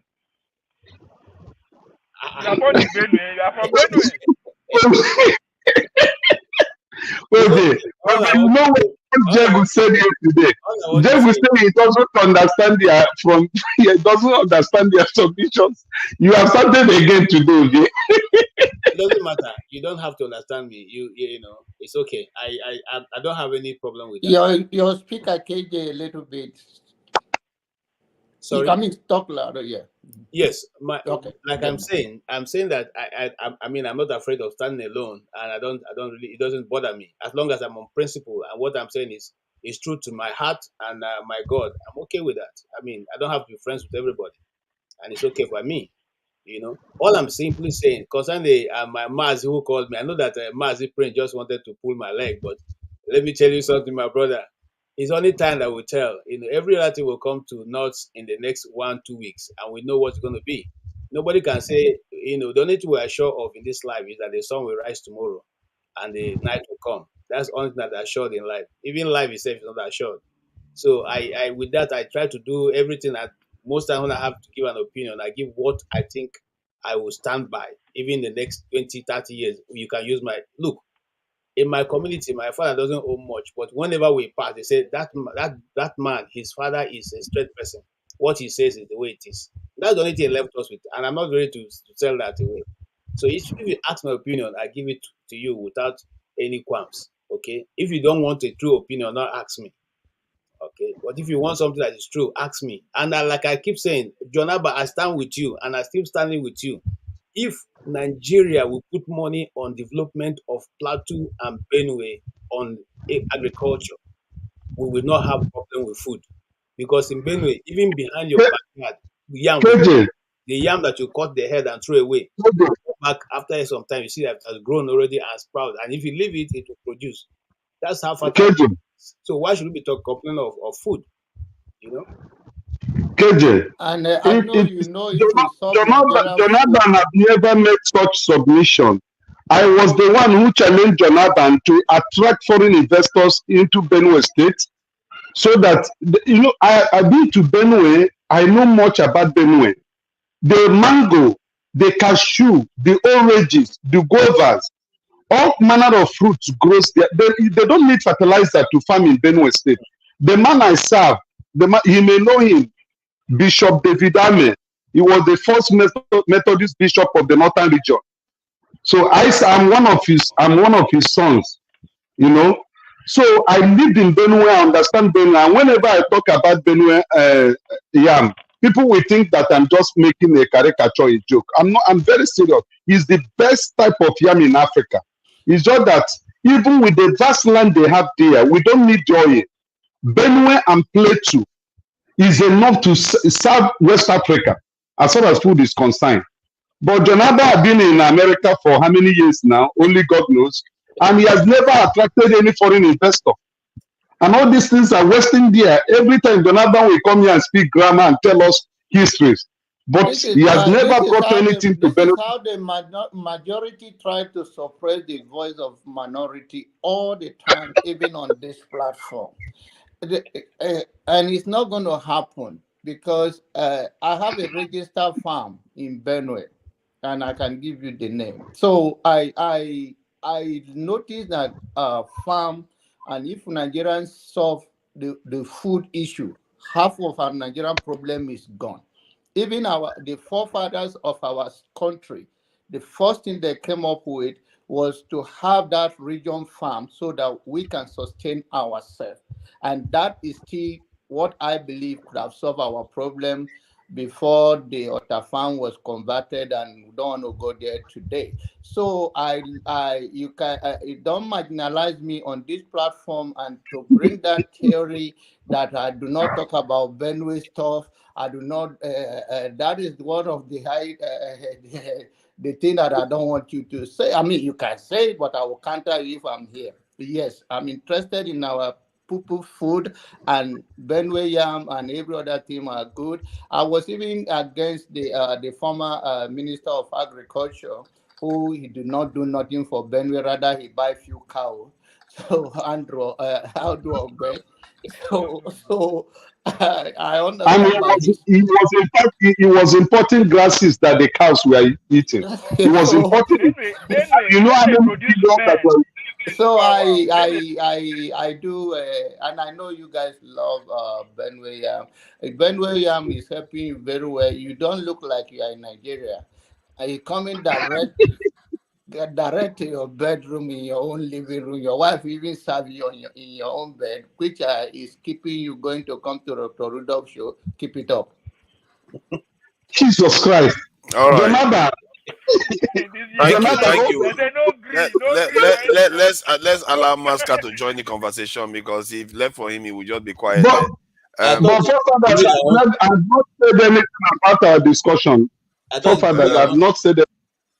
Okay, go ahead then. No, I've not said it. Okay, go ahead, Rochas. Yeah, Ovie asked a question, very, very vital question, you know. What are we going to do since there is a team upcoming against APC in 2027? But let me tell you, if the Nigerian people did not revisit the electoral laws, if those laws, those parliamentarians did not tamper with the electoral laws, APC will still, no matter the formation of any political party coming together, no matter the coalition of parties, APC will still find their way.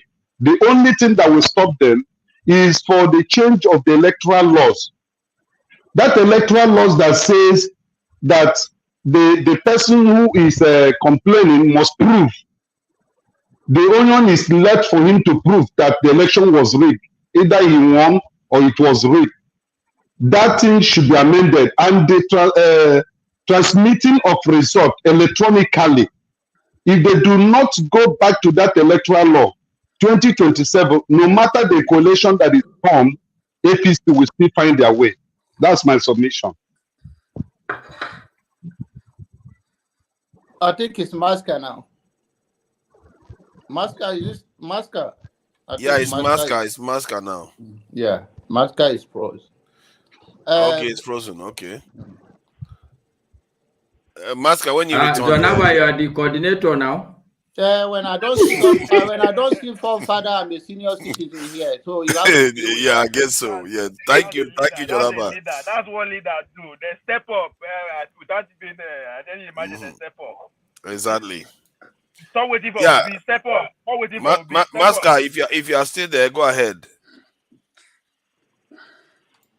See, accuse him. His line always shaking now that you accuse me already go off completely. That's what he's delayed.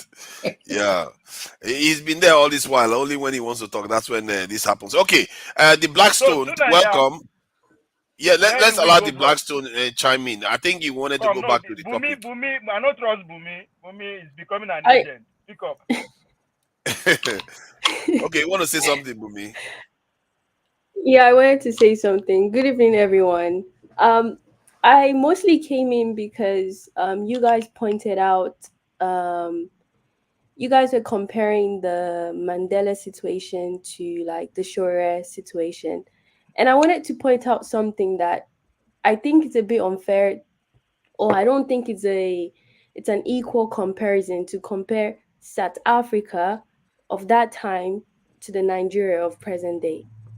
I think when Mandela was still alive, there was an easy, I don't want to say easy, but the target was obvious. It was one group against another group. They were going against the apartheid system, the government and everything. So it's easier for people to come and stand together and fight against that. But you cannot compare that situation with the Nigerian situation. We don't even, majority of Nigerians don't even know. It's not like we don't know, but there's different problems. So it's like, how can we stand up to fight something when there's so many things happening? So I think Mr. Righteous Mas made a strong point about like the 2027 election, that you need to revisit the electoral act. So it's like, if you can't if we all don't stand up to like change that system of voting, how do you expect someone like a Shore to ever win an election? It's never possible, because at the end of the day, if the INEC president or whoever is in charge says this is who won, that's the end of it. So Shore, no matter how much he campaigns, or no matter how he decides to collaborate with whoever at the top, if they decide that this is who's going to end up winning, that's who's going to end up. So if he can go and collaborate with our ancestors and come back, if they don't want him to win, he's never going to win. It's just true. So I do think that we as people too, we should stop putting the blame on, the politicians should know better. We too, we should know what the situation is as people. If we don't know what our problem is, there's no way they're going to be able to solve it. Mama H.O. always says that the real Nigerian problem is there's the oppressed and the elites. oppressor. The oppressor. Exactly. But I also think that's so vague too. She's right, but it's also vague, because we also have people who you would kind of classify as oppressed, but they're also part of the problem, because the elite knows how to control them. So it's like, until we know what exactly is the Nigerian problem, we'll come here every single day and we'll keep on arguing. Because I believe, for example, this is how I see Peter Obi and this is how I see Shore. I think Peter Obi is a construction worker who is willing to fix the building by patching up cracks. And I see Shore as someone who is like, destroy this whole building and let's build another thing.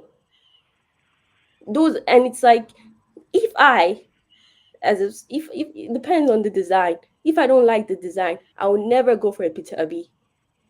I'll rather go for a Shore, because now I can tell Shore, build this house this way, let it face this direction, because we are starting from the foundation.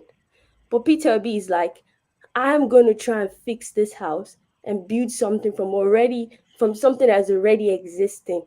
So those people already see things differently. So I don't think it's fair enough on us to bring someone with a different perspective and force them to work together, because they don't work. Shore has said, I do not want to function in this system. He doesn't want to participate in that, and that's fine. If you don't agree with that, don't look at him. if you agree with someone like Peter Obi that is willing to go into that system and fix it from inside, vote for him. But if you want someone that's going to destroy that building and start from the foundation, then you go. But I don't think it's fair for us to be forcing them to come and work together and say, oh, you don't trust the people. They have a different view. It's us, the people, that need to ask ourselves, what do you want? And go with it. Because at the end of the day, they want to fix Nigeria. But it's you, how do you want Nigeria to be fixed? Is the real Nigerian question we should be asking ourselves. If you want it fixed from inside, ride and die with Peter Obi. If you want it fixed whereby every single person has a say in how the system should be built, go and ride and die with Shore or whoever is out there. But don't try and bring people and force them together. Those are different mindsets. So that's just what I wanted to just come and point out. for president. Thank What you. an analysis. Thank you. What Can you run for office? What a perspective. Can we just stop with all this praising nonsense? You don't even want to contend with what she said. No, I have some issues with what she said. Hold on. Can I just say something? I have some issues. You can have your own issue now. Now let me highlight the flaws in some of the argument, because personally, I believe that Shore is occupying a position of the major revolutionary in the country. And if you occupy that position, you better represent what you are saying. And I don't think the vehicle that he's got right now is even anywhere close to being revolutionary enough to do what needs to be done. Because he's a Democrat. Remember, he's a Democrat. Forefather, you're missing the point. Bumi just analyze what we all are trying to analyze, which is ideology. It's about ideology. One believing that this thing is not working, let's do the new one. While the other one to say, you know what, we can fix it. That's ideology at its core. That's what I hear what you are saying.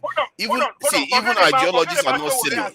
Hold on. Forget Showore as a person, forget to be as a person. It is about the ideology now. It is a question that she put forward before us. What do we as a people, what do we want? What do you want? Do you want to rebuild or do you want to fix? I want to solve the problem for the people. You see, that is what you are not letting me talk about. See, hold on, let me get Masca and the others in. You see, when we focus too much on these things, you miss the picture, because in the end, the people is the objective.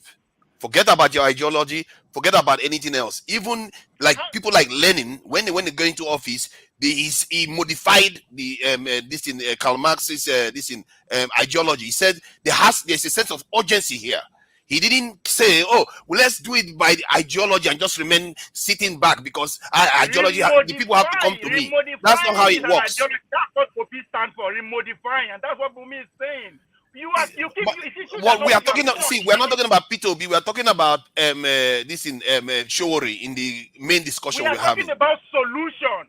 What solution do we want? Repairing or building one? No. We're talking about whether Showore can work with Peter Obi. Yes, he said. Bumi said Peter Obi believing. But my issue with that is that Showore is occupying a position and remaining intransigent, not moving at all.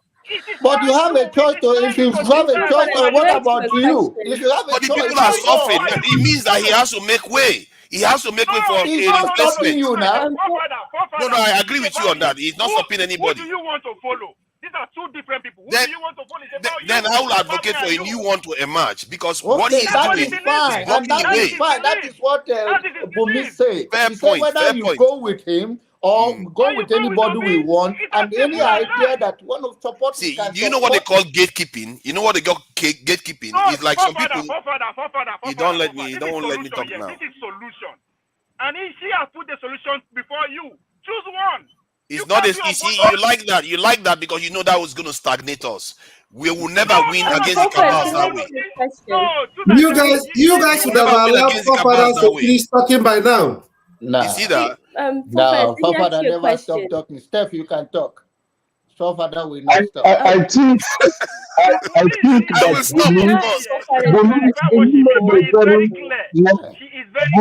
Bumi made a very intelligent submission, but she missed it.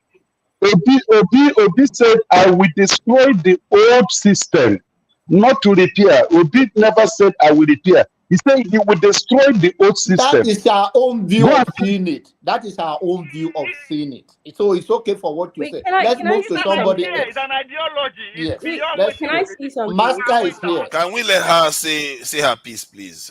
Go ahead. So, in regards to be honest, I don't know why we're putting all the focus on Shore, because forefathers, almost everyone can point out that Shore didn't win a lot of votes in this election. Okay, he doesn't even have the magnitude. He didn't. Wait, so he doesn't even have the magnitude to change anything. So the fact that we are thinking that he's the one holding Nigerian back is very outrageous, because when you look at the number, I asked my auntie, and I was expecting her to know who Shore is, because you're Yoruba, you should know who he is. She was like, who is that? She didn't even know he was running. I'm like, how don't you know? And I know, and I'm outside the country. So it's like, it's not Yoruba, it's a job. Forefather, can you stop? You need a Benway Yang? See, I'm not saying anything though. Yeah, go ahead. I want to say.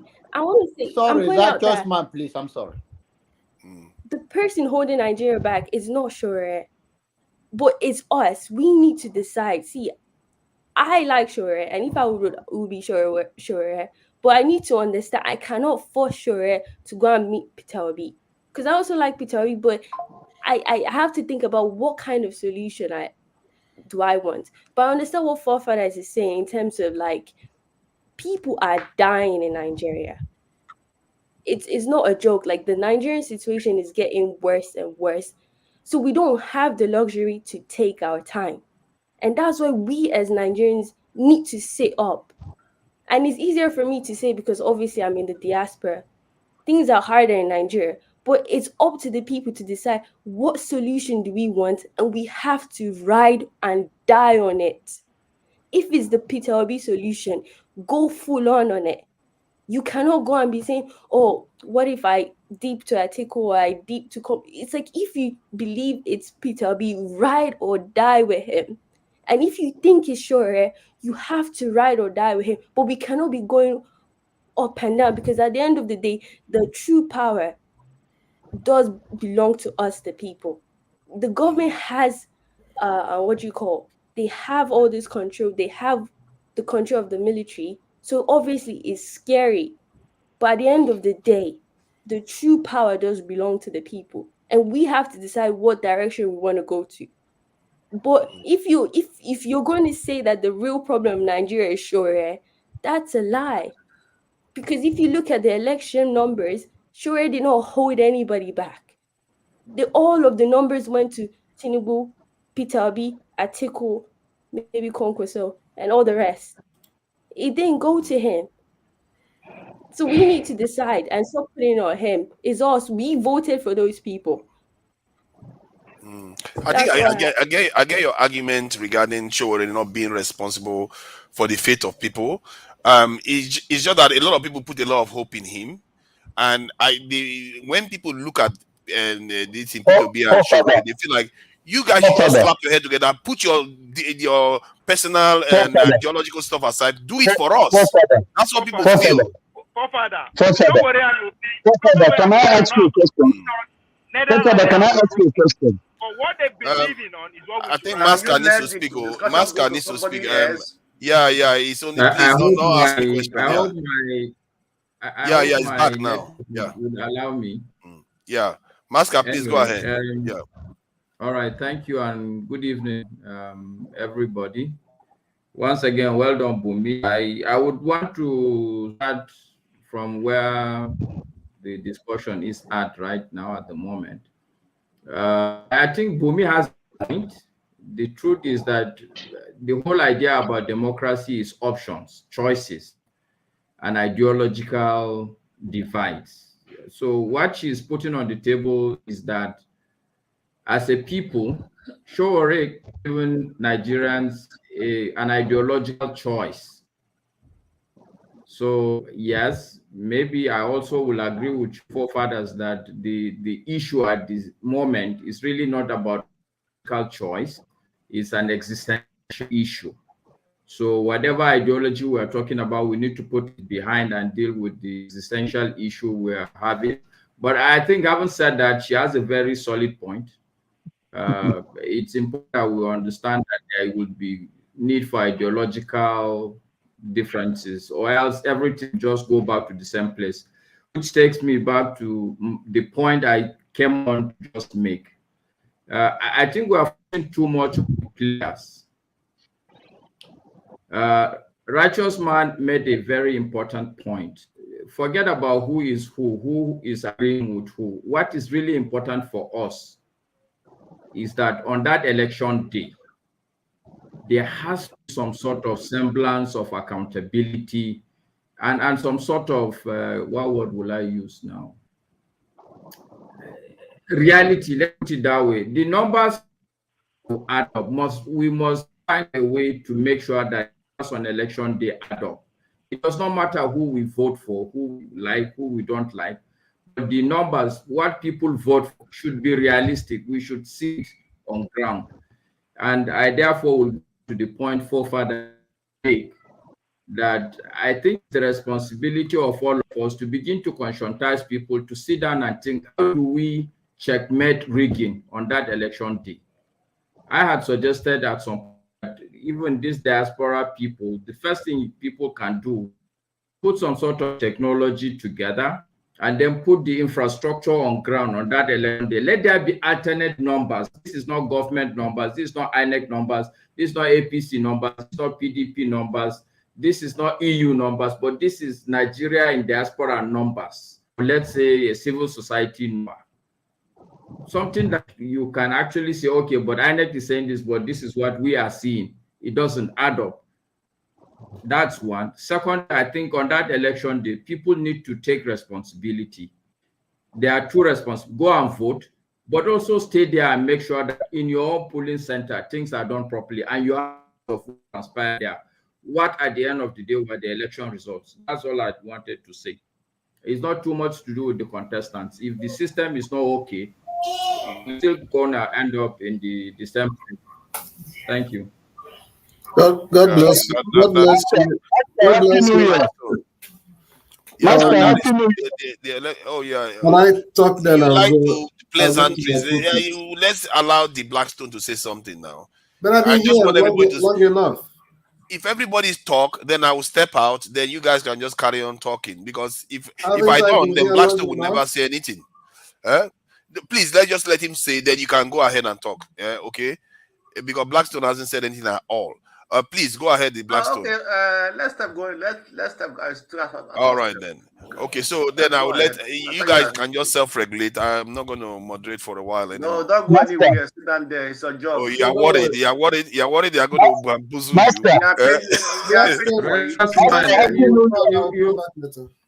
you should take them on now. You should be able to defend yourself and have your own statement yourself. So I will let you guys self-regulate. Okay, thank you. No, Steph is not here now. Steph. Okay, Steph is gone. So, all right, thank you so much. I said, what would I say? Good day, good evening, good everything to everybody on the panel. Good morning, isn't it, in Germany? My brother Blackstone, good evening. Happy Sunday. Good evening, Mr. Righteous Man. Waiting good. Bola Tinubu is still in power. I don't know why. I don't know why you so much love Benue people. You didn't marry a Benue woman. And the Blackstone. Just hold on for a second. Kwakwaso, did the Kwakwaso guy win Kanu, or is the APC guy? The PTR. It's Kwakwaso that won Kanu. Okay, Kwakwaso won. Thank goodness. I was really worried about that, because if APC has a Kanu, it's going to be an uphill task. Okay, But so if you want to go by what his cousin, Konkoso cousin, is saying, he's saying that they give back the judgment to NNPP because Konkoso went to beg that he's not going to contest in 2027. He went to beg Tinubu. Okay. So that he will not contest in 2027. That is what his cousin is saying. This is not me. I'm quoting the Konkoso cousin now in Kano. So we see if that is the agreement we are. Time will tell, Abi. Either they go run on that article or they go contest. We see. Wow. Okay. Blackstone. Okay. All right. So about taking this in this issue. Good evening, Master. Happy New Year. And thank you, how is your Blackstone. side? Yes, sir. We did. So Everywhere is okay. thank God. So what I take on this issue is that let's know that the issue of everywhere is not okay. Politics is righteous man. You should be grateful to God. Everywhere is okay. We will survive. I was coming to Kaduna to Ito before the event in play to happen. I have to return back. But what has Plateau got to do with Kaduna? But you invited me, now you said I should come, then I will get enough to. I'm still here now. You should come, please let me talk. I beg. Blackstone, sorry. So what I'm about to say is that politics is a strategy, right? And one thing I always say is this: we talk about systems, we talk about institution. Systems, institution, it is people that make it work. One thing I think we have lost in Nigeria, we have lost our values. And since as long as we have lost our value, it's very difficult, right, to fathom or to have a value that we bring into that political arena that will change anything in Nigeria. We also that the people is the core, the people is the core issue here. If the people do not have a value that can bring change, there's no how anybody that's voted into that office can be able to actualize his plan to bring a change into the country, no matter who that person is. Right? Because there are people who have their own interest and they are going to bring their interest into play. In every part of the world, their core value, family value, and everything matters a lot. I remember the 80s, what family value was, but that value is no more there. And what has actually killed Nigeria is the attitude of greed. Right? Attitude of greed. I want to be rich by all means. And the attitude of lack of empathy for the nation. All right. I say one thing, that a country where the citizen doesn't love the country, that country is dead. And I can tell you that about 70%, 80% of Nigeria doesn't love Nigeria. And so how can we then fight for the good of the country? How can we then bring something important to the country? How can we then sacrifice this country? Do you blame them? Just continue. That's the question. I don't blame them. Of course, no matter what, every country goes through difficult times. Let's not rule that out. Every country goes through difficult times, right? And it is the citizens that change that situation, that difficult time. The citizens that sacrifice for it. I always say that the percentage is less than 10% of people that make a country good, that change a country. Less than 10% of the population. Yeah, but we are not there yet. According to Ferrari, we are what, 2% Ferrari, if I want to go with just statistics? Yes, so 2%. Ferrari we're not there yet. Uninformed. Ferrari said uninformed people. So that no, 90% uninformed. 8% in the wrong direction, 2% in the right direction. So 10% informed, but 8 out of that 10 in the wrong direction, 2% in the right direction, and then 90 where they will go wherever you direct them. So the hero we are looking for is somebody that will educate the ordinary Nigerian, not necessarily somebody that will take power. somebody who will conscientize the ordinary Nigerian. Because That the people we correct have conscientization of the Nigerian.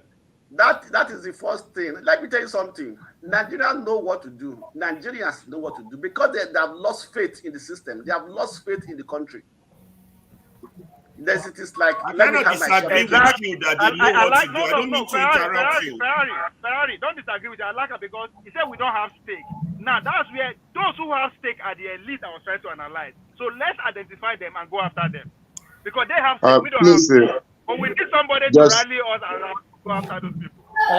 Please, there's something I want to say in this regard. Who is the moderator? No, but you guys can. The moderator is no longer here. Please, It's okay. allow somebody to say something to finish what he's saying. Everybody AY, be the moderator. Just say who's going to speak next. Let's say why. Let me finish my point, please. Yes. Are you guys going to respect my government? We have no choice. Okay, so which topic are we discussing? Okay, okay, where do we? I should start from Bumi. No, AY. Go ahead. Finish. AY. Yes, AY. I don't think you should be the one to moderate. Ferreira should moderate or Jonaba because they have been there since. And Blackstone should continue and finish. I give up there, Jonaba, I second Blackstone, please finish okay, your statement. Jonaba, they voted you out, AY. Yeah, I voted Jonaba too. I agree. Thank you. Okay. Thank you. Blackstone, finish your comment quick. Okay, thank you. So, as I was saying, so that's where I think I stand. And number two is this, right?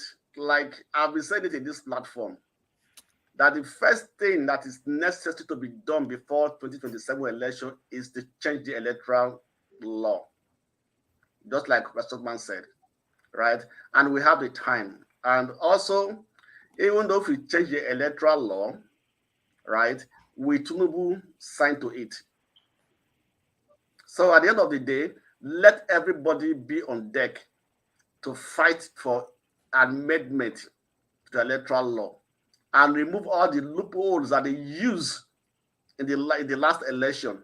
Even the court used, those loopholes should be covered. So who are the oppositions in the House? They're not even talking about that. We have heard you like that. Let's go to Bumi. Bumi raises his hand. I thought it's supposed to be me now. Yeah, I know that everybody has from said. Bumi you talk. From Bumi Thank you. Draba, I will give you a final for cutting me at the middle of my point. No, I'm not cutting you because there's a brother from India here and Bumi raised her hand. You will come back and finish it. Bumi, you want to say something quickly? Yeah, I wanted to say something in regards to like the people blaming aspect, and it's true the whole decision does fall under the people, but we also know that our present government is intentionally putting security and poverty to make the people desperate and make it impossible for the people to make a clear decision. So we can't put all the blame on the people because it's all intentional. But that's where people in the diaspora comes in. We cannot just keep on saying, oh, you should go and protest, knowing well we know what the government's going to do.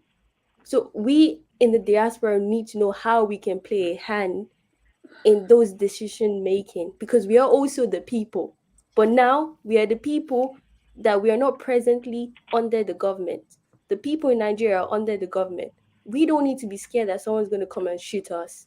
In Nigeria, they are scared of their life. So this is where we have to come and play in that part. So the people we should be blaming are the people in the diaspora, in my opinion.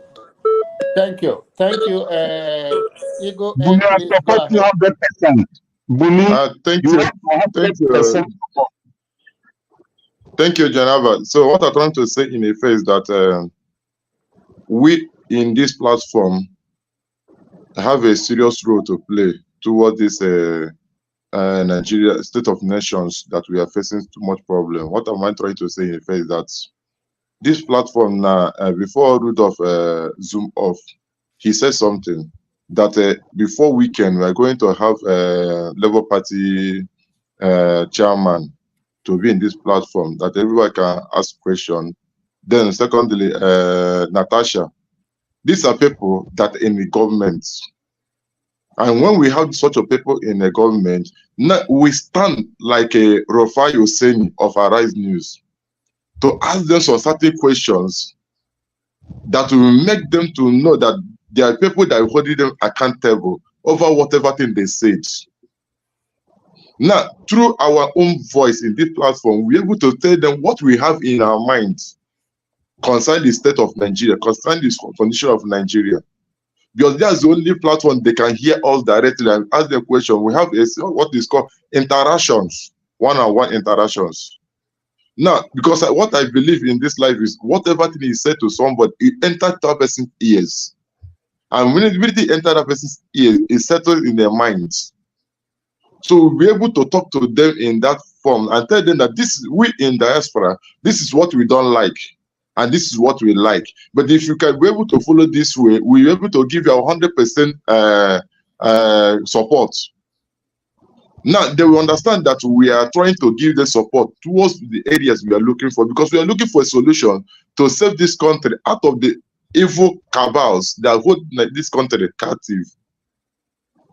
Then the second thing I want us to talk about it is that we need to look for a platform to educate people from this platform, educate people concerning the state of Nigeria over some certain things that are passing through. Because one thing I know about this Nigeria, these cabals, what they used to rule this Nigeria is divide and rule. They used to divide and rule.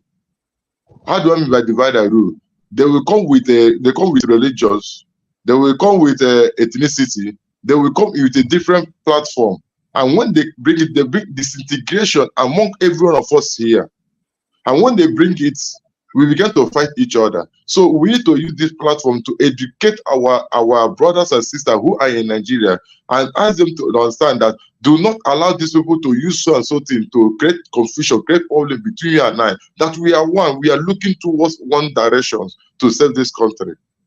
Thank you. But when we come in this platform and begin to tackle each other, begin to fight each other, then how do we educate people that is watching us? So thank you so very much. Yeah, thank you for your submission. Let's go to AY before it was AY. Can you go ahead? Then we come back to you. I saw you. Yeah. What's even the detailed topic you guys are discussing? Oh, you are not been following. Go to the next person. Listen okay, first. Then keep listening. The enemy of progress. Let's go to okay. Enemy of progress. Okay, go to the next one. Before you go, let me give AY what they are discussing. They're discussing about how to effect change, that there is 90% of the people who don't know much, and there's this 10% that know, but 8% out of those 10% are in the wrong direction. Statistics. That's a statistic. That's not correct. That's a statistics, not correct. Well, we'll debate that later. But that's Nigeria one. It's just want to let you know the topic. We don't like argument. Let's just move on to move on. It's just we don't have to debate every time. It's okay. It's just trying to come up with your own data. Basically, what the discussion is about is that how can the 2% convince the other 8%, and then what can people do to move the country forward, focusing on solution and not debating each other. Okay, go ahead. Nigerians are something else, I swear. Chinyere, is that Chinyere Mo, go ahead. Okay. So, greetings, panelists. First of all, I want to speak from the perspective of somebody that just left Nigeria. A few months ago, I was in Nigeria. It's not even up to a month. A few weeks ago, I was in Nigeria. And I will tell you how things work there. We are dealing with a particular set of people in power that neither obey the Nigerian constitution nor listen to the people. So whatever education you want to give anybody in Nigeria is just bullshit. When I say bullshit, I mean bullshit. No matter the kind of education, no matter the medium through which you drive it home to them, they can't do nothing. They can't do nothing. Because for them to be able to do something, then those in power should be able to, should be ready to listen. When you are dealing with a particular set of people that cares not about both the Nigerian constitution nor human life, my brother, they only care about that power. Those honchos in power, they only care about that power they're holding. They don't care about any other single thing apart from that power. No matter the kind of education you give to people there, you are wasting your time until the leaders becomes ready to listen. And they are not ready to listen to any single person. They don't care about how you feel. They don't care about what is happening to you. All they care about is power. So that's I'm not trying to view it from the nihilistic aspect of it. No, I'm not trying to bring in nihilism in the Nigerians into the travel of Nigeria. No, but I'm saying things exactly how it is, my brother. No matter the kind of education you give to people in Nigeria, nothing will change, nothing will happen because the leaders are not ready to listen to them. So thank you. But do you know the problem we're having in Nigeria because we lack history. We lack history. We lack history in Nigeria. We lack history. Allow me finish, please. So I strongly see. I've taken my time to have an introspective examination of what is wrong with Nigeria, and I've come to realize that what Showore said is definitely the only thing that will bring about change in Nigeria.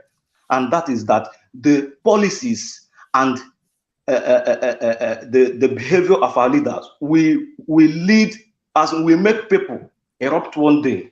It must be a revolution that will change Nigeria. I pray it will not be as deadly as I see it. I pray it will not be as deadly as I see it. But only a revolution can change their mind. And apart from that, no matter the kind of education you give, no matter what you say, those people are not ready to listen to you. You are nothing before them.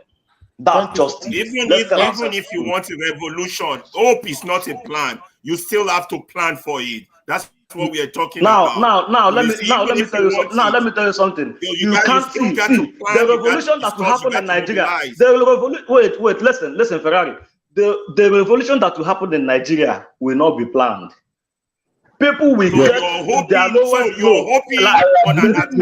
Believe me, people will get to their lowest low that they will start stealing politicians, and they will not be afraid of their life. Let's hope your plan. It will happen. It will happen. It's not my plan. It's not my plan. It will happen. So Showore said that the policies of the leaders will make people erupt one day, and people will get to their lowest low.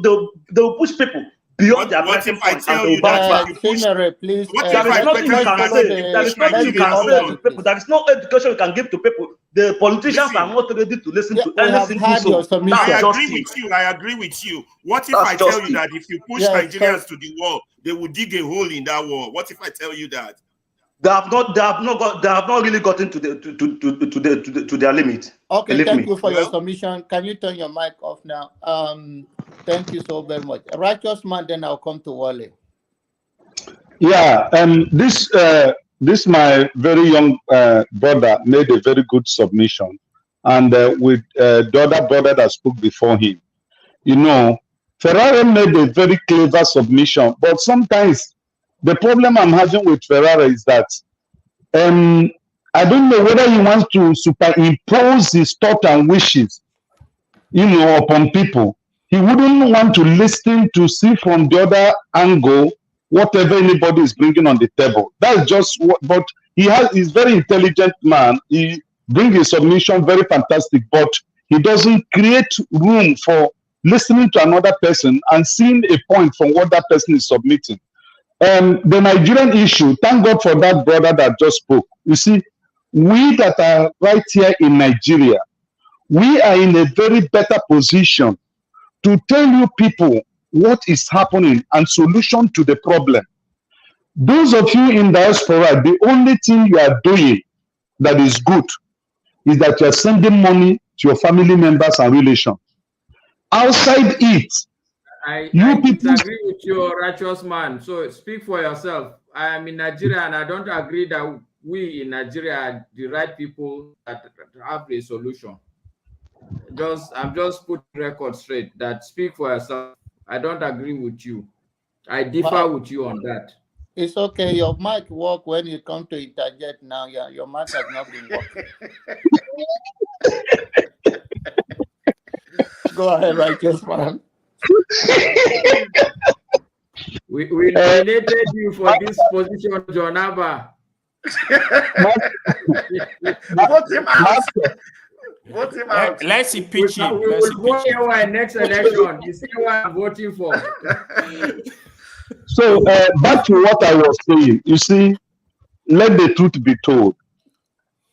Cloud chasers are Nigerians in diaspora. I took my time few days ago to look at from 1999 politicians to date.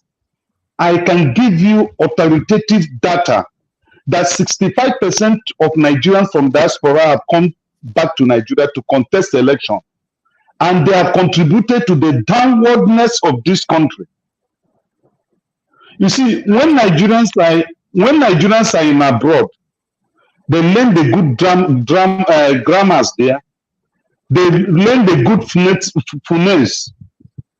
They will convince you with their good grammar and speaking. The moment you bring them in, the moment you tell them come back to Nigeria and work, they contribute absolutely nothing. They have to destroy the Nigerian system. Now, what that brother was submitting, which I agreed with, the only thing, I was saying it here before, Masker, hold on. Masker, hold on, you will say, I know your hand is up. Round up so Masker can talk now so that... You raised this hand up, you denied me the opportunity to come to Kaduna during the Christmas. They started killing people in Plateau, and that made me not to come to your place to eat, but that is just by the side. So what I'm saying, in my final submission, you people have succeeded in chasing forefathers away from his throne. He's hiding. Thank you so very much. We're going to cut you off here right now and go to Maska. Since Maska can talk, right, we have to get hold of him. Thank you so much for your submission. I think what you are saying, I don't want to go around it. I'm trying to go quick to talk to him since he's still alive.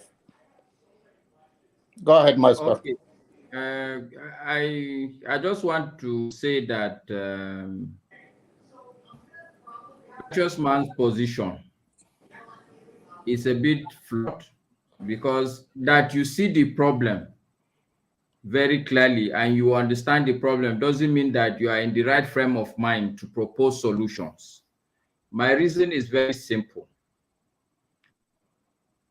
We that are here in Nigeria, what I've realized is that we are so subsumed into the problem that our capacity to proffer solutions is actually minimal, fairly speaking. Now, for instance, I feel sometimes, even when I make speeches on this platform, okay, I have to be careful some of the things I say because I'm here. But somebody who, can you hear me, John Abba? Yeah. Okay, good. All right, so the point I'm making, but somebody who is already in diaspora has that level of freedom, and history has shown that most revolutionaries fought freedom from outside. And I can go and list a classic example is the current leader of Rwanda.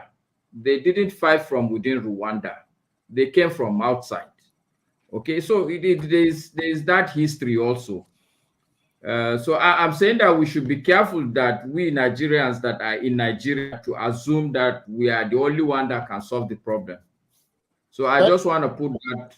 Thank you so much. I had you. That was not my solution.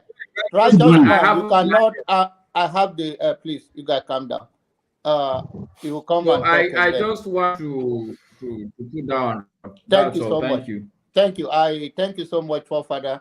I think we're going to go to Wale now. Where is Forefather? Okay, thank you very much. I've been listening at the background, and the lady that spoke and the young man that spoke before Forefather, before Righteous Man.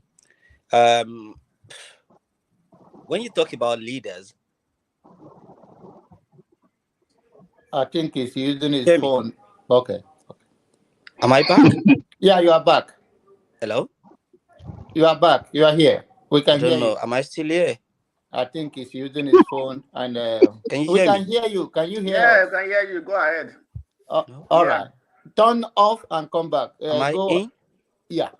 You are in. You are Hello? in. Oh. Okay.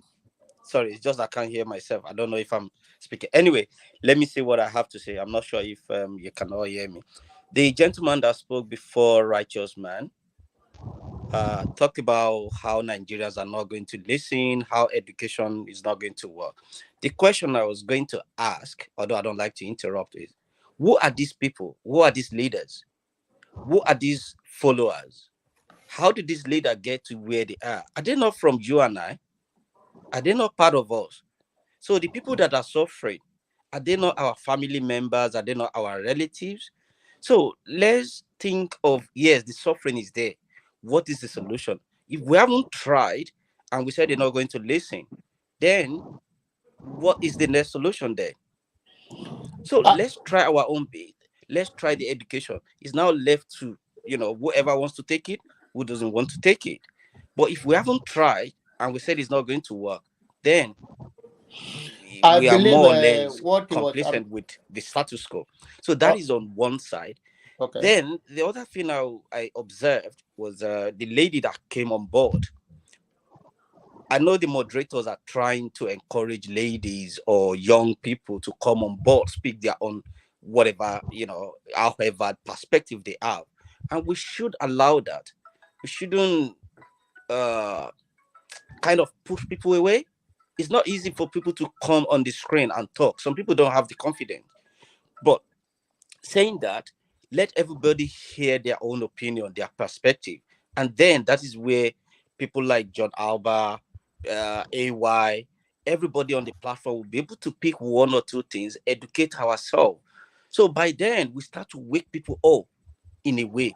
And that's why I said, okay, we here on the platform need to show that role modeling. Because it's not easy to rule a country, to be honest. Look at all of us on this platform. I have a different perspective. Mr. AY have a different, Righteous Man have a different perspective. Mr. Alba have a different perspective. How do we all come together to shield our ego, to shield our religious belief up to a point where we love our neighbor like ourselves? How do I move away from my own ethnicity and understand that someone who is not from my tribe has their own wisdom as well? How do we come together? How do we live together? It's just like me trying to marry an Igbo girl. She's brought up in a different environment compared to me. How do we come together to raise our kids and making sure that I'm right, she's wrong, she's right, I'm wrong? So it takes two to tango.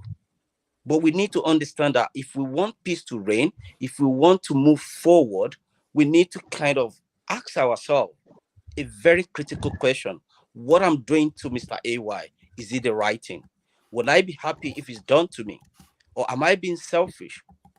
Or am I just a tribesman who doesn't care what happened to other people, in as much I'm not suffering? So those are the questions I do ask myself anytime I want to deal with anybody.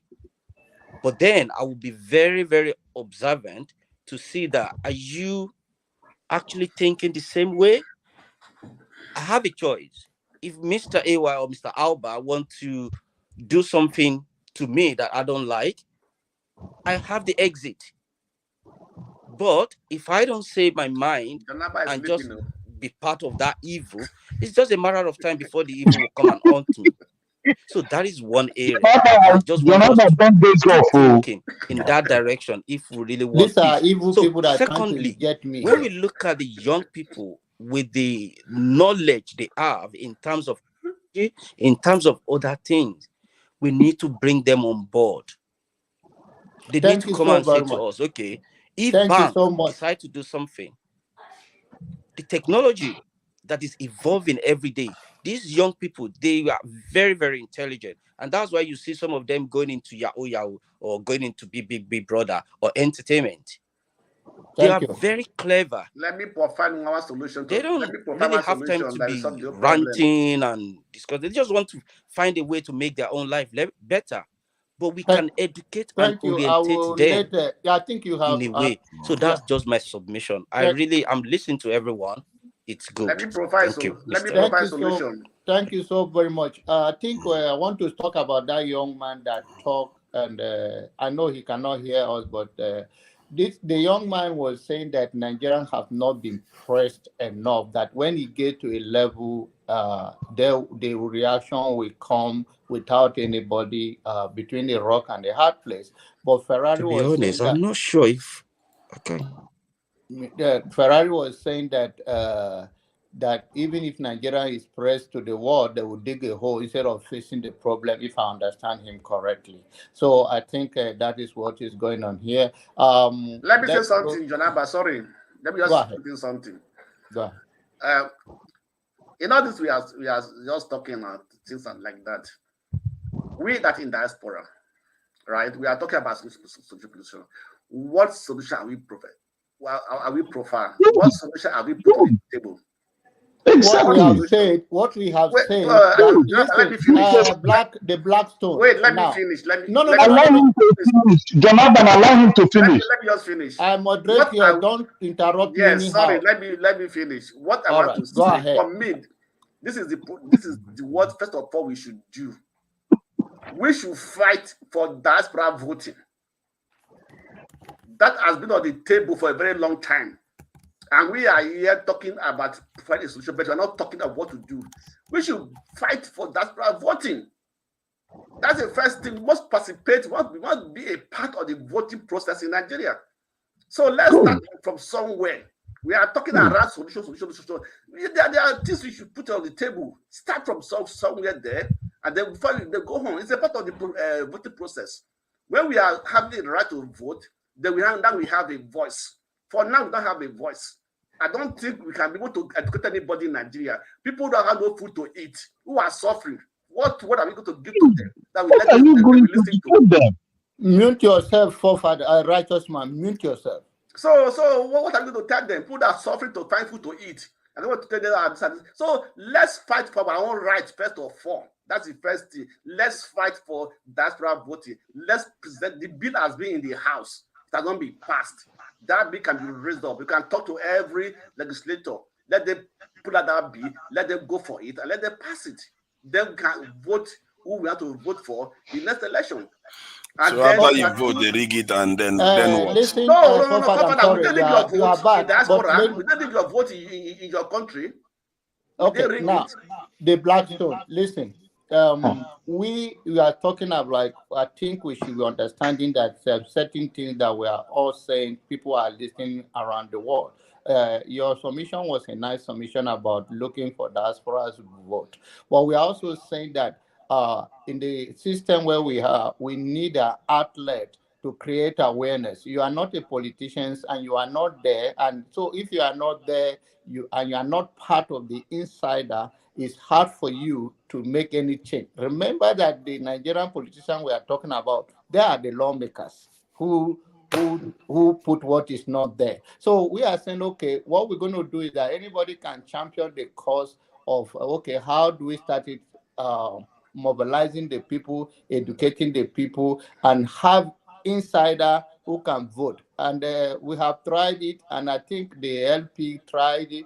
I don't know. I don't want to go there because you're going to erupt something. I don't know whether when the few ones that went there, whether they refused to take the money. Jonathan, question.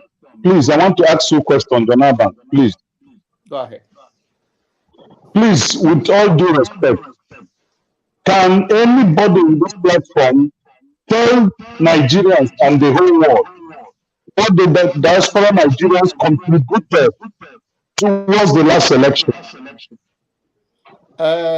Forefathers can answer that. Thank you. What about all the money they send I to think Nigeria?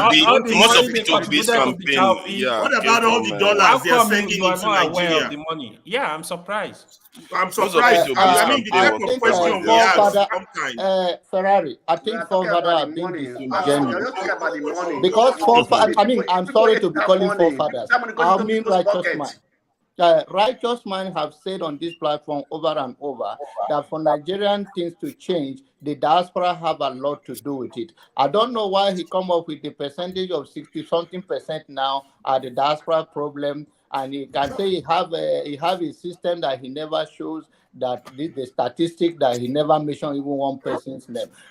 But I will give it to you. I think it's not easy to moderate here. I'll let you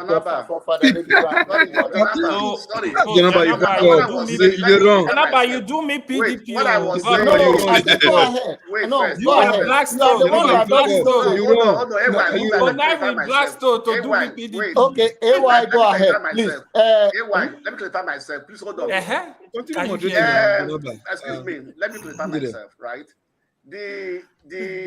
The amendment that they did to the electoral law, how many times did Buhari rejected it? People put pressure on it. We have CSO. We can work with the CSOs. We can work with the non-organization, non-profit organization, and so on and so forth to push it. We don't want to. If we have people in the House, the legislature, the Senate, we can also talk to. You understand me? Those people are there. That bill has been there on the table in the House, but they rejected it last. Exactly. That's what we are saying. So what I'm trying to say, what does that mean? Because it's there and they rejected, so we should leave it. Wait now, let me finish. Listen to me. What I said that we have to push for that bill to be passed. Okay. That I'm saying we have to push for it. You understand me? Thank you. We have many people in diaspora who has influence, who has people in the House. We have to work. We have to find them out. And then also the CSO and everything, who also push for the amendment to the electoral bill until they force Buhari to sign it into law. We can also do that. Let's start. If you still have time, we have a long time to 2027. We can start that. All right. Let AY start. Forefather, I'll take a break. Thank you. No, don't take a break. No. You can carry on. Actually, you can carry on. AY, please, is your Don't mind this local. Okay. It's just a troublemaker. No, I see me carry. No, me, I support AY, please, is your turn. Please. Don't do me wayo. No, you are the one that don't know the topic and you have been watching, and your brother Ferrari was trying to help you. I get the excuse. It's okay. Especially Blackstone. Okay, thank you. I will always fight you. Don't worry. We'll be friends. You guys. The thing is, part of the stuff Blackstone was saying, right? So the issue of Nigeria is gonna be a deliberate issue. We have to be clear of what we really want. The role of opposition cannot be overemphasized, but unfortunately, we have a very dominant opposition in the Senate, in the Rep, in general, even politically. The opposition, they are not doing enough. Like, the only opposition I really know, APC, when they were in opposition, they were good opposition. I give them that credit. That kudos. They did well. They were really a good opposition in terms of how they were protesting the organization, how they gave tough time to PDP then. But PDP, unfortunately, they went to sleep. Maybe they don't even understand what is opposition. They just want to come to power. They are not doing anything. Labour Party, again, it seems it's only Peter Obi that is speaking, but Peter Obi is not Labour Party. The Labour Party is a party. They're supposed to have a strategy and be talking more. If they have to go for a peaceful protest, let them do it. Because when you really look at the issues, right, like those loopholes Blackstone was talking about, the electoral process in general, what is wrong? For example, last election, one of the things they used was transmission of results electronically is not compulsory. Now you need to fight and make it compulsory. Make it compulsory. That's a loophole. So we need to look at this issue. I know issue of diaspora voting, it is a big one because we don't have data. It's gonna be hey. No, when I'm talking, you don't make noise, please. No, I'm not making noise. Stop that. Stop that. You didn't hear anything. I was just smiling. Don't tell me that. Mute yourself, please. So it's really very important. We need to pay attention. Despite we might have other strategy, we want the country to be good. This little stuff, like the senators that are not APC senators, the House of Rep members, they are actually more. I think they are more than the APC. When you put all the opposition together, the number is more than APC member in the House of Rep. What are they doing? Why can't they work together? At least what I want to be seeing is let them even push some bills. Let even see APC are rejecting them. So let them, they are sleeping. Labour Party, PDP, other little party that have one or two persons, all of them are all sleeping. If they really want the country to work, they should actually, it's not by fight. You got to speak up. No, Mr. President, this will not pass bill, push bill. Let Nigeria see you doing something. Look at all these loopholes. They are politicians. They're supposed to know better, you know. Even right now, even the president electing the INEC chairman, to me, it's absurd. Like, why would president? That should be changed, totally changed. So they need to fight all this system. Even the commissioners in the state, electoral, what do they call them? INEC rep in the state. Electoral commissioners. Yeah, electoral commissioner. You work towards in such a way that let them have their independence. Let them have their independence. Not only the INEC, other institutions. That is what you should be fighting towards. Even, for example, EFCC, let them have their independence. All these bodies, they don't have independence. Down to the state governors, how they treat the local government chairmen, how they treat House of Assembly members, there is no independence. So you have one dictator dictating everything. Today, many Nigerian governors, if they don't give you ticket as a senator, you going nowhere. They will fight you.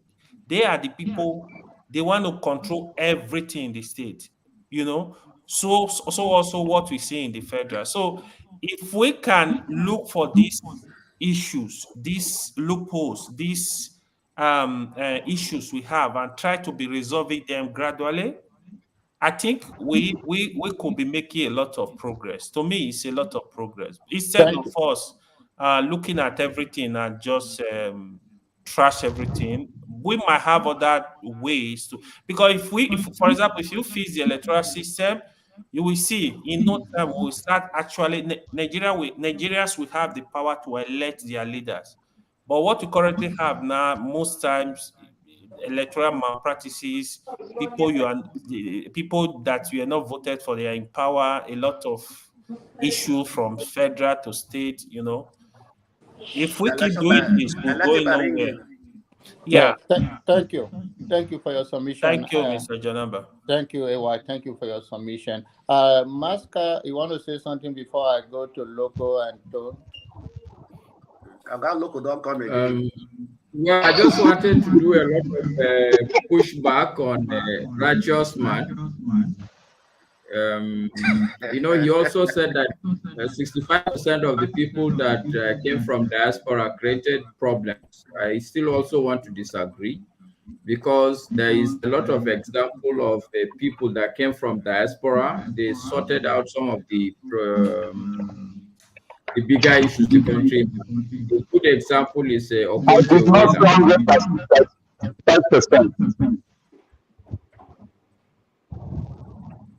Okay, so I'm pushing back on that 65% also, because I would say it's an arbitrary number. It's a finger in the air number. It's just a helicopter figure. It's based on no evidence. But having said that, I am just going to give example. I'm not going to dwell too much of it. Whether it's 1% or 100%, it doesn't matter for me. But the whole idea is that we need to acknowledge that the diaspora people have a role to play in solving the Nigeria's problem. That's all. Maybe I think I should just leave it there so that we won't get into number arguments. You're not only getting to a number argument, your speaker Let may me go say, off. let me ask everybody a question. Please, a question for everybody. No, just a question for everybody. A question for everybody. Do we all know, do we all remember the activity or the impact of NIDO when Jonathan was in power? The Nigerians in Diaspora Organization, NIDO, they called them NIDO. Yeah, NIDO. We know how active they were at that time when Jonathan was ruling. So I want to ask, what killed it? No, NIDO is still existing. NIDO no, the activity in Nigeria. I know that time we always go to Nigeria to do conferences, to do meetings. It was Abike Dabiri that killed it. Okay. All right. Loco, do you have anything to say before I go to Tone? Okay. For me, what this other guy said, what's called Okudike Chinoecherem, about going to Nigeria, and when he got there, he was like, man, these guys are not ready to change at all. You see, it's correct, very correct, right? Some people are saying, yeah, it was the leaders and this and that the revolution that will come, it's when Nigeria will fall to the ground of the ground. And when Alaba said no, they will dig a hole. There's a limit where you can dig a hole and you jam solid rock. And the only option you have is, I can't keep myself, I have to fight back. That's why you see what I'm always right, suffocates the poor. Don't let them breathe. That is that rock, that bottom rock that we hit that we're like, man, I have to breathe, so I have to fight for my life now. So that is where Nigerians is going to. And I don't think we've gotten to that position where they will start fighting. You understand? Nigerians is always adjusting themselves. Everybody's just living for survival. You understand? So until they get to that point where they will now have no option to survive, that is where that self-implosion will now come. You understand? That revolution will now come. Like you said, it won't be planned. It will just spark up in one side. Before you know, another state will just pick up, like, not be loud, I beg, we will not die. Before you know, they will have the same thinking, the same thoughts, and they will mesh together and fight. They might not be fighting because they have one maybe one agenda. But just like maybe like inside head, not that you have one agenda, but look, they will just click like, we can't die. We are tired of this nonsense. We can't die like this. You understand? The suffering is just too much. That common goal of suffering we just unite everybody to all of them together, and before you know, boom, self-implosion. You understand? Because it has gone to a situation whereby the leaders do not have sense anymore. So the electorates now are just living like electrons, bombarding each other. Everybody just want to survive, living on their own. You understand? So by the time they all get to that point where there's no room for survival anymore, they've exhausted all their chances, all their whatever, what have you. Then, like, man, we can't kill ourselves. Let's just fight for our life. You understand? And for the aspect of diaspora, the diaspora voting is what I've been saying. Look, we need to confront these people from diaspora. So if you can start by diaspora voting, like I said, Natasha is coming here. We can tell her, hey, part of your policy or part of your whatever you want to raise in the House of Assembly, your motion, your prayers, diaspora voting should be the first two or even not the first three, because first, you have to put a constituency as number one project, then a state number two, then the nation number three. So the nation number three, diaspora voting should be that priority, because we can't just be talking from here, doing nothing. Meanwhile, most of us might be scared to go back home and start doing some campaign or whatever. You start fear for our life because of insecurity. So myself, okay, let diaspora voting be something she will want to look into, and before we know, we can start from her. Then any other senators that we might be lucky to have here, we can also be telling them that. But regardless of that, we have to suffocate the poor. Don't let them quit. That is the only time they can open their eyes, can be open. Like they have no choice than to fight the system. Thank you. I know you are also from Nigeria recently, so you know what is going on. I'm not going to talk so much. Let's go to Righteous Man, then I'll come back to Ferrari immediately. Yeah, brief. I agree 100% with the Oh, sorry, Tone. Sorry, I'm sorry. I agree with what Ferrari said. If anybody is waiting for Nigerians to react, we're on ground here. As long as religion is still effectively practiced in Nigeria, it is only the removal of religion in Nigeria will push Nigerians to the street. As long as you go to church on Sunday, as we have gone today, and hear prayers and the word of God, counseling you, giving you hope, Nigerians will be the last people. If anybody is waiting for Nigerians to go on the street. Where was the church when NSAS came? Where was the church when NSAS came? Hold on. How did NSAS end? And what was the effect of it? What Ferrari said is true. If you box Nigerians to the hole, they will want to survive inside that hole. They wouldn't want to push back. The Nigerians all right, Loco, let him finish his submission. All right, Loco, that's the end. Yeah, okay, yeah, that's for sure. Righteous Man, God. Tone, do you want to say something before I go to Ferrari? Go ahead, Tone. Thank you.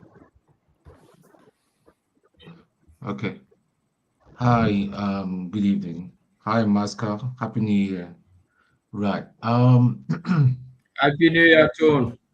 Yeah. Masca, I'm quite surprised that Righteous Man is a submission. Maybe he's trying to tell us something that a vast majority of the people from diaspora are the problem when they come home to vote or be involved in the election process. So perhaps it's something that he needs to elaborate more so that we understand when it comes to his own submission next. See all these things that we are talking about, yeah, until we start empowering people with the boots on the ground, because you need money for to move people around, to get people to know what's going on. Okay, look at this program we have here every weekend, and other platforms that are pushing out, like Niger Watch, that are pushing out positive things. How many people, ordinary people that out there that have even light, talk less of even smartphones, will be able to access this? Many can access it. Even in Nigeria, when you tell them, except rich people like Righteous Man. So a lot of people don't like YouTube. According to them, there is this interest. It's not money. Yeah, there's this thing. They believe that social media. Okay, they believe that YouTube. Yeah, they believe YouTube takes a lot of money, so they rather sit down on the WhatsApp. Before you know, all sorts of pastors will come and start asking them for money that they don't have, and they will get carried away, and they'll bring out their card and send the pastor money. Or they will the biggest diversion in that, because a lot of distraction in that country, whether you believe it or not. All these skinned artists and all this, they say, yeah, do you see them showing off their Mercedes? You'll be wondering, nobody skin this man they do. How manage you take buy 100 million house for Lekki? So those things, I'm not saying that they should be sad, but these are See, our young people are so unfocused. It's unbelievable. Now, if Big Brother Niger come now, everybody is on Big Brother Niger. They will not be talking about their what's the name they call their this thing, airtime? Yes, but they will not mind. But when it comes to political things where they can brainstorm together and profile a solution, and rallying the call and all that, nobody will do it. So that's the thing. That's another way we need to find out how to sensitize them, get them to know what is happening, and how to let them know that they are evil people. Like one man went to Mo that is pushing such platforms, pushing out half truths and lies. Like we were here yesterday when the American guy wanted to. He thinks that we're stupid because he has some American accent, but I was very happy the way he was dealt with. Well, I couldn't stay any longer because I had to go to sleep. It was rather late because I had to be in church this morning. So these are the things that we need to, because if Chinore Nyerem said that people can't just come out like that. Come on, people are not people. The youth are they're so distracted. They rather go somewhere and chill. Last time I went to Nigeria, my junior cousins came to see me. I mean, they were last time I saw them, they were this, but they are all big guys and all that. He came with 6 of his friends, and oh boy, uncle don't come from the UK now. What you go drink? This one order this one, this one order this one. Before I knew it, before I said Jack Robinson, I left and went to take a phone call. They've already ordered for ECU and more rounds. I'm not saying it's wrong, but courtesy demands. You go pay now. You don't come. Yeah, but courtesy demands that at least you need to run it by me, because they believe that I've got a bottomless pocket. That's it. So that is a mindset. So then, what am I saying? The mindset needs it needs to be changed. It just needs to be changed. You know, we need to start from the grassroots, because the grassroots people that we are hoping that they will go out there and do the needful. They will go out there and vote and all that. See, Blackstone, I heard you say that our vote count. Yes, but if they cannot make the vote of the people on the ground count, how much less us that is abroad and all that? They will rubbish it. They will just bin everything and just burn it. So that's all I've got to say. Thank you. Okay. Thank you. Let us The Blackstone, let Ferrari talk, please. So we'll come back to you later. Thank you. We Nigerians, we love miracles. We love magic. We love instant gratification. But we always refuse to understand that for you to get a positive result, you have to put work in. When that young man was talking and he was saying, there got to be a revolution, blah, blah, blah, nobody's disagreeing with that. But go back into history. Check the whole world. Go back to the time before the world was created. There has never been a revolution that was not adequately planned. You're hoping for a spontaneous revolution is a delusional position. Now, your job as people who know something is wrong is to continue to educate your other people who don't know how to react, and then prepare the lambs so that the lambs can become lions. And that's the point of all this conversation, not to argue with each other, debate with each other. That's not the point. The point is the Nigerian people, as presently constituted, are not ready because they've not been prepared. And I keep repeating, 90% of Nigerians are just followers. They follow what the traditional chiefs say. They follow what the politicians say. They follow the people that are destroying them say. They follow what their religious leaders say. Okay, let's simplify this now. Why did you interrupt me? Why would you do that? Hold on now, because you are not. Why would you do that? Almighty God. Why you do that? I mean, why would you do that? People are allowed to interject. Why would you interrupt me? What's so urgent? What's so important now that makes you to interrupt me? Now, let me tell you what is so urgent. Because you said this before about what we need to do. So the idea now is I'm responding to what people. We have to sensitize. That's where I'm going. That's what I'm saying. What's the urgency for you to interrupt my thoughts? Can I get back on my thoughts? What's the urgency? I'm asking you now because you have said this several times. Okay. Let me go on. Your thought is already known. You want me to tell you what your thought is? Fela always says that my people serve. Does anyone not know his thoughts? Now, stop now. Just let what him we be have first. been saying is that, you understand, until the 2% elite who wants the country in the right direction are able to get on board the 8% elite who are taking the country in the wrong direction, there will not be a critical mass to correct. So what do? Is we have to have a diaspora media that tells the people's story. They have to have a form of electricity or transistor radio to hear these messages. They have to be conscientized with words and encouragement. They have to be prepared for the change you're talking about. We got a democracy where nobody has an ideology. We have to change. We have to revolutionize the mind first before you revolutionize the state. That's all I have to say. Let me ask a question. Can I ask Blackstone, please, can you let a forefather? I know he's a moderator, but I see. Even if I'm a panelist, I just came in. You have been talking forever. Let some other person talk. talk. You went to eat alone now. You went to eat alone. It's your turn. Let some other person talk, Jerry. It's okay.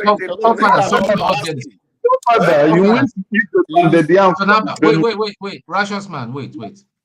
Forefathers. Yes. I want you to listen very carefully to me. 2 days ago, you've been very upset the way people attack you needlessly. Now you know how I've been. You know how I felt. There's so Dr. Damages have given you the powers, the tool to block people. I just came on less than 2 minutes. This idiot is saying that this tone does not have. Why are we allowing this kind of? Why can't you put him on timeout? Who? He calls himself as Jeremy. I didn't say nothing to him. Jeremy. Just less than 2. Yeah. Oh, Jeremy. Oh, yeah, that was a new name. Jeremy, the tone is this tone is I didn't say doesn't have sense. I think that guy is Triumph. He sounds like Triumph because I've never seen Jeremy. Yeah, please before. put him on timeout. Mr. Triumph, is that you? Because he looks like that guy is on your case. No. Put him on time out. Let time him out. Forefather, please let us not get distracted. Stone, I'm sorry you feel that way. Thank you. Yeah, thank you. Yes, please. Thank you. Okay, sorry, guys. Just ignore those people. Yeah, it's okay. Yeah. Don't go there. Forefathers, please go ahead. Yeah, what I wanted to talk to Alaba is regarding his idea of media. The diasporans should set up a form of media. The media aspect generally is fine. I think that one is well understood. I think I understand that. The area he mentioned that I feel like we need some clarification is where people can be able to listen to us through the radios. And so regarding the radio aspect, because that one requires a transmitter somewhere in setup and be able to transmit the signals out into the country. So do you have any idea of the cost implications of that? Repeat your question. Repeat your question, for us, please. It's regarding those radio, because you have to have hardware now. 100 million. Oh, okay. Cost of setting up a radio. Getting those things. 100 million naira. Whatever, I have no idea, but if you get people who are engineers, they will tell you how to do this. And considering Nigerian laws, you might have to operate from international sea for you to be able. International. Because you have to operate from international sea. It's not as expensive as you all think. Because it's not going to be that expensive. There are transmitters everywhere. But you just got to get the engineers and the experts involved. Like people always say, these are conversations not on this screen. Yeah. But if you're not such if you are not behaving like Agbo, maybe we'll be able to work together on things like this. But every time you are trying to wrestle me down, what is you're a nationalist, and sometimes I don't know where you stand. Just like to wrestle people. I agree with that idea. Hold on. Alaba, what you said the right time, I have a question for you, please. Alaba, a question. When you were saying, you said Nigerians. Let Loco finish, then I'll hear your question. You said Nigerians say they believe in miracle, right? They don't want this to happen. So if you say they believe in miracle, that means you're also saying, right, in that hole they will dig, if they get to maybe a stress point, they will always dig a hole. That is the miracle now, because they believe they will always find way to survive inside that hole. That's what you are saying. They look for miracle. But in the case you know that there's no miracle that is coming, we know, but they don't know. You will know that, man, I have no choice than to fight. We know. That's the 2% no. You see, you got to know who you're talking about. What about Nigerians now, the larger populace of the electorate? You understand? Yeah. That they look for miracle. That is why they can't fight, they can't do any harm. So that miracle you're talking about now is because they don't want to do anything. That's why they're inside that hole. You understand? Yes. Thinking that a miracle will happen for them to survive. So nothing will bring them back around. So but by the time there's no miracle, and they know that no miracle is coming, you understand? They have no choice than to that means it doesn't work like that. No, you see, when you have been permanently conditioned as a slave, you gotta go and read all these things. When you have been permanently conditioned as a slave, your reasoning is different. There's a way the brain works. That's why fella said, so policeman go slap your face, go talk. I get one child, I get one man. There's a way the brain works, okay? There's a way the brain works, right? Just let's put it like this. See the way Peter Obi just came. Not that he said anything fantastical, but it was just like a wave that just came and spontaneous revolution. Let's agree to disagree so that Blackstone can ask his question. I don't see it happening. So it will get to a state, right? Now it will no, enough is when enough. Would that state be? Because the way it works is that why I said those suppressing them would always give them palliative. They will, you see, after they beat them, they will throw in a few palliative to calm the nerve, and then they will continue on. Let's agree to disagree. This is going to go on back and forth. I don't see us meeting on the point. This argument with all question. Let me ask a question. So you always be referring to 2%, 8%, right? In the Nigeria, to change Nigeria, so on and so forth. What is the percentage of the American citizens that are actually interested or changing the American narrative, American politics? What is the percentage? I would say that really knows that whether I would say 20 to 60%. Americans might not be well educated, but they know when their country is heading in the wrong direction. Not their country. I mean, the political they react. Americans react.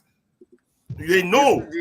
That's why you have conservative and the Fox News and the CNN. Americans know and they respond. Yes, but you also know that we have news channels in Nigeria, Arise, China, and everything. You listen to them. Very good. You mentioned that. Thank you, Blackstone. You listen to them. Yes. Let me ask you, Blackstone. Blackstone, let me ask you. When you watch Arise, when you watch Channel, when you watch LTV, whose story are they telling? A News Central. Whose story are they telling? Tell me. Which story? They are talking. Are they telling? Listen, I'll give you option. I'll make it easy. Politicians. Don't give me options. No. Don't give me options. Okay. They are talking about the Nigeria problem and the Nigeria political problem. No, you're wrong. You don't know. You're wrong. Blackstone, let me give you my answer. You've answered. When those people are talking, listen. They are talking about the elite problem, the political elite issue. They don't speak for the masses. They don't speak for the people suffering. They don't speak for the country. You have to understand this. And those are the best. And Arise is one of the best. They don't speak for you. VOP? Do you follow VOP? Which one is BOP? I don't know BOP, but it's not a debate. VOP. I don't like debate. I mean VOP, the voice of the people. FM, voice of the people. The voice of the people too. I have watched it several times. Listen, there are words you can use. They will cut you off right away. Sir, you can't say that here. Sir, you can't call that. When your press is like that, they don't speak for you. You have to understand that. They speak for the politician and the rules the politicians have established. Are they not working according to the law? So that's where we are saying that the law should be changed. Who's going to change it? You or the people enjoying it? You got to be pragmatic. Answer. Excuse me. The people enjoying it will not change it. It's the people that has been affected that will change it, not people that are enjoying Which it. people? The same people we said are going to dig a hole. I don't like going in circles. I got to get off. Well, which people? The same people we say are going to dig the hole. I'm confused. Enlighten me. I cannot enlighten you because you have your own belief, and nobody can. It's not my belief. I'm stating practical facts. If you have a counterpart to what I'm stating, tell me. Wait, how many do you actually carry your phone and discuss with Nigerians and have their opinion personally? Absolutely. Let me tell you, 96% of Nigerians I know don't even know this program exists. How about that for you? No, how would they know before? How would they know in the first place? Is it now you're going around in circles again. Excuse me. Is it the late program on YouTube? It's not the late program. Nobody will know it. So what do you think? How many followers do they have? No, you're confusing me. How many followers? I think we are just going back and forth now. It's not helping. Yeah, it's going around in circles. No, yeah. I'm confused. The Blackstone, you know, the best time when Blackstone is doing his best is when he's talking about something he wants to talk about and he comes across. But this one where you're arguing with him, you're not going to get anywhere with this guy. But Chike, I've not seen Chike before. No, who's arguing with me? No, the truth is that. No, let's be frank and sincere. This is not the only platform on YouTube people follow. If you say 96%, why must you use that kind of number? How many followers do we have? Is it all to 100 million? No. What do you mean by that? Okay, thank you. Platform. See, I'm not sure. Chike, I think I've seen Chike before, and I think he wants to say something. And Dan too has come in. Tone hasn't said much. I don't know whether Tone has said something because I wasn't here for a bit while I was, it's all right. It doesn't matter. Point is, Dan is here. Chike is here. Chike, please go ahead. Please go ahead. What do you think about what you've heard so far? I think he's talking. Ferrari is saying that we should have a kind of media to sensitize the people. In other words, a lot of people believe that the diaspora has a big role to play in transforming the country. Your audio, you need to unmute yourself. Okay, can you hear me now? Yeah. Okay, yes, I completely agree with that. We haven't done, as people in the diaspora, we really haven't done too much, to educate people back home. We have a big role to play. And if we don't play that role, things going to change eventually, but it's not going to. It's going to take a little while until we understand, the power that we have, that we can match, these criminals in Nigeria that call themselves leaders. Until we have the role, we understand our role, not just to send money to our families. That's very big. That's a big deal. But yet, that's as far as changing the political system in Nigeria, we have to do more. We have to do more for us over here, to actually understand each other, to not fight each other. Because if we don't, for instance, what's his name, Tinubu, comes here, and if we want to plan a protest, are we going to have counter people, people counter protesting us, or are we going to agree that, look, we don't like what this man is doing, we don't like what these people are doing, we need to stage a protest against them each time they come here, instead of fighting each other? That's something that must happen. Second, I am a Showore supporter, and that man has done so much for Nigerian people. We may disagree from the aspect that how he comes across sometimes. But one thing we must not forget is that man has gone to jail several times. As we speak, he cannot leave Nigeria to come here because Nigerian government still has his international passport. He cannot come here. He cannot travel out of Nigeria. For a long time, I heard you guys talking about how he didn't win election, how he didn't win. How could he win, when he couldn't travel outside Abuja?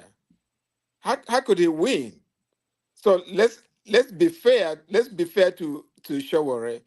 If those of us here, if we wanted to work so hard for Showore, he could have won that election if we gave him full support by contributing. If each of us has contributed, say, $20, we can show those people, these criminals in Nigeria, that we can match them dollar for dollar.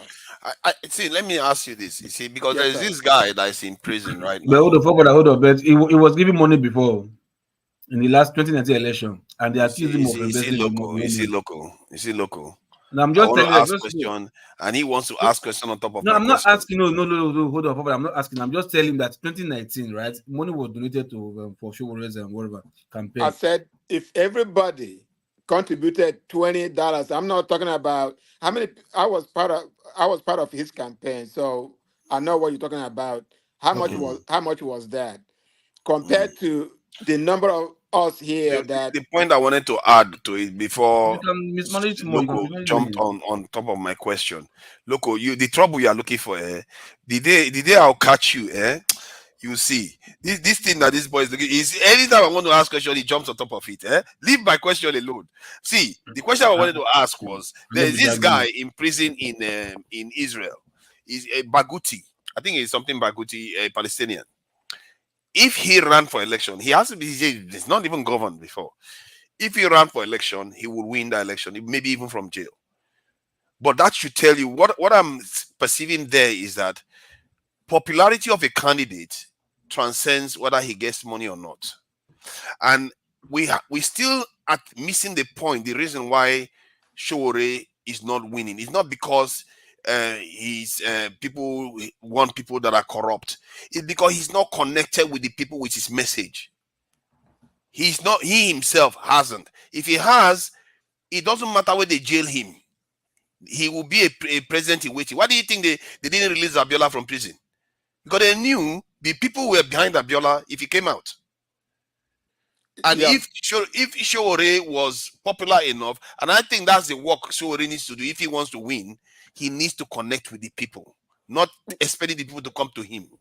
Well, he needs people like us, you and I, to tell Nigerian people that this guy is somebody that we need, for Nigeria to succeed. So if he hasn't done that, and that's true, and don't forget that he lived here in New Jersey. At the time, he wasn't going home quite a bit like he is now. So it becomes our responsibility, to push him and let him know what we think. Personally, I'm going to be doing that. And I'm not saying he's the only one that can do that. We need to find a way for him and Peter Obi, to work together. I am a Republican here in this country. And Reagan, President Reagan said, if I can agree with you 80% of the time, I'm fine. I will be your friend. So if Peter Obi and Showore, they're good people. And if it seems like their priorities align very well. And there are areas that they disagree. That's understood. And so if we bring both of them together, and let's not say, Showore, go talk to Peter Obi. How about Peter Obi talking to Showore? True. Do you understand? It's not a one way. It's two ways. For those of you that might be closer to Peter Obi, encourage him to say, give Showore a call. How can we work together? Even if we're not the same party, but let's kind of work together on issues. So that's what I'm talking about. But for the most important part is those of us that are in diaspora, let's find a way to agree with one another. And again, if we can agree 80% of the time, that's very, very important. And so that's my contribution. I think you have spoken very well, because there was a Showore supporter that came today that wasn't countenancing P2B and Showore working together at all. You must know him. I think he ran for governorship too. Dr. Chidi, we're good friends. Yes, I understand. But the thing is that, as it is, I'm very practical. As it is, we cannot win. Showore and I and Dr. Chidi and the few of us cannot win without the rest of the people that we need to win. Exactly. So that is why that makes it important that we must find some people that agree with us 80% of the time. You see the way you think. If that kind of thought won the argument in Showore's camp, maybe the story of this election would have been slightly different. But that is the problem. Dan, please go ahead. Yeah, thank you. I don't know, is it Chike or some bro? Respect to you, man. Because that you say that I'm also a Showore supporter. Before we thought popular support, P2B came up. Let us support P2B because of what he has done before for Nigeria, for Anambra State. I never know who he was, but when they started giving us what he had done, and that is all those type of people and all those type of guys. This is what we need in Nigeria at this moment. People who are stingy.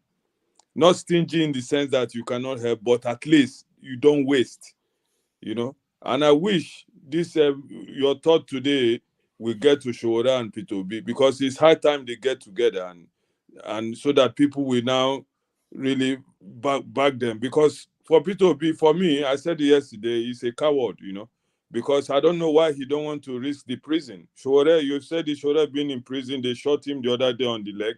I was watching live. I don't know if it's not a live. Did you just say that P2B whether he was a coward, he should risk the prison? Come on, man. Of course, now, forefather, without that, nobody can change the system. If P2B has been in prison, for example, right now, what we are talking now is... Why should he be in prison? Why should he be in prison? Yeah, let me tell you be in prison now. Excuse me now. Now you ask me a question. You asked me why I said that. Because if he had led the protest, like Showore had been leading a lot of this thing, maybe by now they would have thrown P2B in prison. Because when the uprising starts, they will look for the leader of the uprising. That's what I mean by maybe he don't want to risk prison. Because I remember after the election, somebody asked him a question. Or I Kwasiba, P2B said, no, India no go here for so long.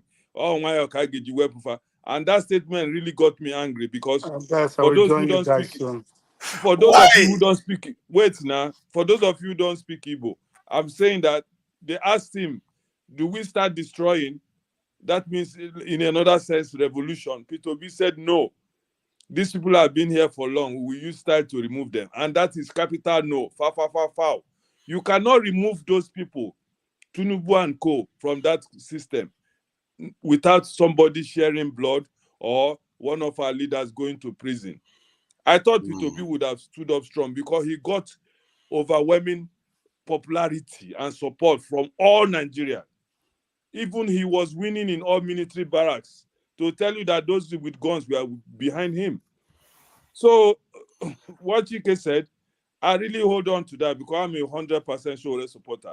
But we need P2B because he's a man of the people. He has done something. Showore is a man who don't compromise with anybody who doesn't believe in him. And what he believes in is revolution to save Nigeria. Showore loves Nigeria more than anybody in this platform, including myself. Yes. So, he has risked everything. So what Mr. Chike said, but you see all the things you are saying about Showore now, when I hear him talk, I don't get that vibes from him. Maybe because I don't follow his history that much. No, Father, your case is very understood. You don't like that guy. So no, it's not. I'm telling you, maybe that's what Nigerians are seeing from him. No, because people like you don't speak for Nigeria. Father, now after you go say man, you say you go cost me now when I try. No. Why would I cost you now? I'm saying that so many people didn't vote for him, maybe for that reason. That's sorry. You should listen to it. That's sorry, forefather. Showore, to be honest with you, I've said it. To be honest with you, if Nigeria really want change from the norms, it is Showore. Oh, please. If Nigeria, I don't see that when he talks. I don't know why you all believe this. Let me explain to you. Let me explain to you. Nah, you are wrong. Let me you wrong. Let me finish my point because they will not let you talk. Let me finish my point. Okay. Let them finish. Yeah, let me just land. You know, this is why I'm talking about Nigeria. Sometimes when I see Nigerians, we come to this platform, we think we are united. The GK say let us contribute just a common $20 to support a good cause. I saw some people shaking their head. Look at this brother who just joined telling you, nah. This is the problem of Nigeria. We hate the truth. And that is why Nigeria has no future. People will be laughing, telling that Showore is not the right person. Who is then the right person? Nobody likes the truth. And that is why nothing can change. When we see a righteous person, somebody who can deliver us, you will see Nigerians coming up here telling you that Showore is not. Who can save that country? See, you might believe it. Okay. You might, and maybe you have seen things that I have never seen. Can you, Loco, you need to stop it. Loco, if you carry on like this, you are being disruptive right now.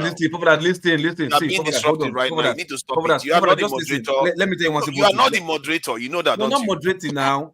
Then stop telling me what to do. Do you know why? Hold on. Do you know why? Behaving like assistant moderator. There's this guy. Stop it. Just hold on. Now let me finish. Now there's this guy called Rock, right? He has come out. So I want I wanted to go to him too, but maybe you should stop telling me. You always have something to say in everybody's. Everybody, see. You know what? You see the funny thing that you see the funny thing that you are doing. You can go around. You see the funny thing that he's doing. Yesterday, when this guy was moderating, he too almost every single time I watched it. Every single time everybody finished, Chim. Almost every single time everybody finished, he says something. And you didn't notice it because it's okay with you. See, I was there. See, you were there. You didn't. Let me tell you what Chim does. I was there too, so don't tell me. Let me tell you what Chim does. Chim will allow them to finish. When he wants to ask the next person the next question, he will now add something to it and ask the next person. Oh, what is the difference? When they finish, he has finished now. Has he not finished? No, hold on. See, brothers, look, if you're asking something, let's not. I don't want to waste time on this. I really don't want to waste time on this. He's asking questions. So when he's asking questions, he will ask the person question. See, you see, now I should behave like Chim. In other words, the point I'm making is that nobody disrupted him. So I don't. It's not edifying for you to be disrupting me constantly. It's not nice. Stop talking over everybody. AY, please go ahead. Stop talking over people. Don't do that. It's quite rude. What I was saying, right? The truth is, you see, Nigeria, we have a lot of sentiment, emotions. See, let me tell you the truth.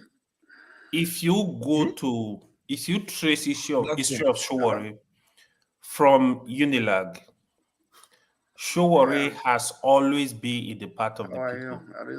In 2015, 2014, before Buhari and Jonathan election, if you follow up Showore, in fact, in 2010, 2009, 2010, when Yar'Adua was sick, Showore is the main guy that was doing the dirty job. Like, he exposed all the secret, what was going on with the Kaaba, where Umar Musa Yar'Adua was, just like what happened in the case of Akeredolu. He used his platform to tell Nigeria what is going on, how they gonna take Umar Musa Yar'Adua out at night. From there, they didn't want to give Goodluck Jonathan power. He has to fight. He kept fighting. I follow up this stuff. In 2015, then Buhari came in. Then people were like, "Oh, they bought Showore house in California. That's why Showore is fighting for what's it called? Buhari dead." 2015, the same thing. Showore fought for Goodluck to got into power. When Goodluck started misbehaving, that was when Showore turned against Goodluck government.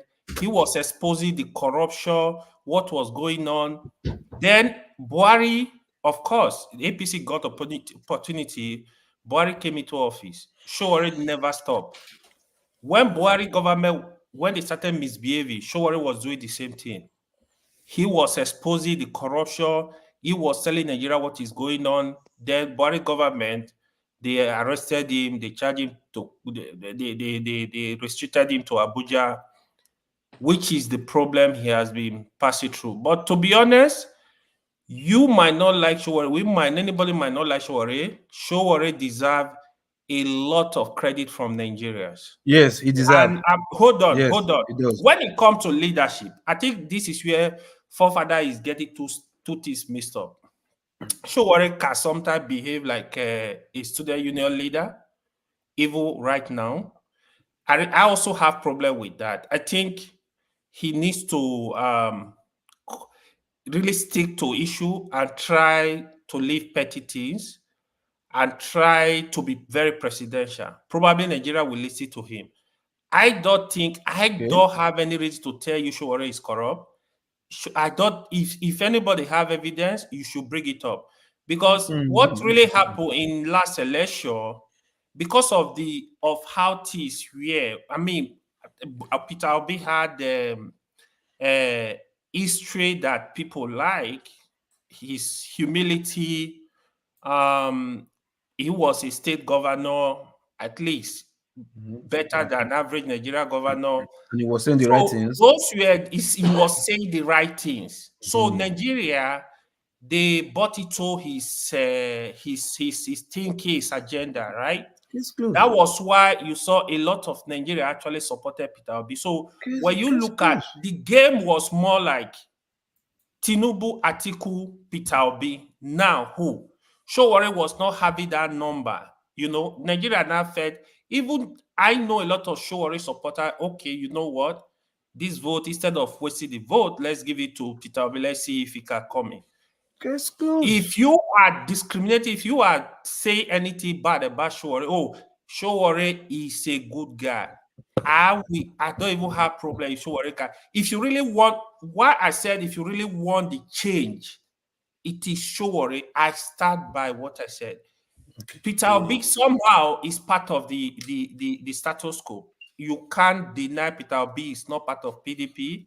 You can't deny Peter Obi is not part of the if I'm to add, if I'm to ask, if Showore comes into office, what kind of change should we expect to see? That is a different discussion. I can have that discussion for 1 hour. Because is it's a very different interesting. Just tell him straight. Tell him the right thing. There's no clear ideology to his vision. Everything will change in Nigeria, brother. See, Forefather, let me tell you something. Again, I think it's the way probably Showore is putting himself out there. Let me tell you something. Showore know a lot about these guys. You see, these are our criminals. He knows a lot. He knows what is going on. He's very intelligent. He knows what is going on in Nigeria. Yes. I don't think maybe few Nigeria that we know what Showore know in Nigeria. Regardless, so the cabal, the criminal cabal, they will not even want him. They will do everything. But you are saying all this now. But tell us what his vision is. Ayo, leave the cabal. I'm talking about the people. The electorate. Yeah, please. You see, because people want to know. I'm sure the viewers, at least 200 of them, okay, know what his vision is. Go and look at the tapes. Go and look at Showore tapes. Showore was saying a lot of things, right? For example, he will tell you he want to pay Nigeria living wage, right? Which is the view I also shared. But yes, good. Paying Nigeria living wage is more than just saying it. Exactly. He needs to explain how you want to actually. Why we have the money? If they block all the corners, I know he has the money. That's just one thing. What else? We have the money. He said it, but Forefather, you need to know really. Most of these politicians, they don't have ideology. The truth is, no, we agree. I agree with you. I looked at Showore's manifesto, and this is why I'm asking, because I don't want to judge his manifesto. You that supports him, what is his vision? Because if you cannot spell it, okay, let Chike come in. Chike, please, what is his vision? Everybody knows his vision now. I know his vision. If I hear Pim again. No, I know Sowore vision. No, now because it will take time. No, let thing, Chike come in. But you can summarize now. Come on. The first thing and what he's passionate about was the Constitution. He so badly wants to tear up that Constitution and rewrite it. All right. He wants to make sure that every Nigerian wants to be a Nigerian. Sorry. You say he wants to tell the Constitution. What does he want to write? No, just say maybe come up with a new one now. Yeah, but what is his vision? He has to have a vision that he wants Nigeria to look like. This man have a vision now. I'm telling you, I'm getting there. Please, I really want to know, because a lot of people want to know. But hold on, let me him, please, so that we don't. Can you let me explain what I'm trying to say, Loco? We'll come back later. You don't. It's not only you. There are viewers that are not watching. Father, you don't want to know. You just want to interject. I beg you. Father, let it go. Let it flow. See, if you don't like the way I'm moderating, you can leave, please. This is not by force. You should allow me to talk. This is a session where I need information. Enough of these people distorting our conversation. Enough. I'm not having it. I'm not having it. If you're not gonna keep quiet, enough. Because what you are doing, you are stunting conversation. We are trying to understand something here. You're just blocking conversation. Enough of it. And that's the one that gets to me. Your conversation or Chike's conversation? No, I'm asking specific questions because we want to know about what Sowore is offering. I don't know. But then, simple like when he finishes, let Chike answer. You are not the one last week. Allow him to answer. Jesus Christ. Let Chike talk first. We'll answer him. Mind your business. Mind your business. You are not the one moderating. Let me ask the questions. Yeah, let forefather. Jesus Christ. Please. Okay, forefathers. Please, because I really want to understand. This is detailed stuff. I want details here. Because if Sowore wants to tell the Constitution, what is his plan? Does he want to create a unitary system or a confederation system and stuff like that? He's not stopping. No, he doesn't want to create a unitary system of government. He still want to have a federal system of government, but it's a federal system of government. First of all, he wants Nigerians to agree that they want to be Nigerians. Is there any part of Nigeria that wants to leave? He wants to give everybody that freedom.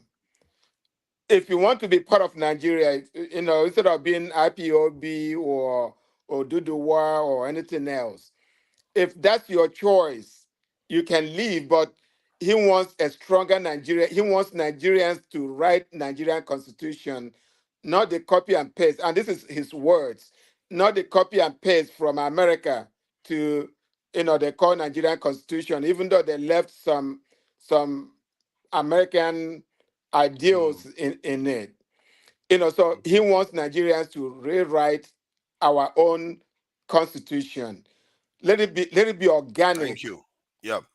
You see, that's what I wanted to hear. I wanted to know what he planned. He says it's a federal system. He wants it to be organic by the people.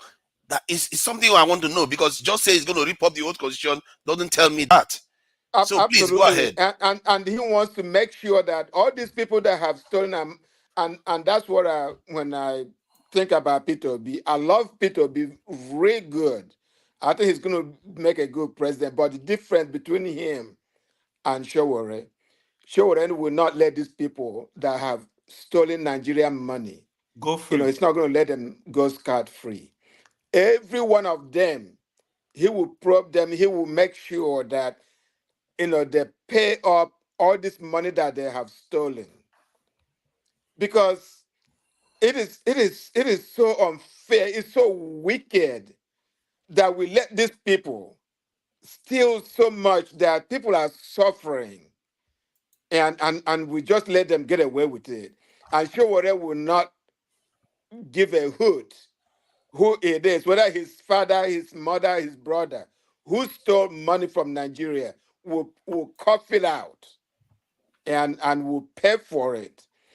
That's the thing I'm supporting him over and over again. Sowore has become like a brother to me, just like Delegiwa. For those of you that remember Delegiwa, if you were born then, that's how much I love this guy. I love people that actually speak their mind. You know, how many of us right now will be in Showare's shoes? His wife and children are in New Jersey. Showare haven't seen them, haven't been to America because his passport was seized by what's his name, the former so-called the government, Buhari. yes, the government. Yeah. You know, they still have his passport as we speak, and this they try to beg him while they put him in jail. If they give him his passport, if they release him, whether he will stop. He said, "No, you can kill me if you want." That's how much he loves Nigeria. Come on, y'all. We're gonna have to, give him that kudos. Administratively. Okay, so I got two things from what you said. He's going to fight corruption. Yes. And he's going to this thing rewrite the constitution. Yes. And I think I like the constitutional the approach he wants to take with the constitution. But regarding the corruption, does he have any? Okay, he says he's going to hunt down the other one. Does he have anything that he wants to do to ensure that the system is not corrupt? Oh, absolutely. When like Peter B would say, if the head is not corrupt, then the legs will not be corrupt.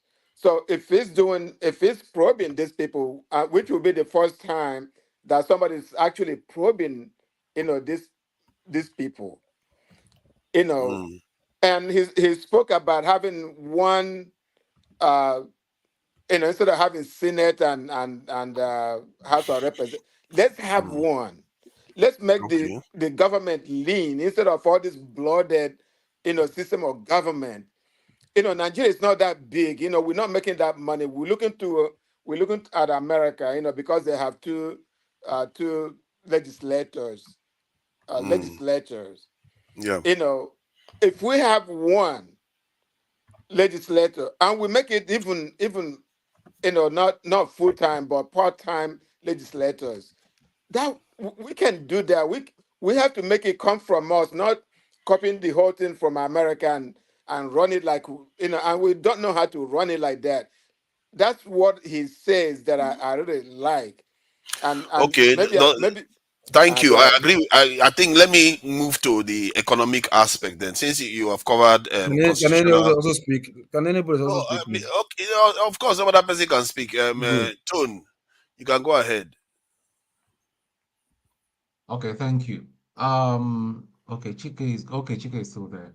Chike, $20 would not make any difference because the politics right now in Nigeria, you saw how Peter Obi was dispossessed of his mandate. Okay, so if you're telling me that even every single 80% of people should put $20 together, is it $20 that is going to make the judiciary do the right thing or the electoral commission do the right thing? No, my friend. It's not about. No, wait. You correct me. Let me finish. It's not going to happen. The $20 is not going to make any difference. I mean, Peter Obi did not call for any donation, and I don't think he believes that, although he must have gotten some money from somewhere that we do not know, for the bid that he did.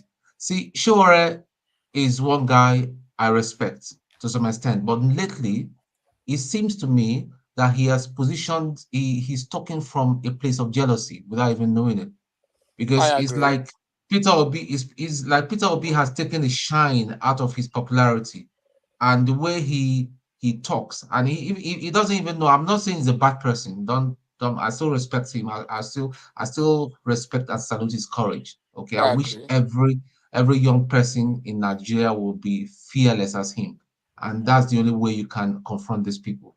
So the position of Nigeria is a very complicated one because we find that people are towing the militant position as sure, which I completely believe because I don't think is a gentleman. We cannot get these people from being a gentleman or speaking big English. They need to be expelled by force. Then, on the other hand, we have people that are advocating for IPOB, Yoruba Nation, and all that. We all have one common enemy. we need to combine and kick these people out, and then we'll decide, do we still want to stay in this union, or do we want to go our separate ways? Without it, we're just deceiving ourselves. So that's why I have problems. I come from the Southeast, by the way. That's why I have problems with IPOB. And most IPOB supporters are delusional, because they just assume automatically that every Igbo person, when you're an Igbo person, they perceive you're Igbo person, they say you're Biafran. Like the other day, I was speaking to someone. He said, "Oh, you're from the east." He said, "Where?" I told him. He said, "Oh, you're Biafran." I said, "Excuse me, don't mention that. I am not Biafran. I believe in the struggle, but I cannot submit to an idiot like Simon Ekpa." Thank you. I think Loco wants to say something. Can I respond to him real quick? Just 1 second. Loco, do you want to ask him a question too? Forget Loco, I beg. If you want to respond, let him respond, because I still have to say to him too. I think he was he can thumbing take up. both of the questions, so he can take both. No, he was thumbing. Yeah, he was raising his thumb. So what I'm saying, let me just quickly round up. So what I'm saying, in other words, is that if we do not come together, there is this proverb. I'm not very good at our language. They say when you have one broom, it's very, very easy for you to break. But when you have a collection of brooms, it's very, very hard for you to break that bunch. So as long as we have fragmented thing, I mean, we are bashing each other and everybody, and we're making stupid statements, sweeping statements, outside Fulani. See, I keep saying, even when I was in military school and pastor and all that, see, the people I trust most were people from even from the north. From the north. You know, yeah. So it's not about you see, I look at people, I judge people by personality, by as a person. I mean, most of the time, and I now understand why forefather does not want to reveal where he comes from, because I believe if forefathers have revealed himself from where he comes from, they would have lumped him in one basket and they'll be bashing him. Even right now, we don't know where he is from. They are bashing him, you know. So let's just stop all this nonsense. I don't know why If we can, you see, he's laughing. He know what he's doing. He's from I'm telling you. Okay. He's from Anambra. So we need Shore is an asset to Nigeria, and he represents my generation. He represents my age gap and all that. So that's why I say we need to wake up. There's too much distraction in that country. A lot of young people, all they are talking about, they are looking for how to jackpot. There's nothing in jackpot. They're enjoying themselves. If you go to Lagos now, today, all those drinking, you see people drink. They drink like mad. You know, they're not thinking, how do we get our country back? We're here brainstorming every weekend. We spend hours. We even fight with each other. It's not going to happen. Man, what you say just now doesn't sound fair, is it? They are busy drinking, chucking themselves in this thing, and while we are here brainstorming, it doesn't sound right. But what can we say now?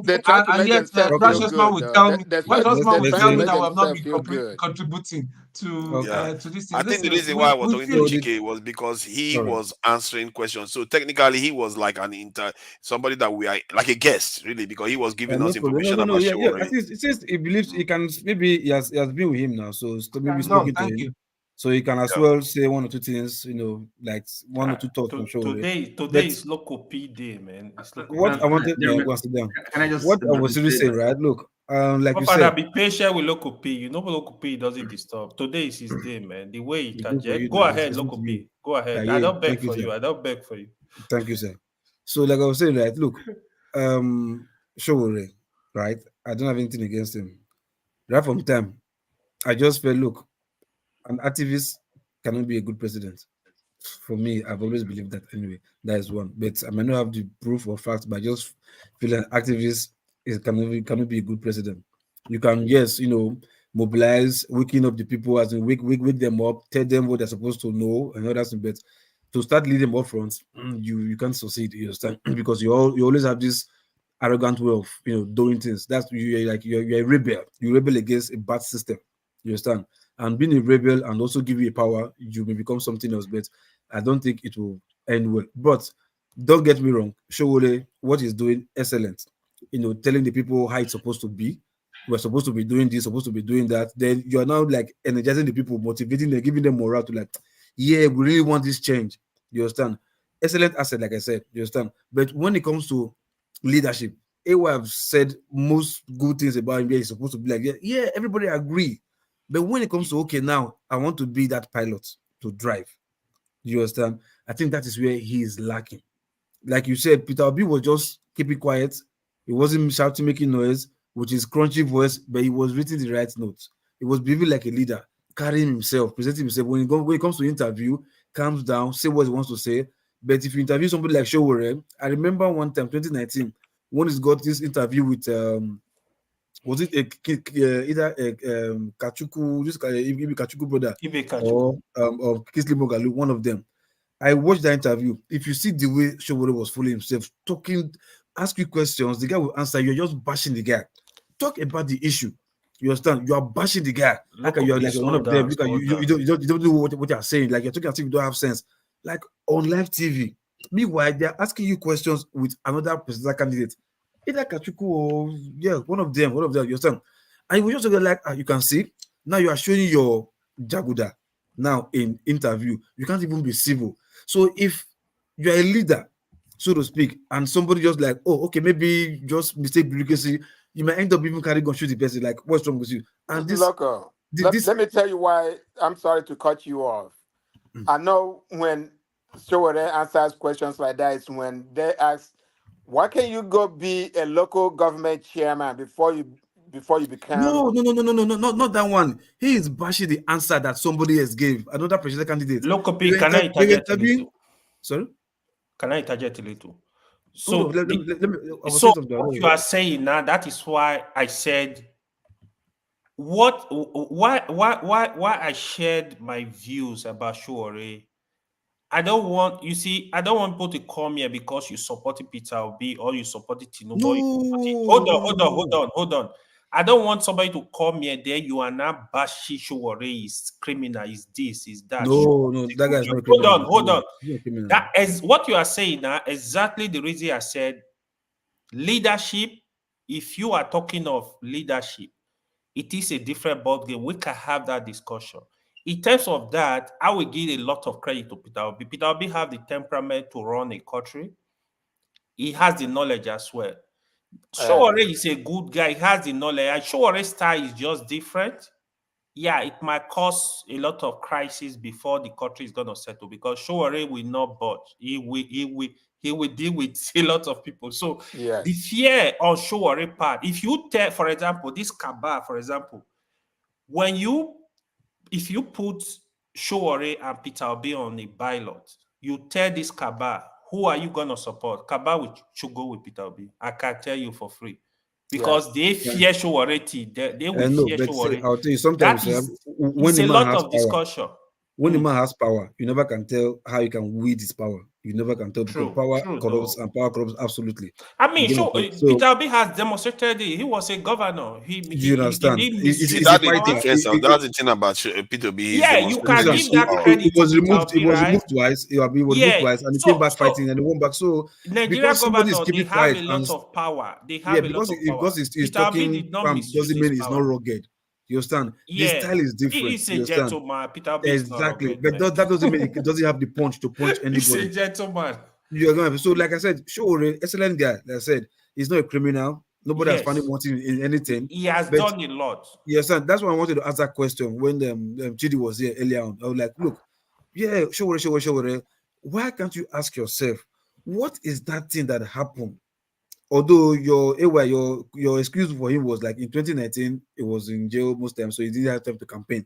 You get my point? No, I never discussed that. But was it something maybe you or somebody like that was Ovie. I never discussed Okay, sorry, Ovie. That he didn't have time to campaign, was in jail. That's why he didn't. He scored low. But even in the first election, you understand, he didn't score that much. He scored about 300 or something. According to him, he said they gave me 300 and something, whatever. That's what he said. That's what he said they gave me. So, but my question is like, in this time, for you to be speaking, and people are like, oh no, this time because of Buhari fuck up, we'll give you this time. They didn't do that. They just like a wave. They just wash everybody from Showore to Obi. Something caused it. Not that Showore was a criminal. Something caused it. Logo, and that's the thing I'm thinking like is lacking on Showore. That's why I said it's impossible. You get my point? Except it changes and something else. I don't know. Hello, sorry. Sorry for interjecting. Sorry, hold on. Wait, let me just salute. Let me just commend. Even if this guy is a bit of a pain, go on, wash your hands. But it's a bit of a pain. But what he said was quite insightful. You know, sometimes he comes across as if he doesn't say too much. But I think what he said about activism, that is interesting because I don't know how many great leaders emerge from being activists. Yes, it's something that we have to question. I can tell you one. Yeah. Nelson Mandela. I don't know any of Nelson Mandela was not an activist. He was a rebel. I don't know any of you that liked Barack Obama. He wasn't my president. I didn't like him a lot, but he was an activist. Don't forget that. No, That's America. He was a senator. He was a senator. He was a senator. Before he became that, he was an activist. Yeah, but he went to. Showore wants to go straight to president. Chike, he grew through the ranks first. Exactly. You understand? He grew to the ranks. The way he was behaving while he was senator, different from the way he behaved while he was president. You don't understand. You need some training. This is social behavior. It's a background. You need the good, the bad, and the ugly. You need them, you know. Sorry. Yeah, that's an interesting point. Yes, but Chike hasn't finished his answers because we don't know. I don't know Showore, and a lot of people love Showore, you know. Yeah, so I like how forward I want to check. Yeah, I really want to know because a lot of people love him. I want to understand why the deep love for Showore. Even KJ. KJ that loves him, people love Showore. People that love Showore, so many of them. Do you ever tire talking? No. How would you ever tired? Don't you know that? I never get tired. Have you got the answer now? Move on. You come here to start asking me, do I look like I'm tired? See, I had a break, you know. I had a break for more than 1 hour. And all these people are just troubling me now. I want to understand, and I don't like people stunting information because it's not every day you hear people talk about what Showore actually wants to do for the country. But you asked the question, they could not answer it. I was listening. No, he's answering. You don't want to go over it again. No, Chike answered. He's answering. Chike is answering. Well, look, I was listening. It's not even finished. We stopped him. Comment and then he can carry on. Okay, and I only want to say really that I'm impressed with what Loco said because it's quite spot on. Look, all this talking. A lot of you guys love talking so much. Look, the thing with Showore, you guys that love him, I'm nothing against him. A nice chap, very determined. But then you got to understand what is required, what a particular office or person requires. It's not about your personal sentiment, your likeness for him or not likeness for him. Okay, so he may be determined. Okay, but like I said, the role he has been playing as an activist, and when Chidi was here, I was listening to him as again, nice chap, saying all the right things. But this distinction between an activism, kind of social activism, and actually being a politician, playing pragmatic politics. They don't. That's where the gap is. So then, they're not politicians, and they have to play politics. This is not student union politics. You have to have the kind of the experience to manage the complexity of a country. Of a country like Nigeria. That is the thing. These guys, it's not about. They're good intentions. They could be nice people. You like them, but that's not what is required. But do you think Showore has it? He hasn't got it. Why? I see. That's why. Why? Yeah. Yes. Why? Look, that's what I'm saying. If you are listening to Loco, and I don't know if you'll be reading what I'm saying. This guy, he's temperament, right? Okay, and then you say you want to be a leader, okay, and then Chike, you said he's gonna come and rip up the constitution. Is that where does that work? Where does that happen in a country as diverse, as complex as Nigeria? And then have you talked about the process of writing a new constitution? To manage the diversity of Nigeria, how do you interact with people? Isn't that what we've been looking for as a country? Isn't that what we've been looking for? A constitution that We wrote ourselves. But forefather, let's sorry, look at this argument when you listen critically. to listen. Okay, you asked me. Jonathan, when you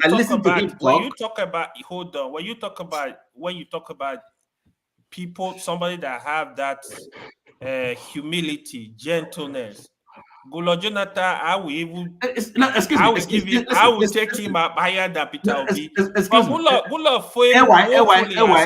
Please keep quiet. Listen. You keep quiet. Why are you telling me to keep quiet?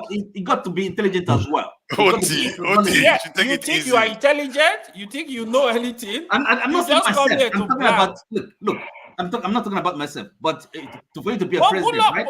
You think Gulab is not intelligent? You got to be intelligent and knowledgeable as well. So you think Showore is not knowledgeable? You think he's not intelligent? Is that what you're saying? I'm not saying he's not, but comparatively. Father, can you let this young man we see you. Okay, continue. Wale, we see you. You are covering yourself in blanket and acting as if you need to get up, Wale. Father, please, there's a young man here that have not spoken. Simba. His temperament alone. It's okay. Wale, he didn't think we saw you, did he? I said it first. So what are we talking about? What is pedigree? What is the backstory? Where has he governed before? Where has he, had executive powers? Yeah, I get your point. I agree with Oti to an extent. That's why I want to know why people love him. It's not only about that. People love the guy. You have to understand why. Loving him is not enough. That is not the requirement. You can love him. That's for all I care. That's not what the office requires. Is maybe a nice child. Yeah, but don't you think that you should understand why?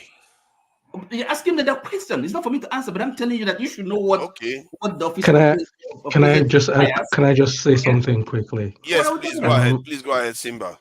Okay. Buhari. When Buhari was that's okay. Yeah, you guys are good. When Buhari was in power, he had anything good about Buhari was what his bulldog did, war against indiscipline and those kind of stuff. I think Sore. I've read what he wants to do, and he's on point. Don't get me wrong, but my problem with Sowore sometimes is how he actually shows his cards to his enemies. You can't say you're going to fire every general, and expect them to be calm about it. You know, you don't show your cards to people. You have to learn to hold back somewhat, and he doesn't have that. I mean, he can be easily triggered during a debate. And he's going to explode and say everything. And so that's my... my brother, sorry to cut you short. Simba, sorry to cut you short. It's not that he can be triggered. He triggers. He triggers. So Simba, you see, Fofana, what Loco and Simba, what they are saying, they are right. The truth is, I said it here, when you talk about temperament, Peter will be really, really clearly ahead of Showore. So...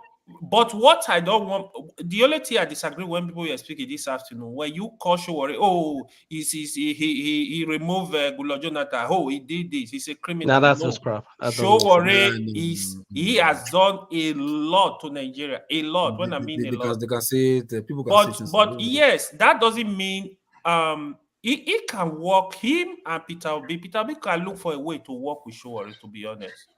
He can look for a way. He's human. He can look for a way to work with him, to work with all the activists around the country. Have you seen when they ask him that kind of question? Have you seen his response? I saw his response. He needs to go into discussion with him. It's okay. It's okay. He is the one looking for power. Look at Tinubu. With Tinubu will go to these people's house. He will go to people's house and visit them when he was looking for power. You need to visit. Showore will not go look for you. I want to work with you. You are the presidential candidate. And you are the one to look for Showore. And if you look at how Buhari came to office, it clearly indicates that you have to work with people. Buhari lost 3 times until he worked with another party to get into office. Another person we are not really discussing here is Kingsley Moghalu. Kingsley Moghalu is another brilliant chap can do the job. We have people. Kingsley Moghalu we should be talking more about them now. He is very good. So Peter Obi overshadow all of them. So, but Mongalu is another good guy, brilliant. Who are the people that haven't said anything yet for a while? Okay, Simba, please finish your thought, then Wale speak. Or you want, and Jonaba hasn't said anything for a while too. Okay. And Chike that was answering a question, everybody has waylaid him now. Sorry, I'm sorry, man. Everybody has waylaid him. Please go ahead. Anyway, so what you guys were saying makes perfect sense. The question is Sowore willing to work with the Peter Obi? And my answer is someone actually asked him, and he said point blank. So Peter Obi is also corrupt. He's one of those people. So he has that rebel character in him already. So a little hint of corruption you might have, he's against it, and he's not willing to compromise, in my opinion.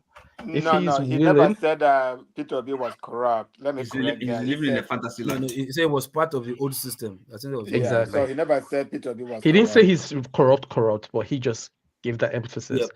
And that's the thing you guys said. Someone said earlier. He said if we're 80% in line, then we can probably work together, and that makes sense to me as well. So if he's willing to make that compromise somehow, it's better if they unite. I always say unity makes sense. You have a common enemy, you join forces, and you move forward. And even if Peter Obi is in power, Sowore can actually, if he's slacking, you can be sure Sowore will shout, regardless. At least that you can be sure about. If they're in the same government and he notices the other guys are corrupt, he will do something against it. That's if they don't kill him ahead of time. So that's something that we have to also be aware of. Yeah, what he could ask for was like, what he could ask for is like, tell people, give me control of corruption, fighting corruption. You know, bulldog. You can ask for something. Yeah, they can work together. They can really work together. Jonaba is shaking his head. They say, no, that's not going to work. That's okay. But you know what? Even Sowore supporter, we don't even allow. Sowore supporter. Many of them are. They are like obedient. God bless you. Sowore supporter will not allow. Sowore supporter are like obedient too. They are rugged. They will not allow Sowore to be number one. He's supporter. Well, you want to say something before we go back to Jonaba and this thing? Okay, I think Jonaba was here before you. Sorry, Wole. You were busy. You were busy covering in Duve when Jonaba came here. Yeah, Jonaba, please go ahead. Remember Chicken Reporter? Yes. How am I supposed to go back there now? Everybody's opinion. They want to share their opinion first. You are the moderator now. I think we are not all too different about our view, whether it's Peter Obi or Sowore. But you all know the answer before you ask some of these questions. I will not speak for him, but the little I know, let's forget that he will go and work with Peter Obi. And he's entitled to his own principle. That's what I said over and over. And I also understand, based on what we all have seen, maybe on when he appears on interview and all of that. But talk about temperament. Is appearance that you present yourself to the public that doesn't really or necessarily mean that is who you are. So, sorry, Jonaba, what comes out of your mouth, not your appearance? What comes out of you? Yes. What matters, right? But the point I'm making is that the fact that somebody appears to be calm does not mean the person is weak and does not mean the person is strong. And the burden of leadership is a ball game when you go in. The system also speaks for itself. So it can go either way. A good person can go to become a bad person. And a bad person can become a good person where system work. So what we all have been saying is that we have a system that is not fair. And we are looking for someone that can fix it. But the problem we are having is that who is that person? Some of you, some of us believe that the person must work together with the cabal to negotiate power. It's not just easy in politics or in any other leadership that you can say, oh, just go work with this person, go and work in the criminal justice system, go and become EFCC and fight corruption. The person that come have his own team, he have interest, he have people that are working behind the scene. So all of this is that, oh, we have come to agree on this platform that let us have a system that we can showcase people to Nigerian people and let Nigerian people make a choice for themselves. But we are saying, okay, we do, according to what I've seen here or heard here, especially from Ferrari, it's like, oh, about 2% of these people do not, they are the only 2% that can channel their thought and direction towards one opinion, and 80% or something percent are still not well informed about their decision making, that religion influences us, traditions influences us, that how do we convey our message so we can now change the mentality of the people, and then they can create an opportunity. Because even if the whole Nigerian vote one side right now, there may be a system that can deny you, or few people can make that decision. We don't have a system that can question it. So we also have suggested that we can have a diasporas, whether it's a network or a media, that even during the election, that people can say, okay, this is the INEC result, this is PDP result, this is LP result, this is AP result. It's not that it's going to work one day. But I think what we have problem with that, when we try things once and it doesn't work again, then we quickly change to another thing. Instead of perfecting the system we have, then we abandon it all over. And even in our government system, that's what happened. What is the difference between SS and EFCC? One says it's going after money. What is even the difference between the police and them? It's the same thing that the government do, that the citizen find out and we say, oh, anybody come and change things instead of building and perfecting what we have. And I think we are all lacking it even on this platform, that all the suggestion that, okay, we're going to do this, let's start from somewhere. And if that thing doesn't work, it doesn't mean you abandon it completely. You continue. You don't. We all, as an individual, we make mistake of our own life and business. We just leave it. That shows of your little faith and lack of passion for what you start. So I think we all need to charted. And it doesn't have to be Sowore, and it doesn't even have to be Obi in the next coming election. If we talk about any other intelligent person that they can walk within the fine line, that I can appeal to the people, I think all we are looking for is a Nigerian that work for everybody. Yeah, thank you. That's true. Yeah, Wole, you want to add something before we go back to Chike? You know, we are deliberately going to avoid Ferrari. It's not in a good mood. So please say a bit. Yeah, definitely. And Mr. John Alba, thank you very much for that submission. I think you hit the nail on the head. We'll all have our own responsibility if we need to make our nation great. You know, we're not going to put it in one person's hand. It's all collective. We all have to do our own bit by bit. Now, looking at the whole issue we are discussing, either Sowore, Peter Obi, or someone else, I kind of look at what is leadership? What trait do we have to look out for when we are talking of a leader? There are so many traits, and Peter Obi might display some of them. Sowore might display some of them. There is transactional leadership. There is a dictator. There is, all sort of leadership. Alaba. However, what does that mean?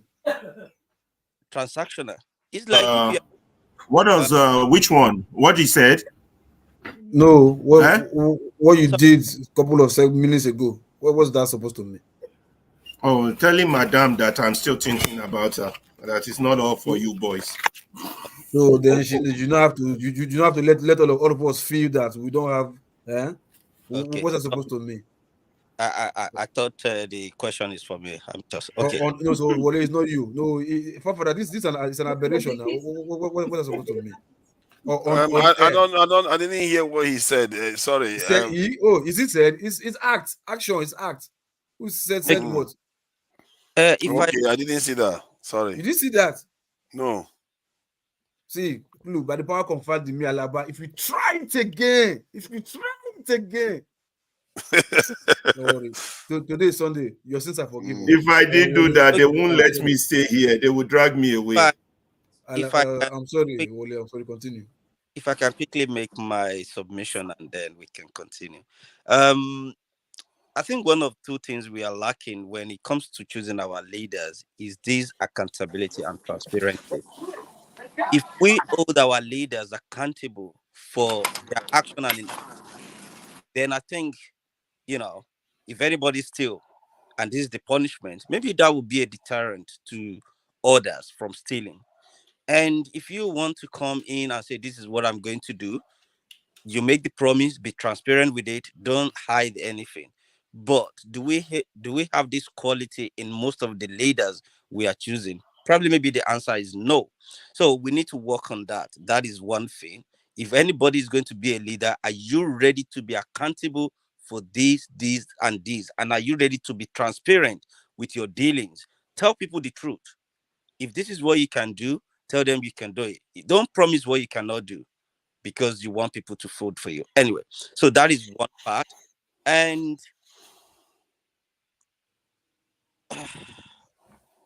I think the way the country is, sometimes I look at it, I think, do we actually need to be one Nigeria? And I look at it like maybe the one Nigerian issue is just a fantasy. Maybe anybody who is going to be a leader might have to think of. Sorry, if I may quickly finish. So maybe we might need to start thinking of a region Nigeria, regionalism, let me put it that way. If the West or the Yorubas want to choose a leader that would make their roads look like, a dungeon, is their choice. If the Hausa want to be Alimonjiri and just want to do Rakadede for their leader, is their choice. If the Igbo wants to have a railway, they want to have electricity, they choose person who is visionary, then maybe Yoruba people can go to the Igbo land and think, oh, this is what they are doing. We can bring the ideas back there. But when we start choosing people to go to Abuja, someone who is from my region go to Abuja to go and sit in my Tama district or Akuru, and the region, the district where we're supposed to develop was languishing in what I don't know, maybe poverty or no development. The roads, they now claim 160 million to buy SUV because the road to their constituency is not butterable. Does it make sense? But if we all in that region and you want to sit there in the House of Assembly, then we'll see maybe you'll be able to plow that road and buy 160 million. If we're not going to speak the same language, we both understand. But the moment they are in Abuja, do I even know which constituency they come from? Do I even know them? No. So maybe we need to start thinking of a leader that will promote regionalism. Maybe that will bring the cost of governance or whatever down. So those are the ways I really want us to start thinking. When you say regionalism, what is the powers that are not present in the current states that is going to be present in the regions? It's that you will not see there. Whatever you see in the federal, you see in the region. Because they depend on the revenue coming from Abuja. No, Abuja is not getting revenue. His revenue is coming from the states. The state will have to send the money to the federal. And so imagine when the state keep the revenue. The revenues don't make too much of a difference because they will still get similar revenue. So what is the key difference? But each state can actually generate something for themselves without. But they can do that now. They are doing it already. Like Lagos is doing. So what is the difference? Can I ask them though? Lagos can generate natural resources. Okay. will be, will be controlled by the states. So anyway, I don't know. I'm not a government. Where the resources are. The way Nigeria is right now, for states to control everything they've got, is going to be very, very complicated, and you're going to have a lot of problems. We need the radical. We need serious fundamental restructuring. That's what it means. Yes, it will be too radical and nothing cosmetic, not superficial. We have to be serious. That's sitting down together. I'm having the discussion. Add something real quick. Please, but Wole, I will just add 15 seconds. I will just add this one to Wole. What I see in our states right now are very powerful states. People think the states are weak. I don't think so. The governors are too powerful. They defy the president even. Of course, yes. So who else? I think Rock has been going in and out. If you remember. Yeah. Let's allow Rock to say something, because I think he's got a woman next to him there. Yeah. It's Alaba that caused it. It's Alaba that caused it. It's Alaba that caused it. Rock wanted to do what Alaba did. He wanted to infect everybody. Okay, we'll finish what you are saying, so we'll let Rock say something, because Rock has been going in and out. Yeah. If I can stand up what I was going to say. I want us to kind of look at this platform and see if we make forefathers the president.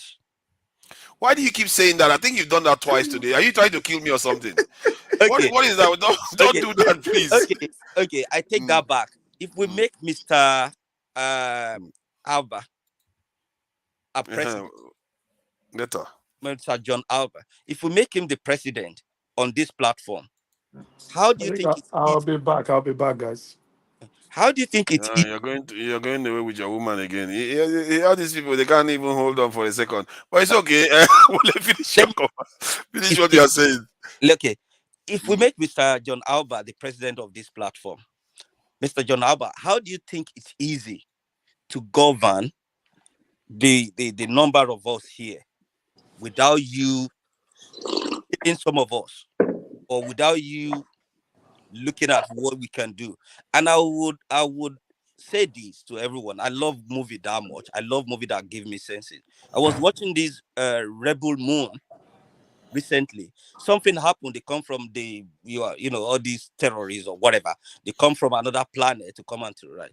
And people who you think they are powerful can't even do anything until one very simple girl face these people.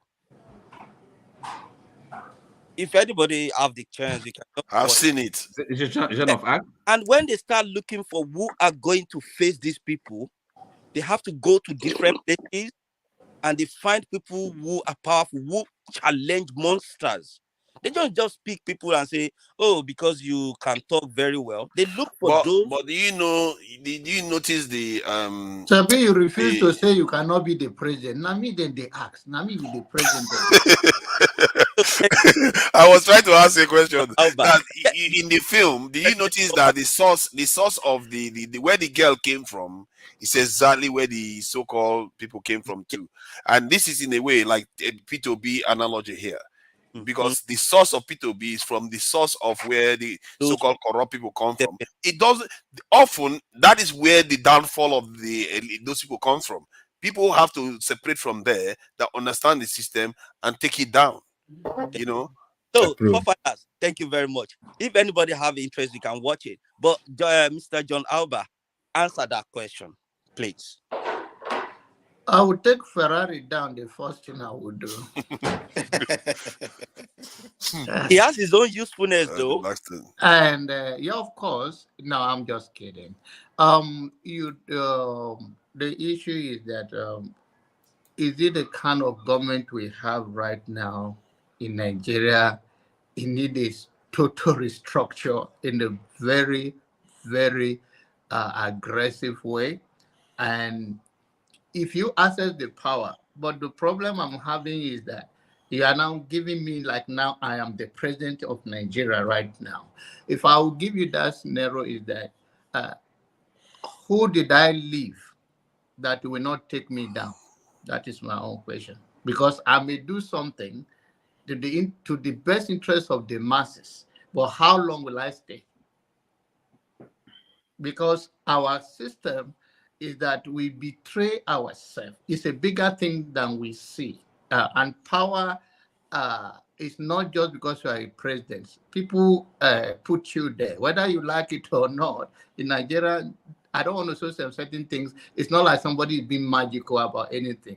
Our system is a very, the 1% that hold us hostage, they use every tactics to hold us. So if you also go there, that's why I understand where you guys come from when you talk about play soft to get there.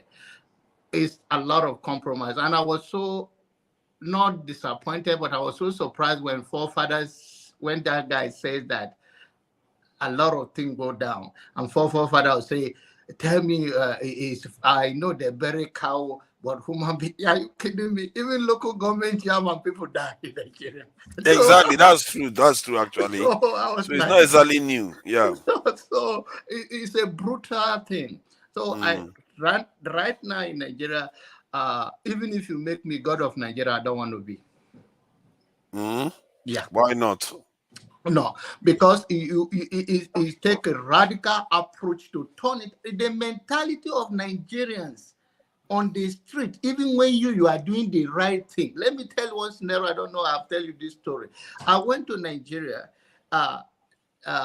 They claimed my container, and for some reason we were going on the road in the convoy of those cars. The police was pulling us over, so I was a little bit, I couldn't take it. So, agitated, like what the fuck? Like, so, and the citizen was like it's a normal thing.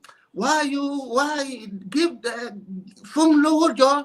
Give exactly. me money. Give the normal thing, let them go now. So they were telling me, people were sitting, the man was sitting in his house. He said, why are you arguing with police like that? I said, no, I'm not giving you a dime. I do not steal this guy. I brought money to this guy. I bring investment, and you cannot go after the big people that mortgage your life. Me, I'm not giving, and you are not supposed to be here. And I tell the police guy that you are not supposed to be here. You know you are doing illegal business. So will you hear what? So what do you want me to do? I pay the duties. I have the temporary paper to drive this car to that place. So what do you want?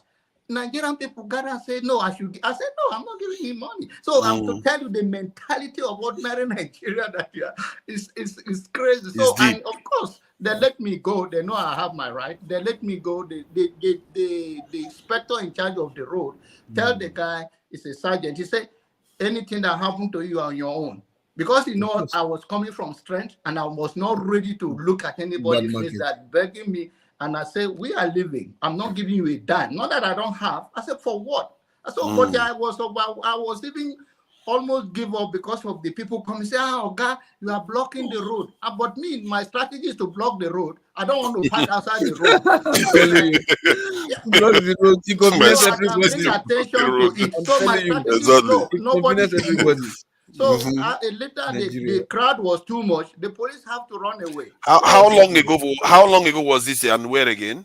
In Lagos, of course. Yeah, I had that experience when I came from Port Harcourt to Lagos. I had the same kind of shock where they say bribe. I didn't want to because it didn't make sense to me. But everybody was clued on. You have to pay, and I did pay. I'm telling you right here. And that was years ago, decades ago, actually. Yeah, but it's still the same thing today. Nothing changed that much. So it's not easy to govern the people where the mentality is a total reform. From everywhere, the church also participated in where Nigeria is. The politician will liaise with. It's a big thing. They started preaching and bringing people's morale down. It's not easy. Mr. Alba, thank you for answering that question. And just to quickly conclude, there was a saying that said, I rescued 100 slaves. I could have rescued more if only the slaves know that they are slaves. So what you're trying to do now, you're trying to say, you people, this is not right. But now they turn against you to say, okay, this is how we do it here. Okay. So how are we going to rescue people that are not even want to be rescued? But I saw some improvement in what Janaba said when the officer next to him said, it's on you if anything happens. In my time, that was not going to happen. They will double down and stop you there and take everything from you. No, over that. River State Police, they are brutal people. River State Police. Now they become brutal. Those days they were not. Those days when I was there, they were not. Ferrari, okay, Ferrari, go ahead. Thank you. I'm going to be I just as a backup.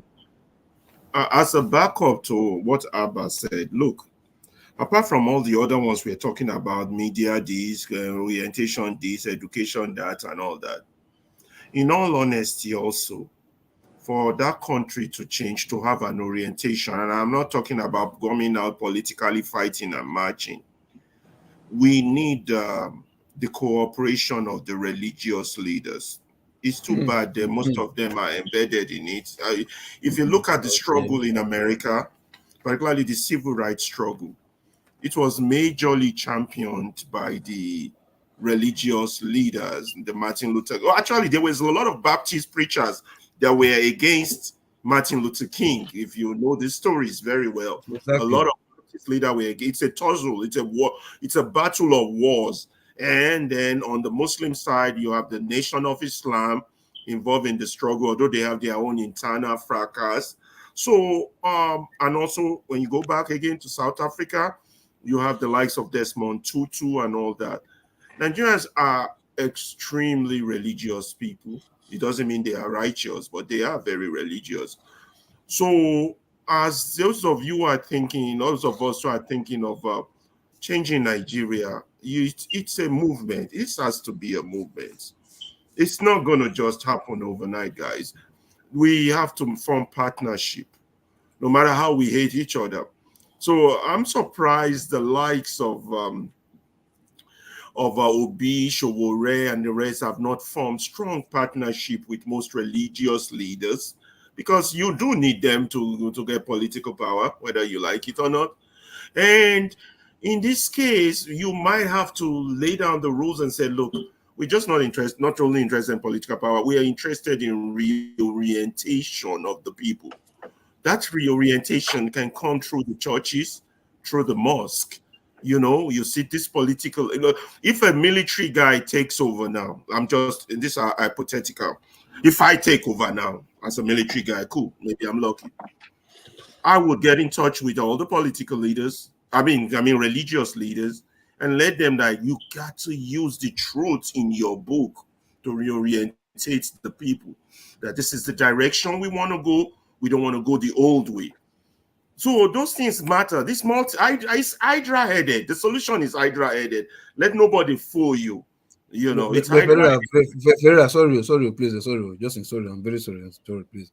And do you think with the Holy Ghost now, Holy Ghost Spirit, if they are truly in those people, those that the Jews, if they're not lying, do you think they don't know? It's not in them. You put what will happen is that you will put they know, because if you bring your twist into their religious mentality, you're like, this guy won't carry bad market cause spoil our business. So because they tell us say well, so eventually somebody's business got to be spoiled for the country to move forward. But they have to give you access to spoil the business. It's a fact. It's a fact, because right now they're exploiting the people, and your job as a government is to protect the people. So eventually you have to have confrontation with them, but you can still also use them to get to power. You understand? Ferrari, I think that P2B did have relationship with the Christian religion. He did, but he didn't build. There was not enough time to build relationship with the Muslims, and also within the forces. I think it's everywhere. You have to peculate everywhere if you want to win these things. You have to be within the forces, the police, the military, everywhere, so that when the other people are planning something, they will let you know. They are the ones that will give you a lot. But the type of video, it's not the type I'm talking about. I'm talking about this revolutionary change of mind thing. And the mentality, I think it's the mentality side. Yeah. You know, it's that not one the guys, can I say something real quick? Support us. Who is that? Simba. I'll just say something real quick. Chika, when you want to say something too, it's next. I think he hasn't said anything for a while. Yes, please. What we were talking about is a dictator, and a dictator that's possible with a dictator. That's a good-minded dictator that's nationalistic in mind. Then that's possible. He can actually tell the pastors to say, "Okay, you guys have to say the truth. If not, I kill you at the background or something." That's a dictator. And most of what Nigeria understands is Oboku. That's hardcore. Exactly. Simba, can I push back a little bit on that? Alabama finish best now. Sorry. You don't So finish anyway, your sentence. I want to push back a little bit. You said it's only happened with a dictator.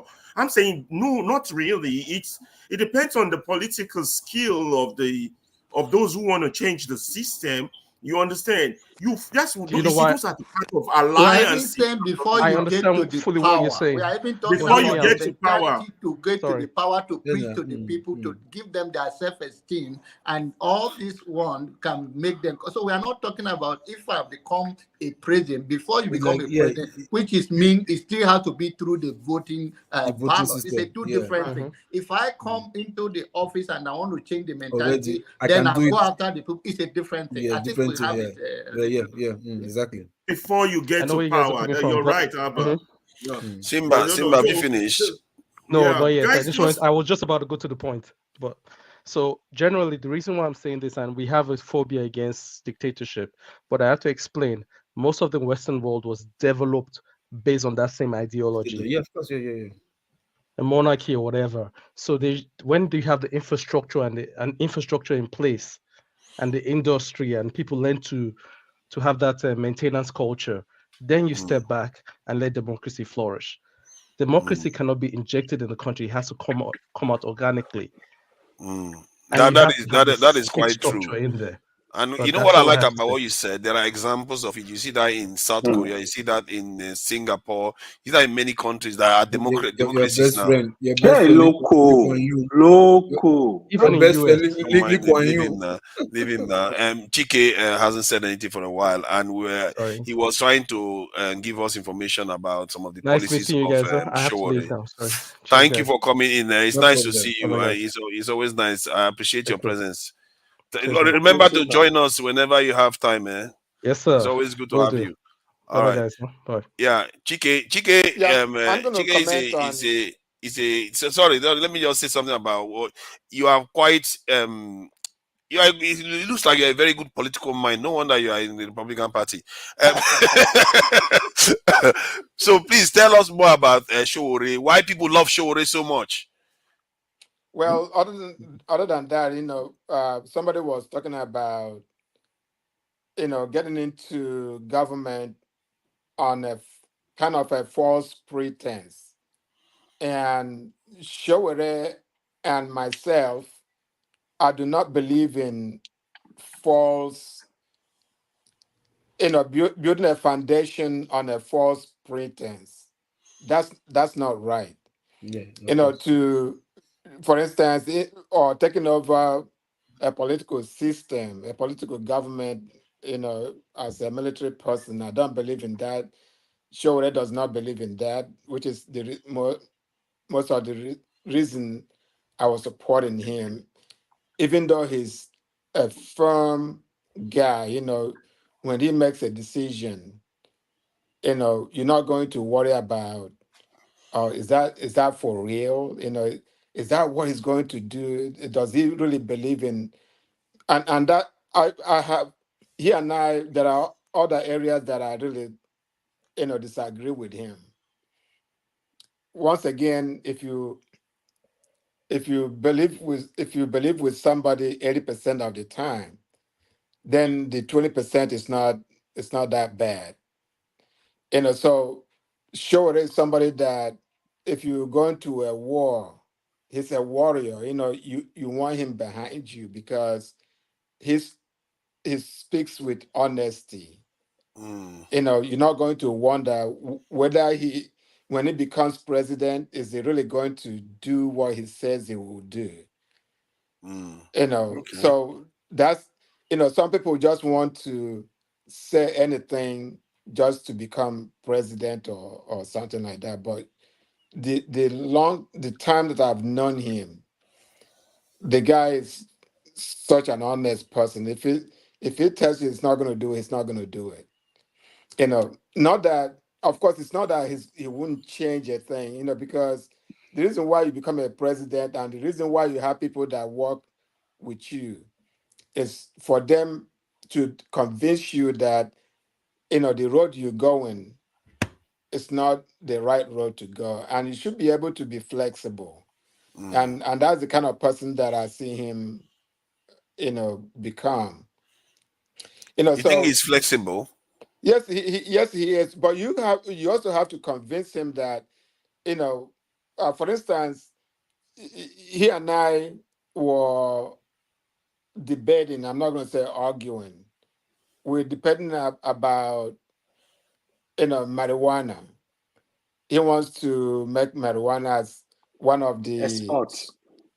export, earning of Commodity. Nigeria. And for me, as a Christian, and I'm not, I can say at any time that I am a very strong believer. And I disagree with him on that issue. But again, that's maybe 10% of my disagreement with him. So, but he feels so strongly about it, and he's willing to have that debate. So that's what I like about him. So for people that see him as, oh, he's going to kill everybody, he's going to, do this or no, he's actually Yeah. a human. When you come to meet Showore, he's actually such a humble human being. But it doesn't come across like that, though. He was Hey.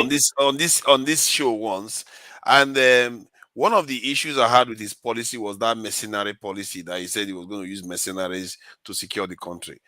And I was telling him that, why would you go and hire people, create jobs for foreigners to come and kill Nigerian youths?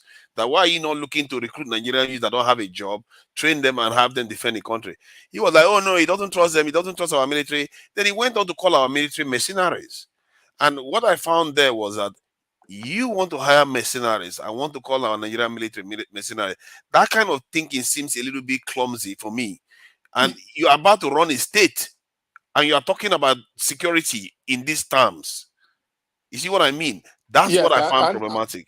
Yes, I understand what you mean. There are people today in Nigeria right now, in this illegitimate government in Nigeria right now that work for him, that still believe that, but they're not willing, to say it outright.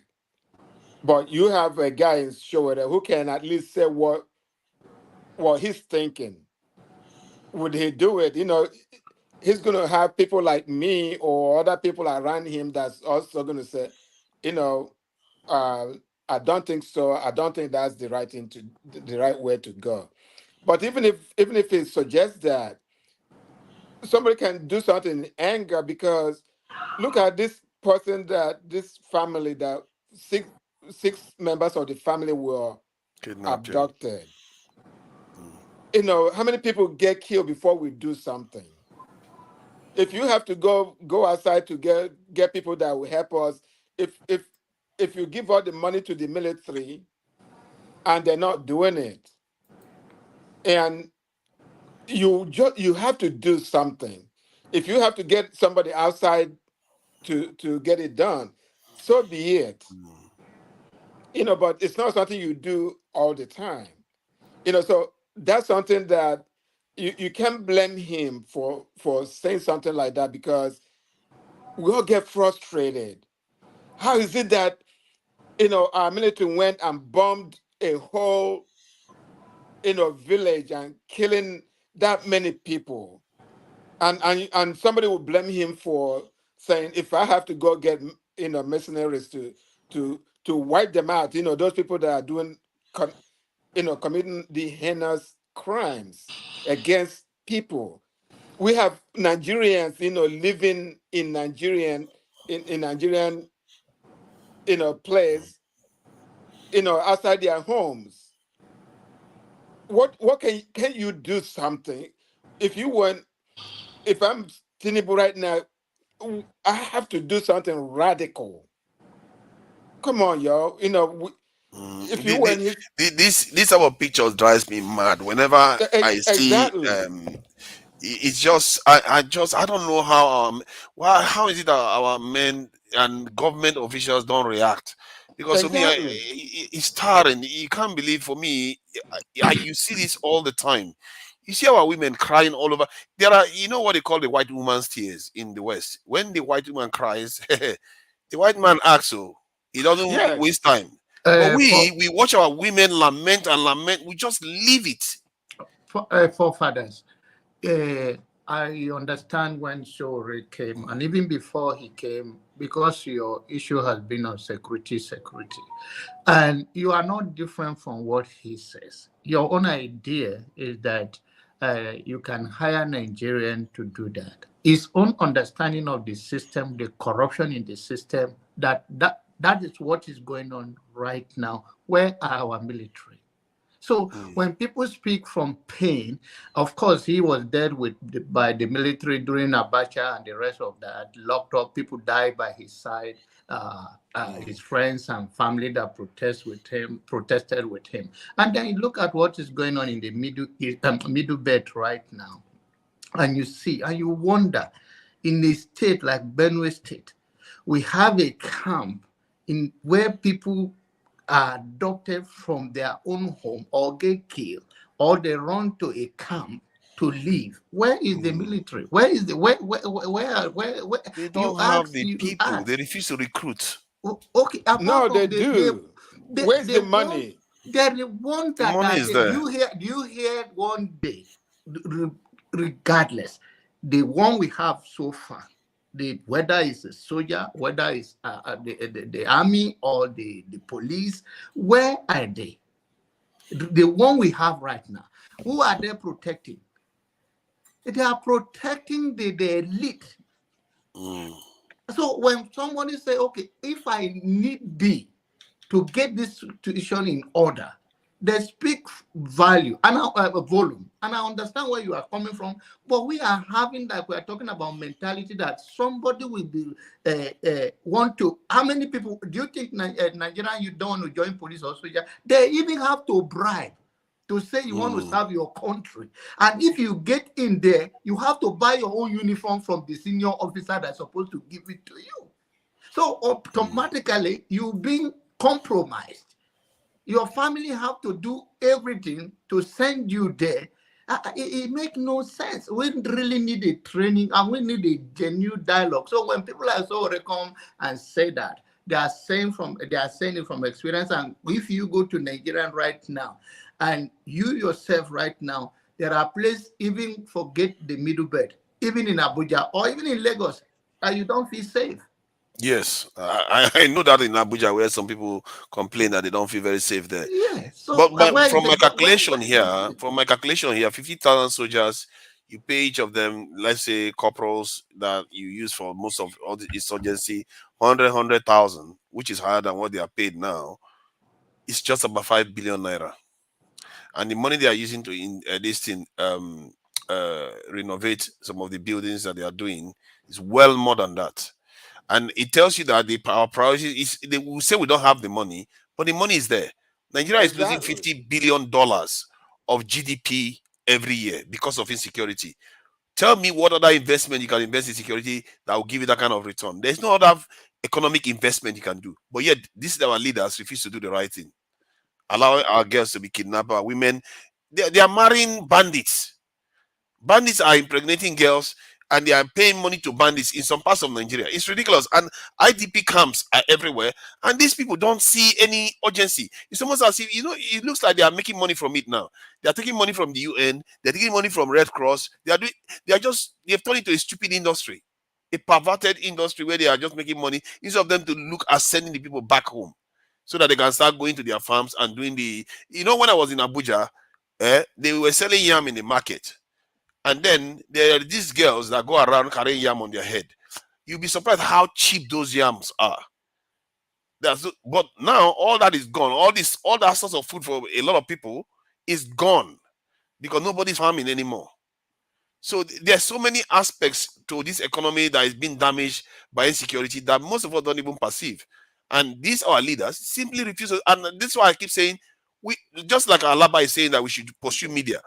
We should be pressing them to do these things. If we do it from overseas, they can't. What can they do to us? If we press them, they will have to move. Yeah. We have to press them. Otherwise, and they promise they are going to do it. It's not like we just made it up. They promised they were going to do all these things, and they are refusing to do it. Tinubu promised he was going to recruit almost 1 million soldiers, and they promised, P2B promised, all of them promised almost the same thing in security because they know the problem. But none of them refuse. Tinubu hasn't made one move to solve that problem. Instead, is to try to harmonize the exchange rate and remove this is subsidy. That's the one he went for first. That had just made people's life harder instead of putting money into actually secure the people. But again, that's my own rant about this insecurity. To say, Mr. Chike, you guys that I don't know how close you are to Showore. Showore, you guys need to advise him. He needs to change his strategy if he really want to get the support of the people. Showore is actually, he has a lot to offer, but he needs to change his. But do you think he's capable? Maybe he's too far gone. How will you say Showore is capable? What do you mean? The thing is capable. No, of changing. I mean, because sometimes when I see him, I feel like he's a little bit. Unfortunately, it's like he's a little bit traumatized from all these things he's gone through. Yeah, I get your point. Why are you laughing? Why are you laughing? The thing is, to be able, people can work on him.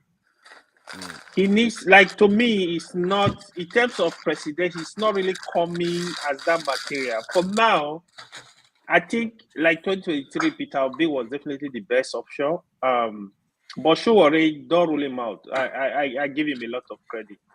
That's what I see, But if he chooses to parley with people, he's going to succeed. He should learn from Buhari. Buhari tried 3 times, failed. Then what he learned was, I have to work with Jagaban to get something done here. He should be strategic the way he thinks. You're very right. Let me tell you. Let me prove your point. Before the election, you didn't see Showore going to churches to talk to churches. But he went to this church, I believe it was either in Lagos or Abuja, and he was in Lagos and spoke to this church. By the time he finished, they were clapping for him because they really didn't know him. They really didn't know him that well. He was trying to avoid churches because of what some of the useless pastors do. But you can't avoid churches, because that's where the voters are. You need you can't avoid mosques because that's where the voters are. So we're working on that, and I understand definitely why he didn't want to have that connection with the church because of what this so-called pastors are doing. But Peter Obi used that to his advantage. Yes, he sure did. Let me ask you a question, sir. Mr. Chika, sure let me ask you a do the same question. thing. I agree. Chika, let me ask you a question. Yes, sir. If Showore become Nigerian president, how is he going to dismantle the cabal? He's going to execute them. No. He's going to start executing them. No, but you replace them with somebody else, with the well-meaning. Are the cabal in the government? No, are the cabal in the government? Yes, you replace the so-called government right now. Well, the people that are running the government, you're going to replace them with some people, that are going to fish out these people, making sure that they give us back our resources that they have stolen. That you hear him say that all the time. That definitely will be a strong foundation of his government. Okay, sir. Let us another question, sir. Another question. You see, hold on. Hold on. Let me finish my question. Hold on. I don't know. You live in America, right? Yes, I live in Maryland. Yes. Yeah, okay. Can you tell me the experience of Donald Trump when he came to power? With all that he said that he's just going to dismantle going to drain the swamp. Yes. I think it is the swamp that drained him. And no, hear me out. What's the first thing he did? He removed the director of FBI. Remember? Those were the swamps that he was talking about. And if he has stayed a second term, a lot of the Republican leaders would have been gone because some of the Republican leaders were part of the swamp.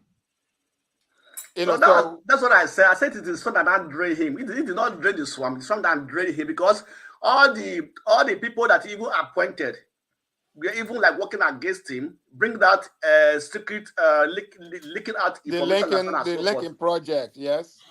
Yeah, so that's what it is. So for you to be able to fight against the cabals, it's not easy. That's why I brought in that illustration. So if Oshowore is saying that he want to change Nigeria, so how is he going to not defeat the cabals and even the people in the government?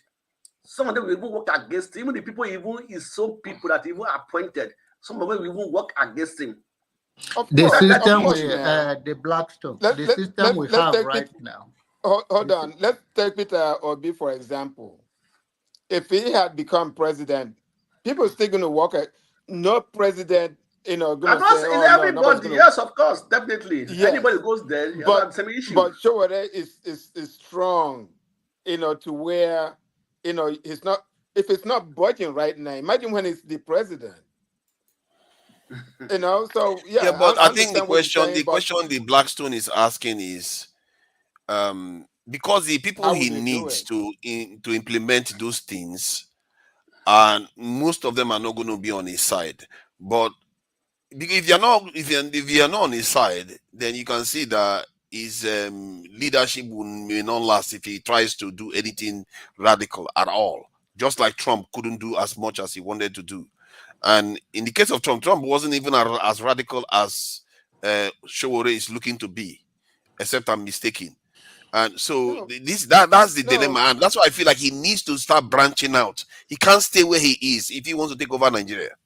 That's easier said than done. That's what it is. It is easier said than done. I know, but it's still essential that he has to do those things. Forefather, to be honest with you, right?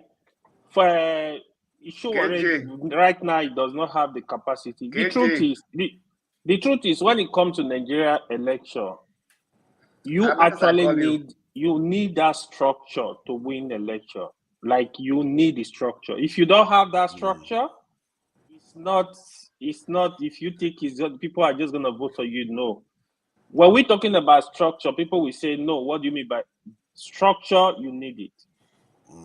Because what is going on, even some of us here, there are a lot of here, they grow up in the city, from city, they travel abroad. When they're telling you structure, you go to a remote village in Zamfara State.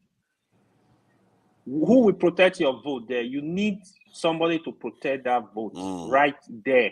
That is the structure. Before they follow all that vote to the local government, to the state, to the federal, your vote must be protected. No matter how popular you are, people are gonna like sell you in those villages. You are very right. I think here's the thing. That's where those of us that come here, that live in the diaspora, that's where we come. That's where we come in to support him. If we give him that support, are we going to campaign for him? Not yet. Listen, guys. What AY said is a valid point. I'm not saying that, but let me finish though. I'm not saying so.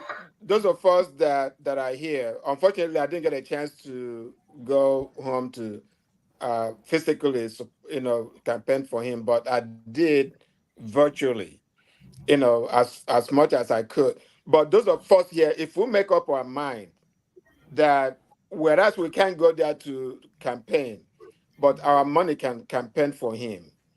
I use the $20, giving $20, but I just use it as, But if all of us will give like $100 to Showore, and he gives a very good accounting of how he spends the money. Why we give you salary? You put salary at least this person's salary. That'd be very welcome. You are a millionaire. Okay. So if we're able to support him financially, the structure most of the times is the money, so that he's able to, set up, the party in each of the local governments. That's the structure.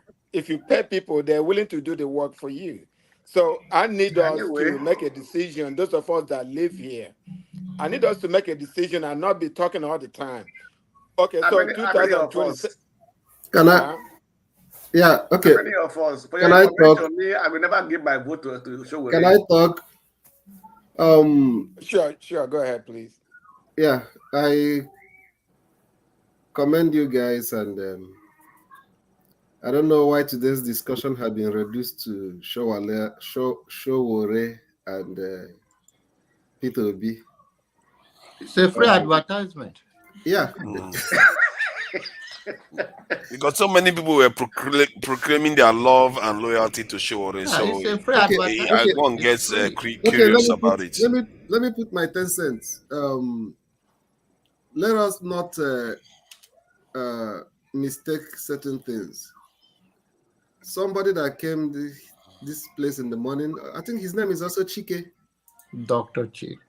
No, Chidi. Chidi. Okay. So he said something that is striking. He said that they were not actually contesting those elections to win it. You understand? They're just contesting it to, to strengthen the process. And that is important. So what he's telling you is that if you are really trying to support candidates with the hope that you want them to win the election, there is not really those kind of candidates. You understand? That their participation. No, I don't think you understood him. I think you misunderstood him. Let me tell you what. Yeah, you can't say that I misunderstood him. I was here. When you begin to put words into what people have said, just quote what they've said. He never said that. You are misquoting him. He said he wasn't contesting to win. No, he said they didn't start out as a political party. They started out as just a pressure group to try to get government from one point to the other. It was people that forced them to get into government by saying, you go and contest instead of trying to pressure people to good. That's what he said. Okay, even at that, last election, I knew that he wasn't contesting to win. If you don't know. Of course, I don't think so himself doesn't know. So why is KJ saying that I'm putting words in somebody's mouth? Last election, for instance, I know he wasn't contesting to win. And I believe that he himself wasn't contesting to win. If they say he won the election, it would have been the most surprising thing to him. I agree. Like Trump was surprised that he won. Fair enough. I'm not saying it to criticize him. I'm not saying it to criticize him. I'm saying it because I feel like some of you have alluded to that he have not really done the kind of groundwork that should have made him think that was presuppose that he was contesting with the intention that he's going to win the election. I am happy that he was contesting. And actually, the election before this one, I supported him. The one, was it 2019 or so?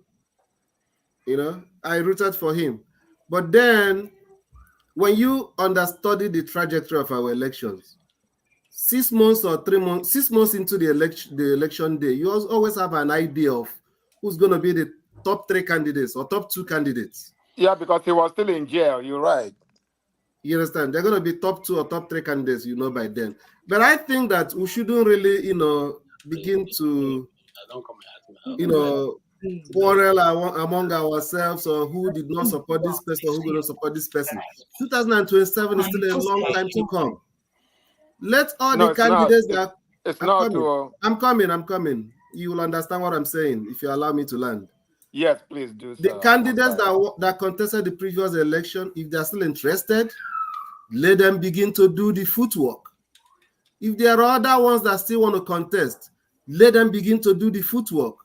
And not maybe like Obi did, a year to the election, we begin to see momentum. If you are not in power right now, why can't you start from now? Or even this past year, you should have started immediately after that election to prepare and do tangible works, tangible mobilization. Do you understand? And for now, I think that the most important thing all these candidates should start doing is the electoral reform. With what we have in place today, you're going to do double the work to win an election in Nigeria if you are not part of what AY said, the structure that is in place. with the current electoral law that we have now, whatever is the shortcomings of the last election, it's still going to repeat itself again in 2027. Guess what? Now I'm coming. What are those candidates doing? Because almost all of them that didn't win have one or two issues against the election. What are they doing as of today to make sure that after 2027 election, they will still not complain of the same thing? Okay, let me tell you what we're doing. This is not a dialogue between me and you. I'm just putting out my thoughts. But let me answer you. Can I finish talking because I just started talking now? Okay. When I finish talking, I'll be patient enough to listen to not just only you, but any other person. Yes, sir. So I think that the people that want to contest the election against the incumbent that is there now, in my own judgment, they've not done enough. They've not started doing enough. But they still have the opportunity to still cover up the lost ground. But they have not seen any signs they are doing it. That's number one. Then number two, I think that us that is in the diaspora should focus more our attention in seeing what we can do to, protect the integrity of our electoral process, our elections, so that if it is possible, just the way we have it in some other in developed countries, maybe like for those of you that are in America here, this issue that they used to, manipulate us in Nigeria, that nobody has the right to nobody should call election result as it's happening because you are not INEC. We need to be able to have an independent media, just like here, like Associated Press, that can give you the result of an election. Locally. Once it is announced, once it is announced, either in the ward level and the polling booth, they can give you the report and document it so that we can all have something and not depend on INEC at the end of the day to cook up figures for us. That is my one Steph, thank you. Steph, let me add to what Steph said. Steph, that's very wonderful. I actually said part of what you just said this afternoon. You see, we need to throw. Let me just let you announce this. We are going to be running up in about 30 minutes time. Don't worry, you're going to carry on. Let me finish it. Go ahead. So, what Steph just said, now we need to take this issue seriously and leave sentiment. You need to, first of all, like I said, Peter Obi, for example, I don't know what he's really doing now. What I expect Peter Obi to do, Peter Obi need to build more alliance, especially in the northern Nigeria. I wish he can work with somebody like El-Rufai. Konkoso, to me, I think they should just let Konkoso is strong, but if he can work with any of them, the vice president does not have the power to pull votes from the north. That is one. The second thing is, Forefather, I don't know if you follow up the Supreme Court tribunal, Supreme Court governorship election tribunal in Kano State. Yeah, I heard about it. What happened? Let me tell you what happened in that case. After I was telling you when after Tinubu and Peter Obi case, I was telling you of Wole Olanipeku. After that election, they drafted Wole Olanipeku to represent NNPP candidate. Wole Olanipeku is the best undisputed tribunal lawyer in Nigeria. Ask any lawyer in Nigeria that understands what he's going to tell you. That guy, most of the cases, if you follow up Nigeria cases, he is in charge. He delivers at Supreme Court level. He doesn't make noise, but he's very good. He was the game changer. I heard people say, "Oh, they would have bunked." No, he was the game changer. That guy is very bright. I'm surprised that you're talking like this. No. I'm very surprised. This is sad from somebody coming from you. Opinion. This is my opinion. Hold on. I'm talking from what I know. So, like Peter Obi can really build, expand his supporter base. In the South, I think Peter Obi, if you conduct election today, he will win election in the South. He has less work to do in the South. Maybe he should focus on Southwest.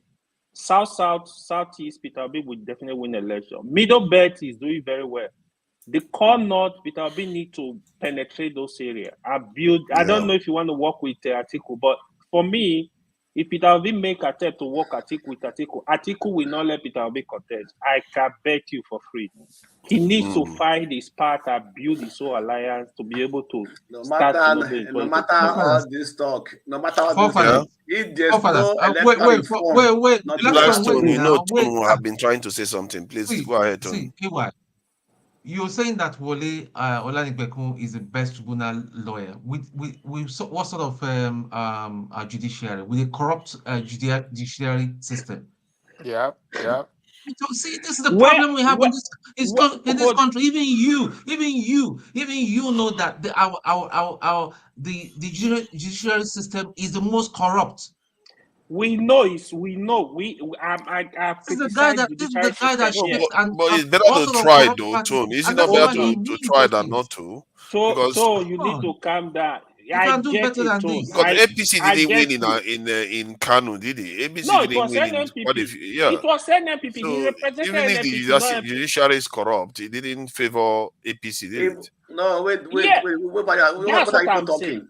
The Supreme Court lashed the appeal court heavily, bombarded, hammered their head because their judgment was wrong, totally wrong.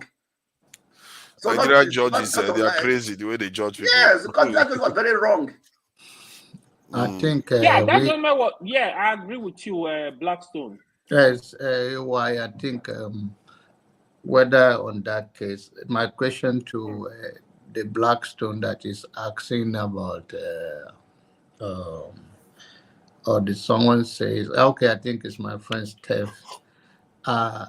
Peter Obi too would be surprised if he won the election, because the Nigerian space election, the one we are talking about is the system to checkmate them that we don't have yet. Until that system is in place, the cabal will be in charge. So for you to even win an election before you decide anything, you have to break the cabal. And that, I don't know the approach from anybody. He said that you're gonna appoint me, I will break them. You're gonna appoint me. He said that before you even get there, you cannot even get there. You can't even cross the line. It's either the overwhelming Nigerian go out beyond doubt that the whole world is seeing that almost 90% come out, that it become unbearable, that even their wife and their children will tell the person that will announce and say, do you see these people? 90% of Nigerians came out to vote. Are you going to go and announce to them that this is not the winner? That is the only Nigerian people that can do that. Why? One. Secondly, if you don't go that route, which is very impossible because of divide and control, except you go and negotiate with them. I know people say, oh, you have to kiss this person's hand. Then you go back to, then the argument is the same thing like Godfather and my forefather is making, that, oh, for the greater good, do anything. So instead that you go that way to negotiate with them so that they can give you go ahead before you even start. Because you have two ways to go about it. If not, which people are we talking about here? The people we are, which people are we talking about to go and negotiate with? Follow your t-shirt, okay? Follow your t-shirt. Unstoppable. Yes, carry on. Yeah. It's unstoppable doesn't mean you shouldn't have a strategy. It's the last time you guys I'm saying now, so don't scare people now. That is Nigerian people will deliver for you when they are ready overwhelmingly. But the issue we have right now, they divide and control. Okay, how many people register? We are 200 and something million citizens. Do we have up to 100 people registered? The question I wanted to ask you, the question I wanted to ask you was that when you said you have to go and negotiate with some people, whom are these people in your own mind you are talking about? Who are the people that you guys believe you ran the election? Those are the individuals within Nigeria that are doing it, but in reality, they too answer to other people. So okay, who you don't negotiate with them. The people that they listen to overseas, those are the ones. So when you tell them, whosoever that they are talking to, and the people tell them that, you know what, our people have made the choice, it's too overwhelmed, you're going to risk our life, and the life of our family. Because there is no way we can go out there where it's 80% have gone this direction, and you are telling us to go with these people who will be roasted on the street. That is the point that we is are true. here. That is one of the what you are saying here. is correct. If 90, in short, if even 70%, even 55% of Nigerians are strong and adamant, they will overturn any system easy, and they know that too. And even the so-called puppeteers, what they tend to do when this type of situation occurs is that they are going to now sit back and wait for an opportunity to strike back again and take control again. That's what they do. They are not. But at least there is an attempt. At least that Yes. break the pride that is Yes. impossible. I am not Obi supporter, but at least I like the fact that a third party challenge these two parties that have hold us hostage for years. It's a big improvement, right? And if you can believe that if we go a little further, it will become difficult for anybody. These are human beings that live among us. Do you think you cannot just do something where the whole world is watching you? The people will tell you, say, we cannot do that. Do you think their family don't talk to them? Do you think these people that just go, they will see the energy? But I don't think, and that's why we are talking about the media. And I think that is one of the fundamental reasons why we come here, talk all the time, that at least it's getting to the ear of people when they even have light. I still think that there is that 5%, 5 to 10% chance that Nigeria, as this year, last year and this year, has passed a point of no return in terms of that we could start seeing incremental positive changes happening in Nigeria, including some of the stuff you are talking about. You start seeing incremental improvement because of the things. There are too many things aligning right now. And with all the refineries coming on stream and people becoming more conscious of security, the Continental Free Trade Agreement is coming in line. That is what you a want lot of to things see. in coming in line. That is what you want to see. Have you heard? Have you heard that even the refinery come on stream will not even have impact on the price of a petroleum product? Yes, but it will have a massive impact on the amount of foreign exchange that the government has now. That is where the big one is, because we don't spend money buying petrol anymore from outside the dollars. It's gonna help us though. It's gonna help us anyhow. It's gonna help. It's going to help even for it to be available for citizens to there move is around. No way. If Dangote refinery start working, it's gonna help. It's still better than. And there's other benefits. So there are other benefits that they often don't even mention about.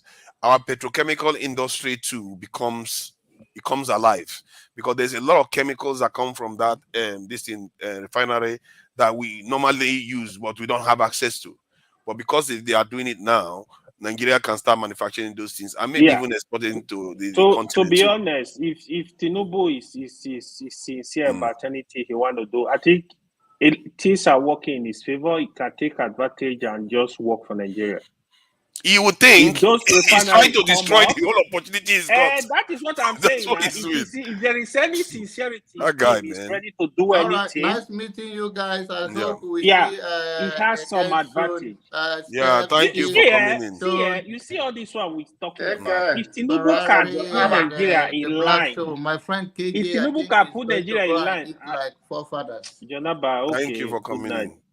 If Tinubu can put Nigeria in line and try to even do what Nigeria wants, Nigeria go up. They go vote for Tinubu now. Exactly, that's the thing. Everything he wants, he doesn't even have to rig the election. He just has to do the right things. After 2 years, let me tell you, after 2-3 years, Nigeria see 70% of flight a day. Nigeria will vote for Tinubu. It's 70. How ridiculous is that? I'm just saying. I'm just saying. No, I know what you're saying. It just shows the low bar they set for him. But you see, if he's not ready, he's not ready. We got to kick him out. That's just the truth. If he's not ready, he's not ready. If Tinubu fails as a president, Buhari is way better than him. If Tinubu fails, it means that Buhari is way better than him, because Tinubu has all the advantages that Buhari never had when he came into office. If he fails, Buhari is way better than him. I don't think Buhari Buhari was one of the most unlucky presidents. I think Mava is the most unlucky president Nigeria has because he had COVID-19. Even with they that, handed over I don't think he put in the effort.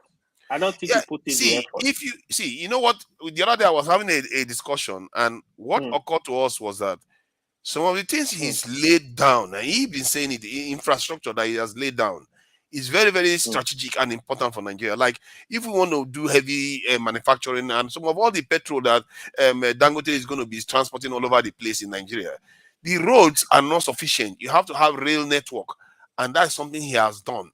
He's laid them down for Tinubu to come and inherit. He tried. What is the connection? No, what is the connection of the rail? We're talking about rail. What do you mean, forefathers? Which rail line? Rail line. You know they are fixing the eastern one. They are fixing the eastern one. There's one going through. Which eastern line? Oh no, the eastern rail one, the one that goes to Kafanchan. Don't say that. Don't say that. No, it's true. Don't even mention eastern line. Why you? Don't mention it. Go to Kafanchan. It's true. Don't play politics here, please. No, but it's true. I can show you the link. It's on net media. When it comes to rail infrastructure, you're cutting me cross now. I'm going to show you from net media now. Under Buhari, don't mention Southeast, please. It's on net. Oh my God, it's on net media. Net media. That guy, you know, he's not a big fan of the APC. Going to East now, actually. Is there? They are fixing it. I've traveled on that rail line before. I know from Port Harcourt you can get to Enugu all the way to the north. I use it from Port Harcourt to Enugu. I know that rail line. But let them build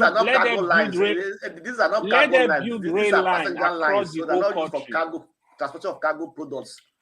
These are passenger for passenger trains. You know, but he carries everything. He carries everything. Number two, Dangote is going to sell his product outside Nigeria. You understand me? Because he's going to sell to Nigeria first. Listen, let me tell you why. Let me tell you why. Don't start. Wait. Let me tell you why. Let me tell you why. Let me tell you why. If Dangote is buying crude oil under international price, why must he make Nigeria his major market? He has to get his money back. They have said it. We are selling crude oil to you under the international price. If it is $70 in the US, that will also buy $70 per barrel. So would he make his profit? Dangote is a private businessman. He has no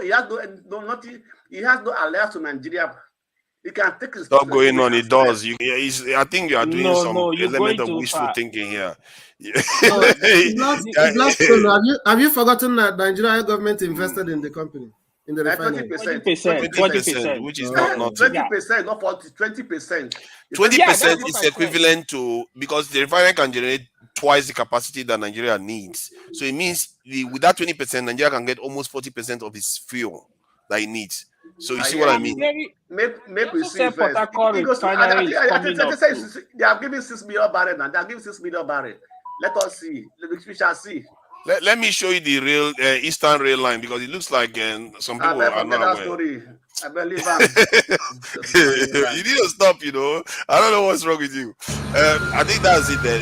Hi, welcome everyone. Net media. Construction work has finally started on the Port Harcourt-Maiduguri Railway, otherwise known as the Eastern Rail Line. At the time, it felt like the railway project wouldn't be executed any longer because it's been a long time the contract was awarded to the Chinese firm handling the project. It looked like getting funding was a bit difficult for them, but finally, work has started. The Port Harcourt-Maiduguri Railway is one of the oldest lines in Nigeria, and it is very, very long, 1,400 kilometers in length, and it is about to get even longer because of the new spurs that will be constructed. It spans many states and cities in eastern Nigeria. Many people have been asking, why didn't they approve standard gauge for the Port Harcourt-Maiduguri Railway? Before we get to the reasons why they are building the same narrow gauge, let's see the route of the railway, because a lot of people don't know the route of the Port Harcourt-Maiduguri Railway and the new spurs that they will build. many cities in eastern Nigeria will soon be connected by rail for the first time. Cities like Owerri, Oka, and Abakaliki in the south. In the northeast, you have Damaturu and Gashua. All will be connected to the Eastern Railway. Have you subscribed to a channel? If you haven't, this is the time to subscribe. So I just wanted to share that to show you that this is real. You really wonder up till now why we don't even have all this here across Nigeria. I thought that we go strike these people. Eh? We used to have them. It deteriorated in the 90s. We used to have them. Can I add my voice now? If you will allow me. Imagine, look at KJ. We're not going to allow you. I don't have the strength that you will have. So it's me Shakara now. It's like, oh, can I add my voice now? What is the Shakara for? I like I like Forefather because sometimes it shows us some things we were not able to see on our own. And one of those ones now he has showed us is the beginning of this Eastern Railway that just started construction in Port Harcourt. Yesterday, Igbo Basic was very close to Port Harcourt. In fact, it was in my village. My village had a station called Ajaokuta Rail Station. And he was able to confirm to us that that construction has not even left Port Harcourt. However, I want to believe that it's coming. And so it's always better to believe because a living person, the only thing that you hold is faith to believe that it's going to get better tomorrow. And that's why we all keep surviving. But I want to draw your attention to the, some of the expectations we're putting forward. Maybe it's hoping too much because we have been told many times that the Port Harcourt station, Port Harcourt filling refinery is functioning, but it never gets to, produce anything.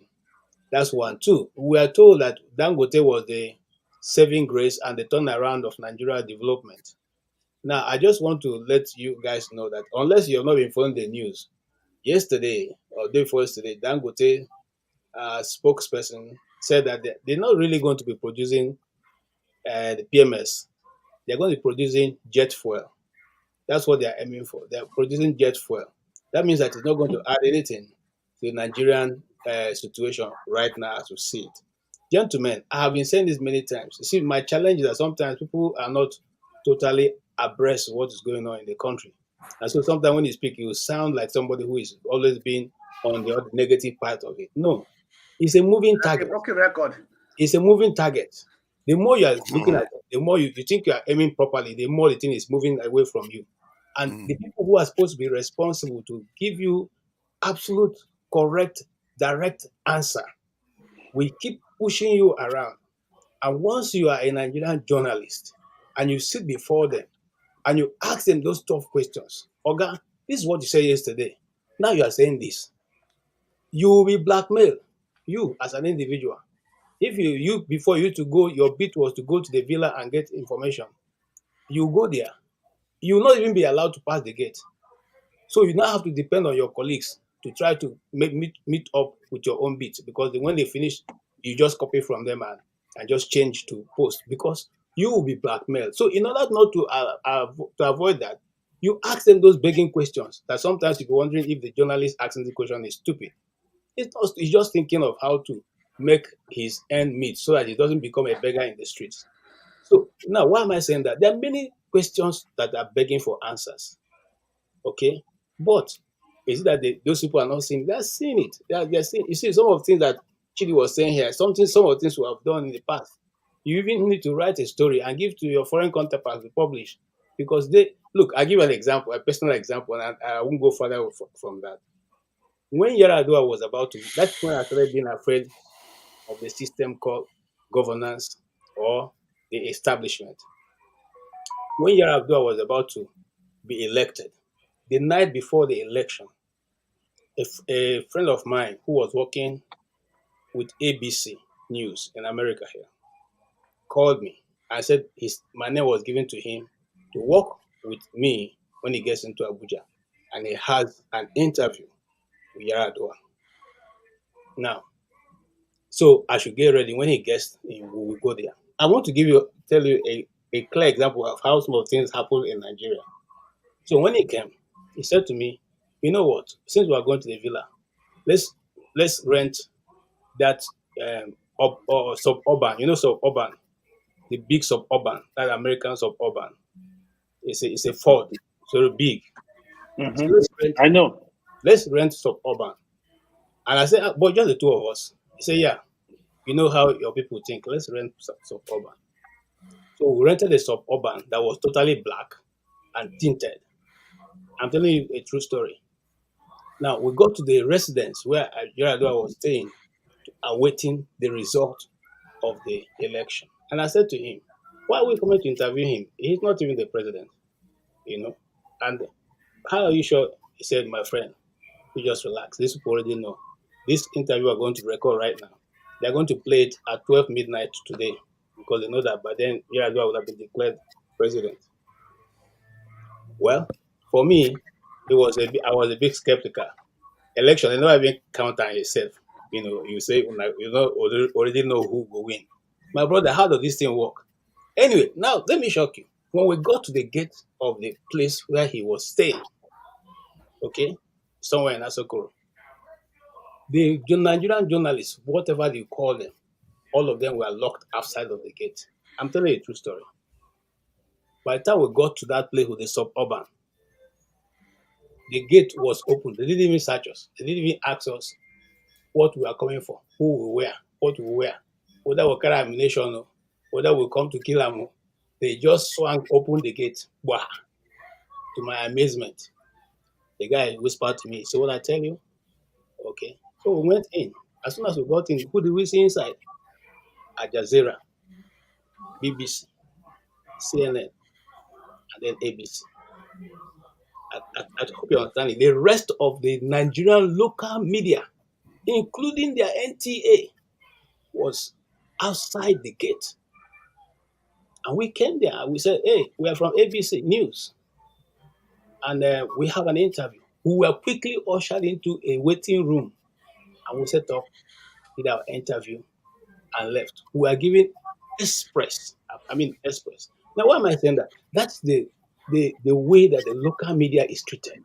So sometimes we need to appreciate those people who even struggle to put in, some of this effort to get out some information that we get. Some information that we get. It's difficult to work with these people That's how because Nigerians are treated. Not only local media, Nigerians, that's how they are treated by Nigerians. Well, that's what I'm saying. Yeah.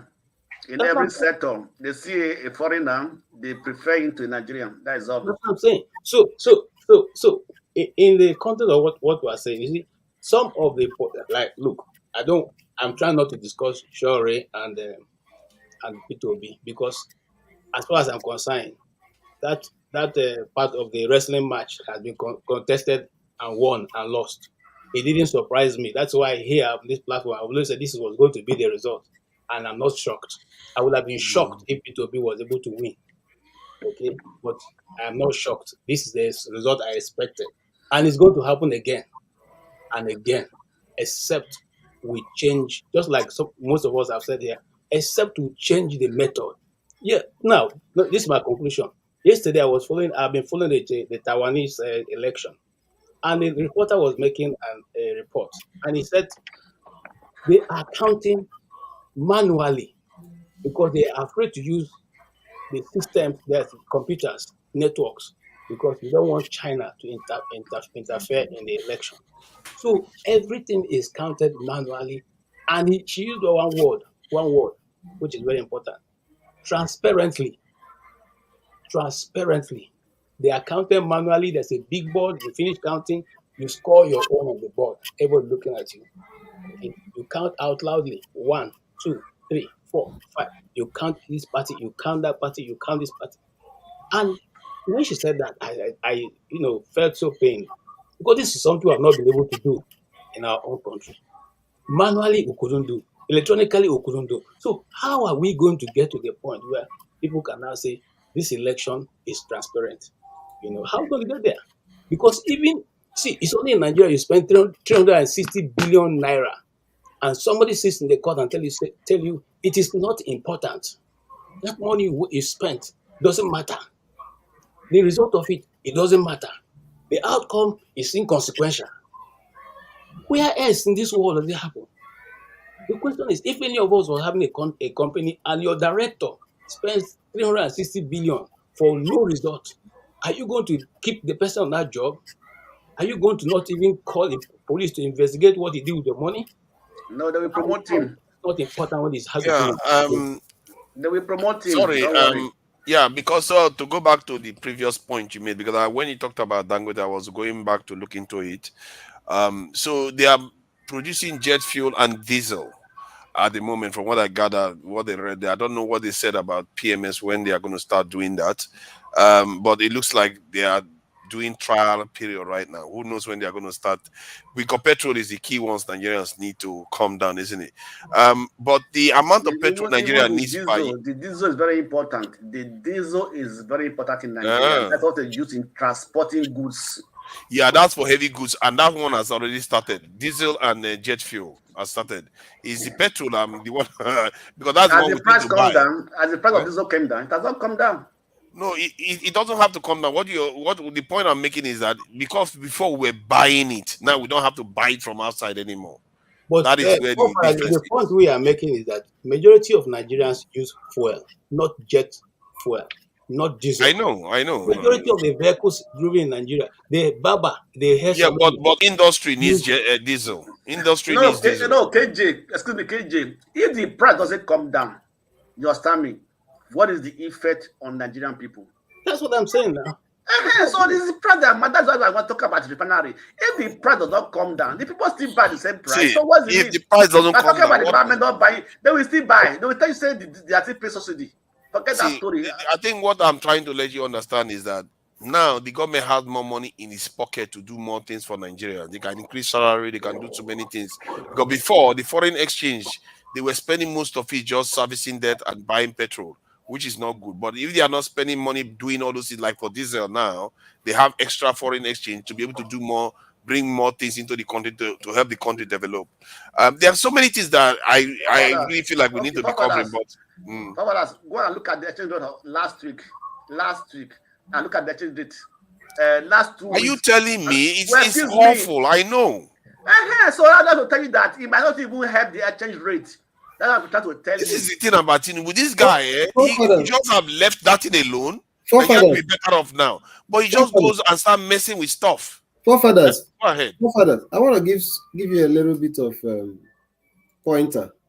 Okay. You know that on the exchange rate you're talking about, that the effect is not going to be as much as you're expecting it. Why? Because if Nigeria is selling a crude to Dangote in international price in dollar, you understand? Are they going to buy the finished product from him in Naira? Yes, they have their own. They are going to give him the crude sell oil. it to him in dollar and buy it from him in Naira? No. What I'm saying is that they probably are not going to sell it to him in dollars. I don't think they are selling it to him in dollars. Okay, so I'm coming. If they give it to him in Naira, that's what they said from him in Naira. So it's like it nets it's off. That is what I'm saying is that there's a net effect of almost zero or negligible. No. The reason why the reason why it's not the other one, you have to go outside and buy. If it's dollar, remember all our crude oil is not going to our this thing, our what they call it, our pocket in terms of this thing. Some of them actually go on to fund other things. So those ones are going to come in foreign currency, complete, and then the transportation costs, all that. In short, there are so many things, shipping and all that will be saved. It's not going to be 100% like you are thinking. Oh no! I know it's not 100%. I never said it was 100%. It's not going to be 100%. No, it's not 100%. The way I see it. I know that. This is the way I see it, right? Yeah, there will be some benefit, not how Nigeria are thinking. Not the way we are exactly. But the other thing is, this is the right time. The federal government need to include subsidy. So now they can, if Dangote is actually producing at that capacity, they can work with Dangote and Nigeria needs subsidy as the country is today.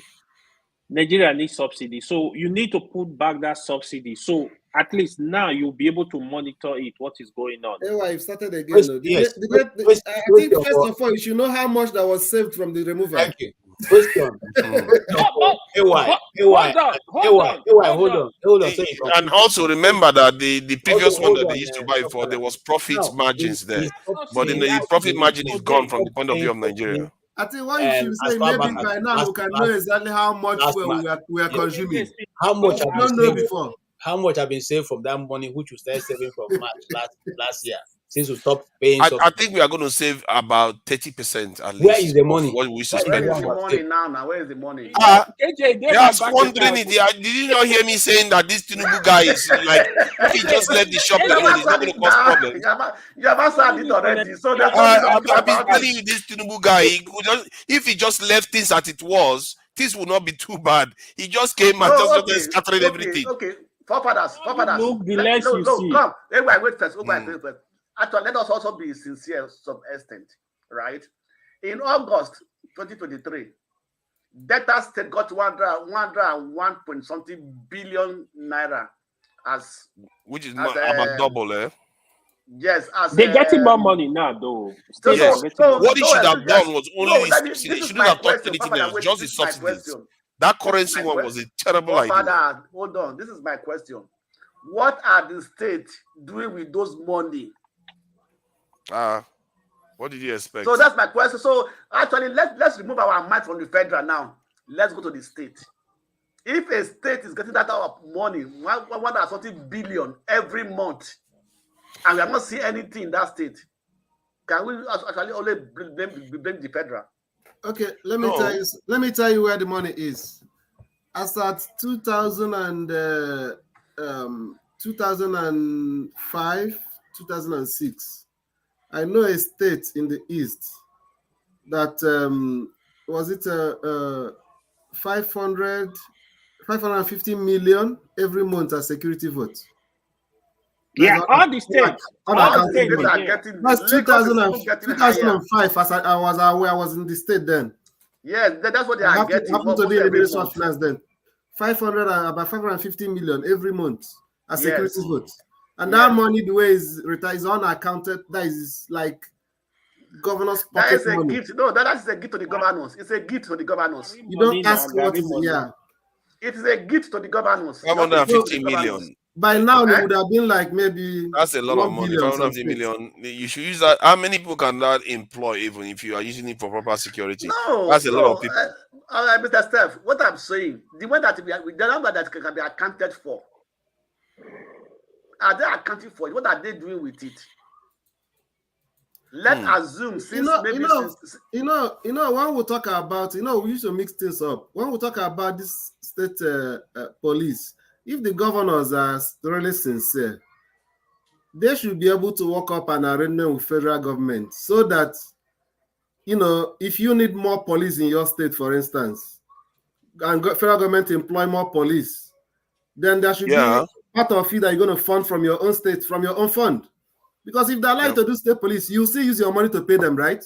Exactly. So why would they be stealing all these security votes without contributing it directly, officially? Lagos does that already. That is the thing. Nigerians pretend as if states they have power to do stuff. They just don't do it. What do they do? Lagos State doesn't have state police. Lagos have special arrangement for their police now. The police that is there, they have special arrangement for them. Why are other states not doing it? They are not. They don't want to. I believe that they are not. They are just looking for what to hide on them. Oh yeah, they give them better pension. They give them better maintenance and all kinds of different things. Are you sure, Father? No, it's true. I'm not making it up. If they even buy ammunition for them, River State, giving very good to the police. No, so some governors give extra benefits to the state police. I think one state. The federal police. I mean. No, I think one state also did it. They buy vehicles. They buy vehicles for the police. Most states does that. You understand me? Just to encourage them. You understand me? Just do it once in a while. What does that tell you? It means that the states have ability to do stuff. A good name. They give just one a good name. You started now again. Oh, you started again. What are you saying, forefathers? The point we are making is that it means that the state can do stuff for the police. I'm not saying they cannot do. Let me tell you, forefather, what is going on in Lagos, right? Another thing, Lagos, they have, I was saying it yesterday also, they have Lagos State Security Trust Fund, where individual are giving them money as well. Like last week, Femi Otedola donated 1 billion to that this thing. If you check online, you see that news. A lot of people, a lot of Lagosians, they've been doing this for over 50 years. That's what I was saying. Every state can replicate this. That is one thing, that if they use this money judiciously to buy boat, to buy weapons, to buy cars, they do a lot for the police in Lagos. What just happened? What just happened? What just happened with AY? I just saw some thumb up with AY. What's happening with your camera? Who is doing you thumb up?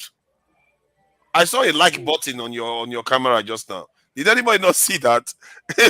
Thumb up came up. Okay, AY. How does that? Okay, wait, Blackstone, wait, please. 1 minute, sir. 1 minute. You're talking about security. For who? Does it cover Lagos State? I'll give you a classic example. Somebody that I know that is very close to me. They robbed the whole of the street. All the people that had the shop, they came carefully, packed everything, all the rice, all the frozen food, because it wasn't only his shop. 5 other shops they took their time. See, listen, those security are for the privileged. The security you're talking about is just for the privileged. That's the problem. What is the security in the Lagos State? What is the crime rate? That's what I'm saying. So for what area? It's just for the privilege. See, to be very clear, Lagos have the best security architecture in Nigeria. Forget Lagos that story. The citizens are not safe. It's not story. I'm sorry, no disrespect. You don't know Lagos State at all. You don't know Lagos. I have friends in Lagos. I have people who are complaining. He doesn't know. See, he doesn't know. AY does not know Lagos at all. He just goes to tell me that you don't know nothing about Lagos.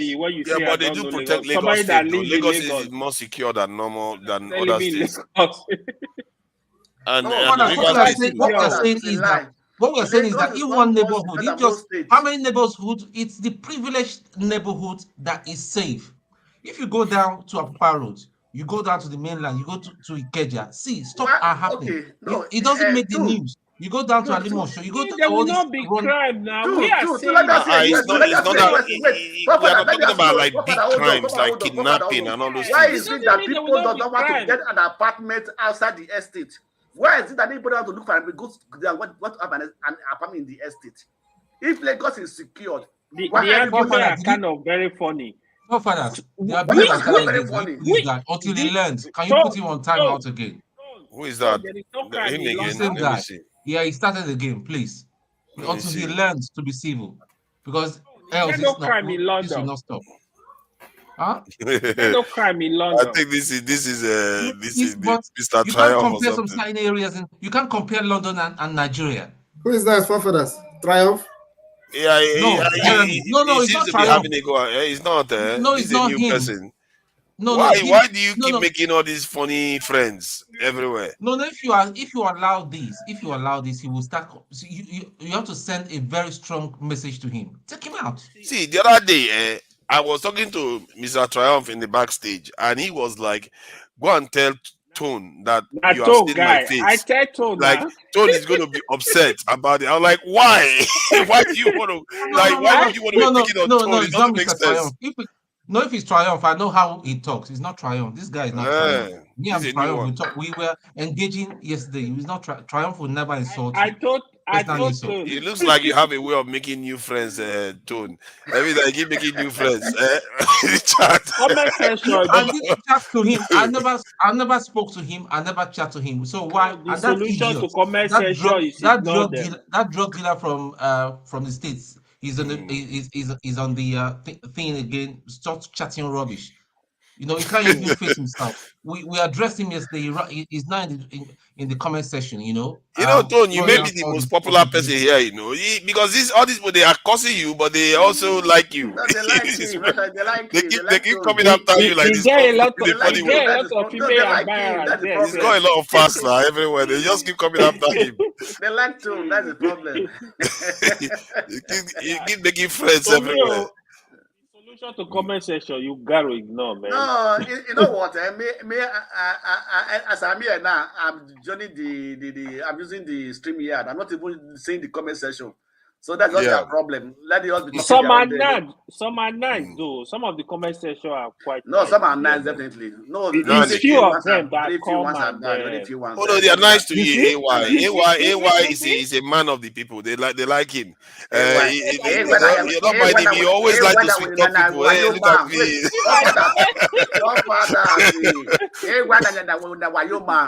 Yes, no. They like him in the chat. I've not seen anybody pick on AY on the chat. That's smooth operator. No, that's smooth operator. I don't reply. But I have more friends on comment section. I love them, man. Yeah. I think you engage them. Yeah. I noticed that you talk to them. You see, Topper now they want me now. She now they want me. He said you should be careful. I will show you if you try me. I give up to my people. Hold on.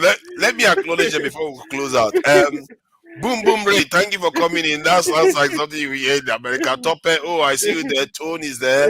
And Adama, I see you there too. Adama, thank you for coming in. Olajo, thank you for coming in. Jeremy SP Queta Robinson, your Tone's new friend. Thank you for coming in. Dachi. Thank you for coming. He keeps making new friends every day now. Kenry Bar, thank you for coming in. Man, Kenry Bar, you used to really dislike, hate. In short, I would say hate me really. And when we talk about Kanu Wanko, then not about Kanu Wanko, Nnamdi Kanu, he really doesn't like me whenever I'm talking about him. Clement Atjo, thank you for coming in. Ishola Bing, thank you for coming in. Oh my God, there are new people I'm seeing today. Adam, I've mentioned you. Motown MT, I see you there. Motown MT, very mean to me. Never likes me at all. I don't know how many people ever like me at all. Yeah, I know these chat people. We're all here together. It's a I very can see funny Jago there. relationship. Jago is on the conversation. Yep, he doesn't say much. Where is he? I didn't mention him at all. Where is Jago? I don't see him. That's Soji. Yeah, I've not seen Soji. I just seen Jago man. I've not seen him. His name is Soji. Oh yeah, Soji Adamo. Yeah, Soji Adamo. Yeah, I see you there. Yeah, thank you for joining us, Soji Adamo, on the chat. Let me get new people to name. Let's see. New people. Okay, the DJ Dodeye, Fad. I see you there. And Tone is also there chatting along with them. And obviously, the one that likes us to talk people, AY is always there talking to everybody. Equity, fairness, and justice. I see you there. Treasure. I need to greet my I people. see you there. Yeah, Reabois. Thank you for coming in. And Oga, I see you there. Oh my God, Oga! We used to be friends. So then suddenly he turned on me. I don't know why. It's just Oga. What did he call me? Look at what he called me. He's buying on the street. There's nothing. look at that again. Yes, nothing positive. Nothing positive comes out of their mouth when it comes to me at all. Thank you all for coming in anyway. Either way, this is a unique channel. I tell you, this is a unique channel where the host and the chat, they are on opposite sides. They don't like the host. Which one is your own now? What did I teach? Look at that now. Let's see what they say. I'm saying, hey, for real, he's making friends now. Look at that. Hey, he's making friends. Everybody loves him on the chat. Oh my God. Who is this person there? I can see Peter AO. I see you there. I see Peter AO there. Thank you for coming in, Peter AO. Pridol. I see you for coming there. Like so now. I see the Pansat is there. Thank you all. Pansat, tink you for coming in. And Fridol, yeah, that one definitely doesn't like me. The controversial man. Yeah, he's what I call me virus and all kinds of different things they call the Cameroonian man. Oh my God. High Beauty 10, thank you for coming in, High Beauty 10. And Call Me Brown was here too. Thank you for coming in, Call Me Brown. Yeah, I think I've named quite a lot of them. Let me see if I can find the people that donated. I can't even find, where are they? I can't even get to them. I can't see it. I don't know. Sometimes you see the name. I think they did. I saw Alexander Gomez earlier on. Oh, Gomez always donate. Yeah, some days he pops up, sometimes you can see it, sometimes you can't see it. It's a bit weird, really, the way the thing behaves. But it's okay. It's all good. Thank you all for coming in. And I need to play, these are our friendly Eastern musicians out. But first of all, we'll have to get let me thank the people on the panel anyway. Loco, thank you for coming in. Showery tone, a lot of thank you for coming in. The Blackstone. The Blackstone, Steph, love of God, though. And don't start. Stop. Love of God. We need to give you why for this comment session. And Steph, thank you all for coming in. Let me play us out with this guy. Let's go through these baby steps of pain. Baby step.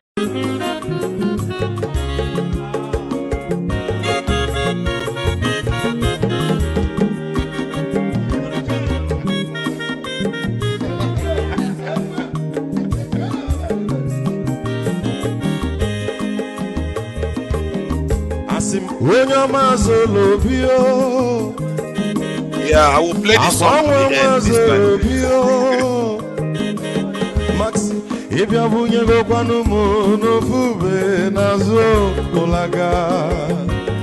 olaga ni biazugo mmanwu olaga do ni biazugo akwa nwa nwilo chi o biko rapuzo kona bazia onyo mazoro biko aboma wazoro ndasari ibya unyane gwana mo ulaga ni biazugo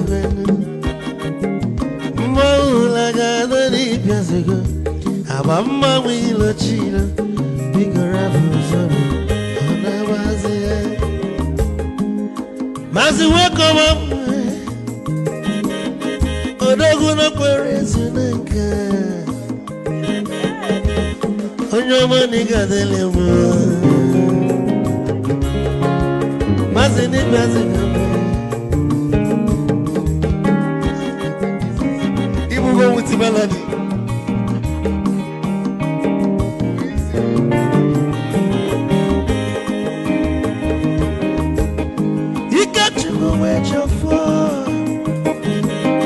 Odogu na chala noka Ezi wane mliga delemo Olaga doni pezigo noe Mo olaga doni pezigo Awama mwilo chilo Mikura muzoro Anabazi Te Onyama zoro de Mama was a sorry. If I were to go of Hulaga, don't Piazugo, Nazaboy. Molaga, don't Piazugo. Avamba Wilo Chilo, Pico Rapuzoro, Anavazi. Odogu can never be kitchen for. Ama kwa mnika kugogia Waligwe kwelo Ikejo mabele bege Hey, you want?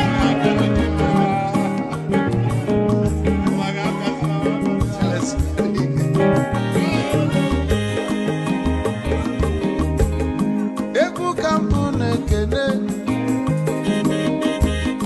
Omogo ndinso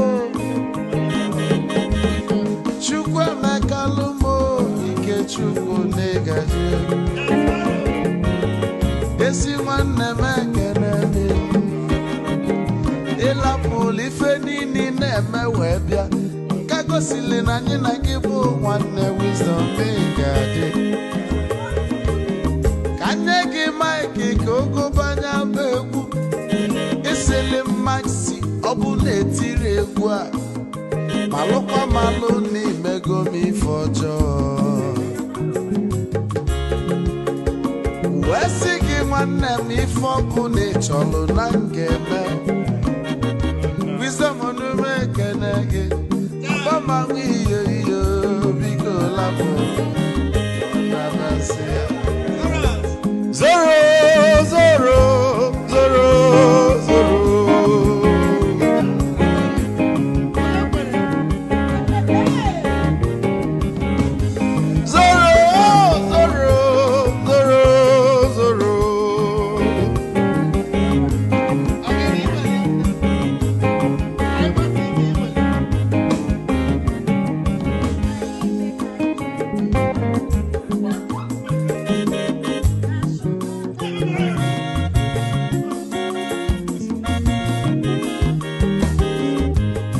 Deduru joy na bugwa osa so